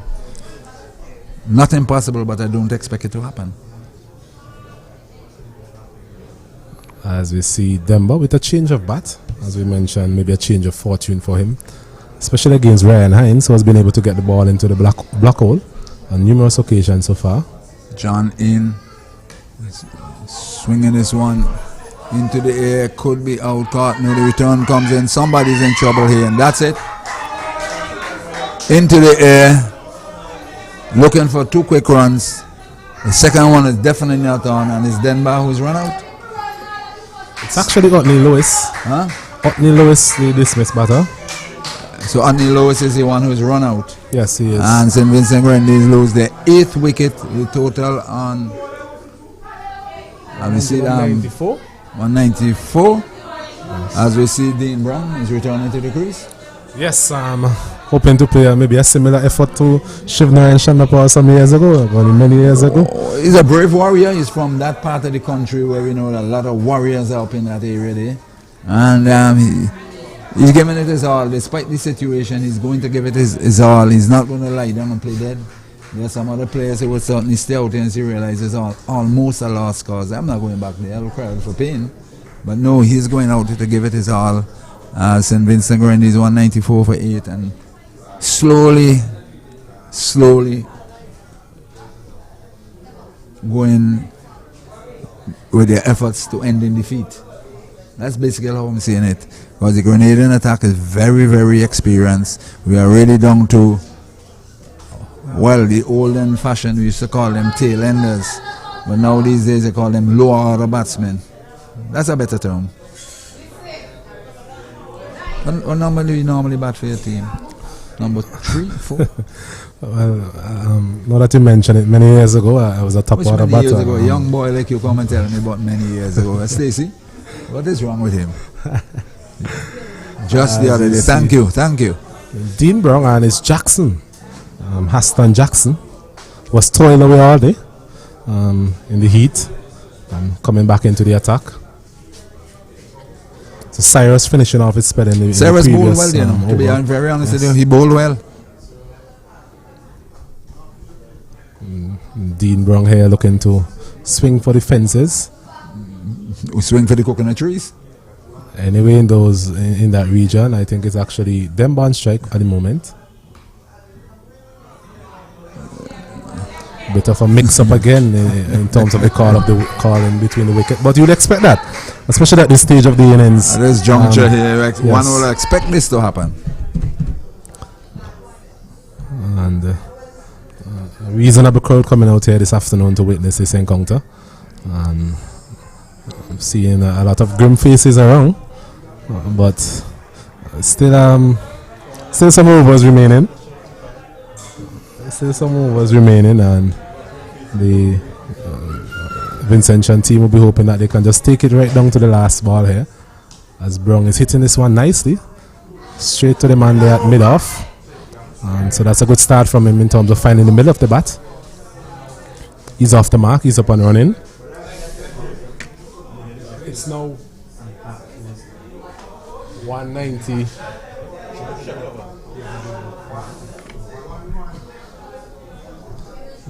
Scorers are verifying the score. We'll get that score for you in a while.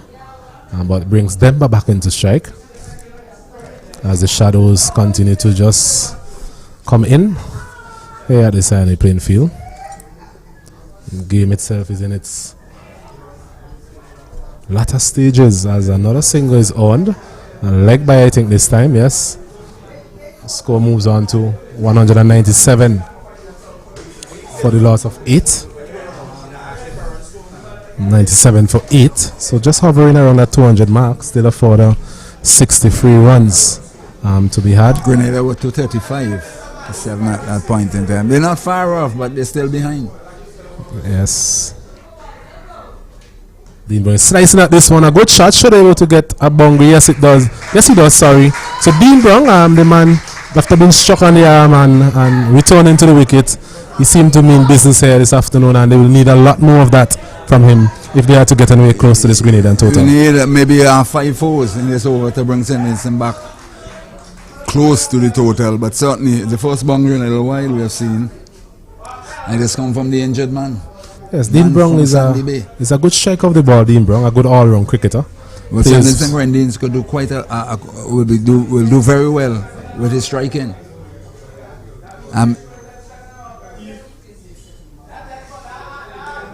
This one is digging this one out there from some good striking here and bringing St. Vincent to victory. It may end up in the good books of one of our selectors close to us. That's 203 as the total, as confirmed from our scorer.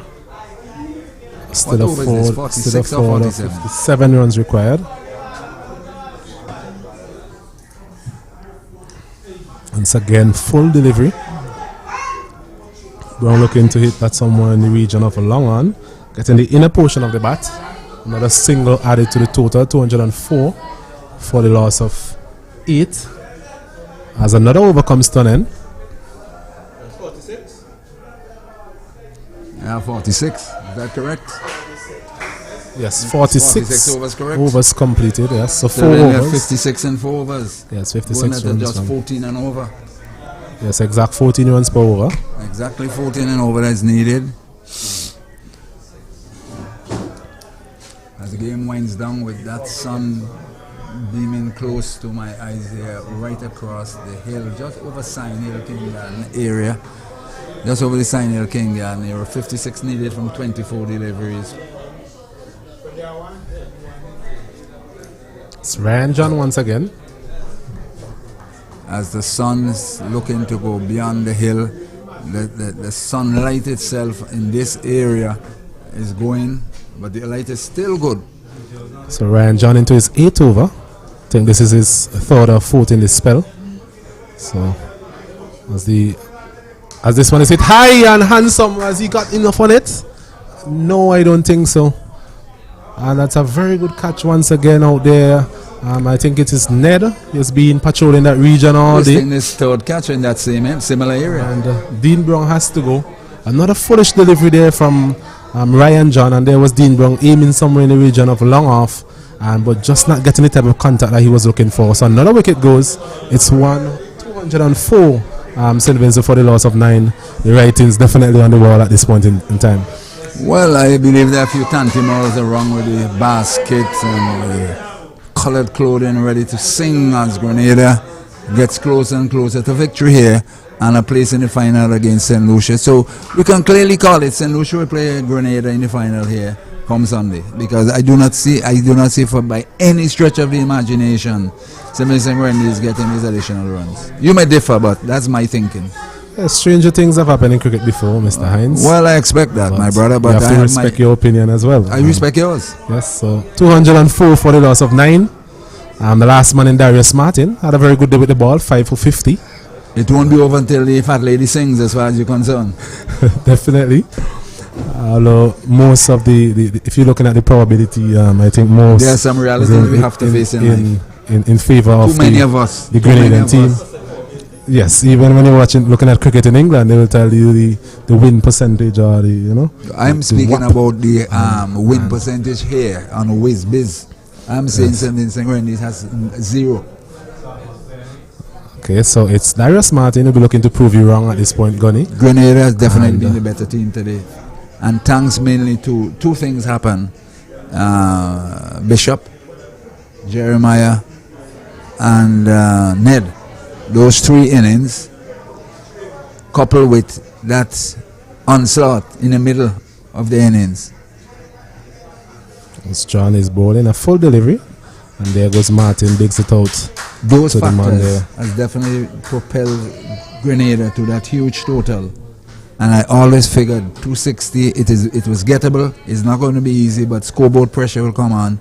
and St. Vincent Grenadines batsmen have to bat out of their skins in order to get to 260. The pitch itself is pretty good. It's just a question of can they have, as I said earlier, they started in discipline, match awareness, and so on, in order if they want to win. I think this is a... He's going to be out. He's right in his hands. And that's it. Oh, has he gone over the rope? Which one? We're not too sure what happened there. He's out. He's actually out.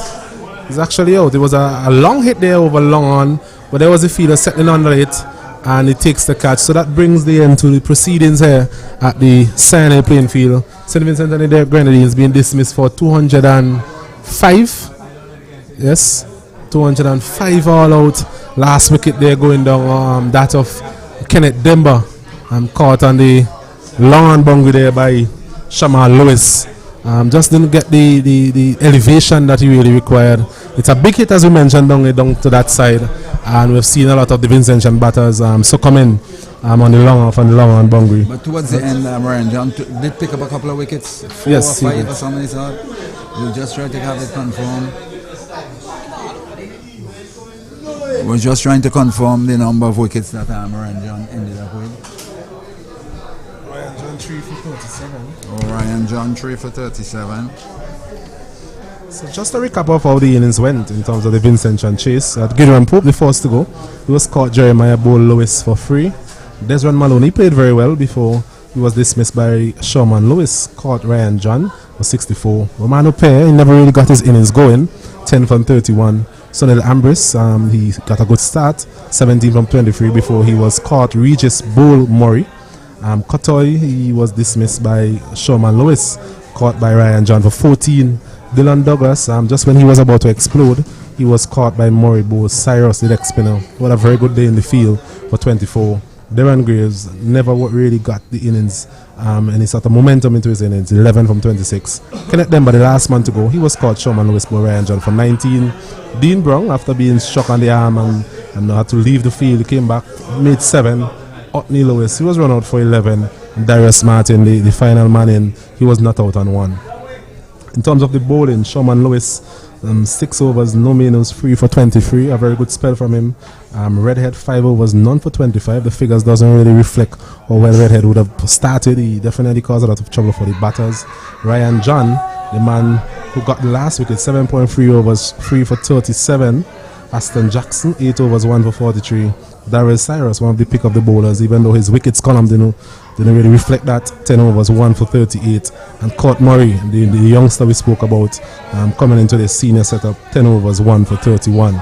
So Grenada 259 for 9, and St. Vincent in response, 205 all out. A rather comprehensive victory in the end from Grenada Guns. Yes, a comprehensive victory by Grenada, and certainly they were the better team, as I pointed out to you. A couple of factors, those 3 batsmen, Bishop, Jeremiah and Ned, those are the 3 that really propelled the innings, coupled with a serious onslaught of hitting in those middle overs, and propelled the total way, and gives St. Vincent Grenadines a lot of problems, and they ended up with a very, very good total of 259 for 9. They batted the full 50 overs, and on the St. Vincent end of it, Darius Martin, he ended up with a 5 wickets. I thought Kotoy bowled fairly well, and generally 260 is not a easy piece of cake, and they found it going very tough. Scoreboard pressure, I will tend to call it, and they at one stage they had more than a golden chance where Maloney, and who got 64, and Ambris, these 2, giving the St. Vincentian team hope. But once Ambris went from the bowling of Murray, it was curtains, because the others who lacked that experience were unable to cope with the pressure, and St. Vincent eventually fell for 205, 59 run shot. So yes, action coming up here on Sunday. So the final will take place right here at the Sion playing field between Grenada and St. Lucia. That should be a good one. And at Cumberland, with the 3rd place playoff between St. Vincent and the Grenadines and Dominica. So disappointing display here from the Vincentian perspective. and a large crowd coming out to support the local team, but unfortunately just couldn't get it over the line. And well played though, well done to the Grenadian team. They played the better cricket, they were more consistent over the course of the 100 or so overs that were completed today. And the Vincent definitely need to go back to the drawing board in terms of the way they bowled today. They never really had the penetration that was really needed, especially in the middle overs, to take crucial wickets, as we saw with the Grenadian bowling effort. The middle overs is where I thought they went when things went wrong, because they really, as I call it one time, carnage. They were really and truly just hitting the ball all over the place, and a number of maximums, tremendous hitting from the Grenadian batsmen. And at the end of it all, the total proved too great for the Vincentian batting team. So St. Vincent Grenadiers, as you said before, they will go to Cumberland to play on Sunday, where I would be, and you will stay for the final between Grenada and St. Lucia. Grenada defending champions. I'd like to wish them all the very best. St. Lucia, I'd like to win them all the very best in the final. So that's that in relation to the finale. So on behalf of you, Osnet, and myself, and technicians and scorers, match officials, etc., it's bye until Sunday, back to close down time. That's it. Grenada winners.